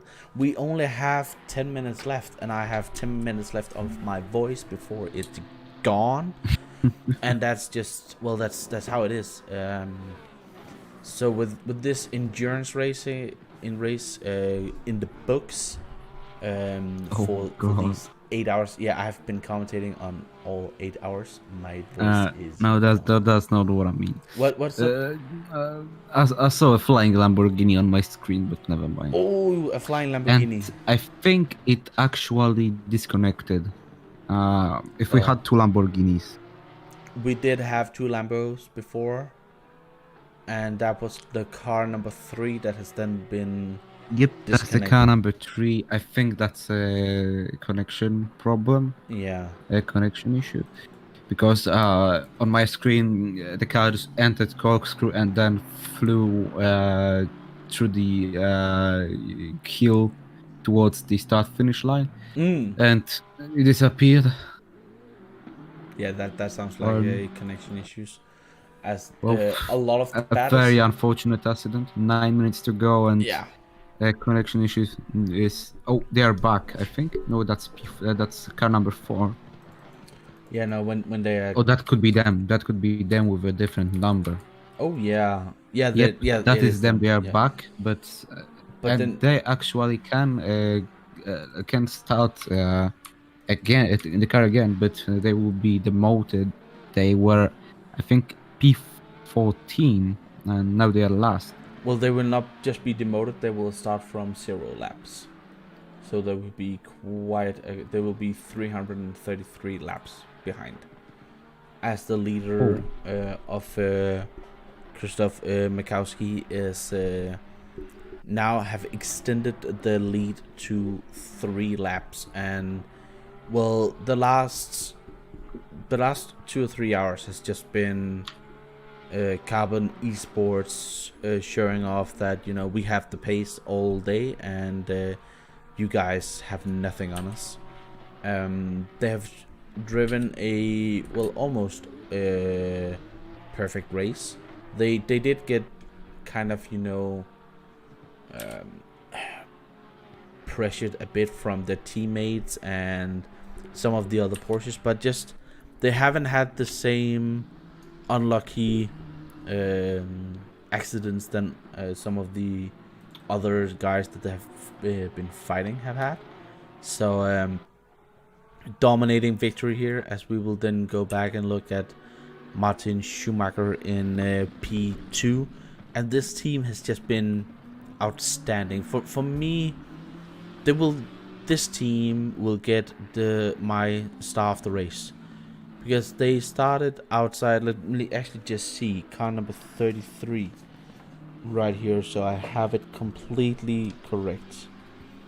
Car number 33. They started P10 and were there for the first 2 hours almost, you know, just letting everybody else making mistakes, and now they have slowly found themselves back up the field. And it's not that they have been slow, not at all. The fastest lap is actually one of the fastest on the server, with a 1:23.1. But they've just been hammering the laps down when they should, and just staying out of trouble. So a great race here. Then we have Mr. King in P3 at the moment. Now 3.9 seconds behind. He has caught Schumacher just a bit, but I think it's too late. Schumacher, if he doesn't make any mistakes, that battle is definitely over, as he's trying to get by the Lamborghini here. Just trying to see if Oh god. you're just bubbling around. You know, again, a great race. They have stayed out of trouble. They haven't really had the same pace as Schumacher have had, but they have also just stayed out of trouble. Lucky. An extremely great beginning, and just An update. An update. The team that disconnected, they are now back on the track, and they are not last. They are P20 out of 21. So they are still racing. Sadly, not in the spot they were earlier, but they are back. Interesting. So they got the car back with the same entry, but that's the thing. Before they entered with a different entry, you know, the 204. So that's the thing. But the story of the race is Porsche. Well, one Porsche standing, and just, you know, the dominance at the beginning being. It's the Porsche first. Yeah, it is a Porsche first, but the dominance of the Porsche at the from, you know, qualifying, they just fell out of the top at the, you know, during the race. King were probably 8th or 9th fastest Porsche in some state of the races, but a lot of the drivers has just had small stupid incidents, and when you have small stupid incidents, you just lose a lot of times. It has been a race where it has really proven that to finish first you have to finish. We saw Pookie in the beginning hours of the race, being up there P3 and then having issues and then overheating the tires, and then they lost connection and we lost one of the fast drivers in the race, and probably somebody with luck could have a challenge for the race here. 3 minutes to go, 2 laps left, and we are in game at 4 o'clock in the afternoon. It's beginning to get a bit dark. Do you think that the Carbon Racing will, or Carbon Esports here, will try and do a photo finish? Well, they can. I think it can be a photo finish unless the car of Maczkowski will lap faster in those last possibly 2 laps. And if not, then they will have a nice photo finish to maybe get a photo in a frame, and then do some just to remember that moment. We saw some weaving from the Nissan in front, like also the Carbon Esports one again. Yeah, exactly. So that's what I I'm think saying. that's actually gonna be a photo finish. Yeah, I think as well they're just going here. From P28 to P10th, who are we having there? Car number P9 now. No, not those. I'm just reading from the okay. chat. Yeah, Juice Packer for ORL East Edition. Well, Yeah, Mills they recovered to P16. Yeah, but from what I'm just reading here, the Porsche of number 511, they started dead last, and has now fought their way up to P10. So great race and great sharing from them. So yeah, good job from you guys as well. And there he passes the number 39, and I think no, they need to do another lap or what? Or are they gonna go really slow here? With the 1 minute 10 left, it's gonna be close. It's gonna be close. They might actually. I wonder if it's just an accident, or did they really? I guess Nismo really slowed down just for the photo finish. I think so. I think also, at that point, are you thinking you're not really getting faced by any. Yeah, they're just flashing the headlights, just getting around there, and Andrix has done the complete race. Just. Well, Andrix still got 7 minutes. Oh, he still got 7 minutes, yeah, but he's a monster. He's a monster, as we here see. With 22 seconds left, oh, they are slowing down. Well, you can say he aged like a fine wine. He aged like a fine wine, yeah, of course it did, yeah. They are slowing down. Is everybody with them? They have cars behind them, and they are slowing them down. Yeah, of course they are, because 6, 5, 4, 3, 2, 1, and last lap, and that's the race. And that's the race. The end of the race. Congratulations to Kanofsky and Jadia for the win, the dominating win. Schumacher coming into the last corner and is about to cross the finish line here in P2. There he goes, and King in P3, and then we see Lucky unlucky actually, getting into P4 here. Not the best last stint, but they will be happy with a P4 at the end of the day. It's impressive, and it's quite a difficult race with these 8-hour races. So and we also see the symbol race Sahun getting a photo finish here. The number 87 and 97. Neil just had a bit of, unfortunately, disconnect issues. So that's that. And yeah, Dominic, thank you for joining me here the last couple of hours. It's really helped quite a lot because, as you might be able to hear, my voice is Well, I hear. gone. It's Well, been an absolute pleasure. Nice to commentate with you. Well, the last 2 hours haven't been so eventful except some single accidents, but still very interesting. And well, I guess see you next time in the commentator booth. Well, hopefully we'll commentate soon again. Maybe not in an 8-hour race.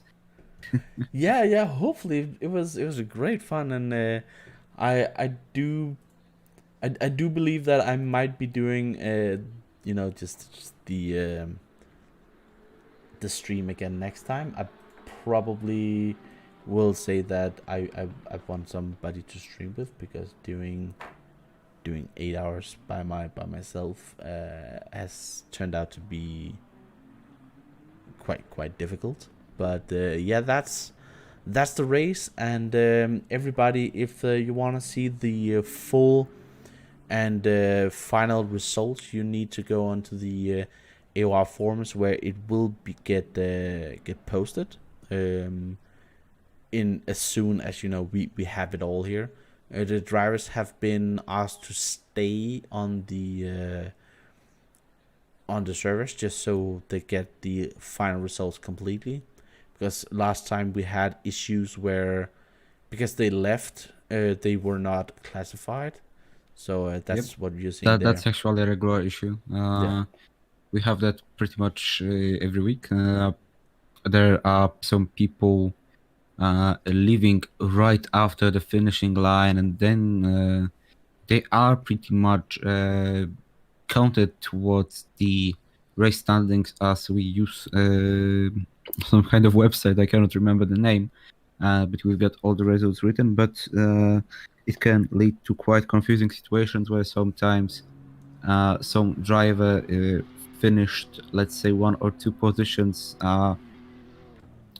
in front or in the back what the game did display. I had something like that myself. I finished P27, but the game said I finished P26 before because a car in front of me left just after the finishing line. Yeah. So we see some donuts from Maszkowski now. We see some donuts from the leaders, and that's all great. And I will say thank you for everybody, and thanks to the stewards, the coordinators, the guys behind everything, the real heroes, and you are the guys that keeps AOR rolling. Without you, none of this will be possible at all. So thank you, and we hope to see you next time for our endurance race, with a race that will be doing some time on a track with some cars. We've confirmed that it will be multi-class GT3 and GT4 cars. The track will be announced as soon as possible, so keep an eye out on the forums, and I hope to see you everybody there. So for me, there's only to say a great race and good night. Good night, everyone.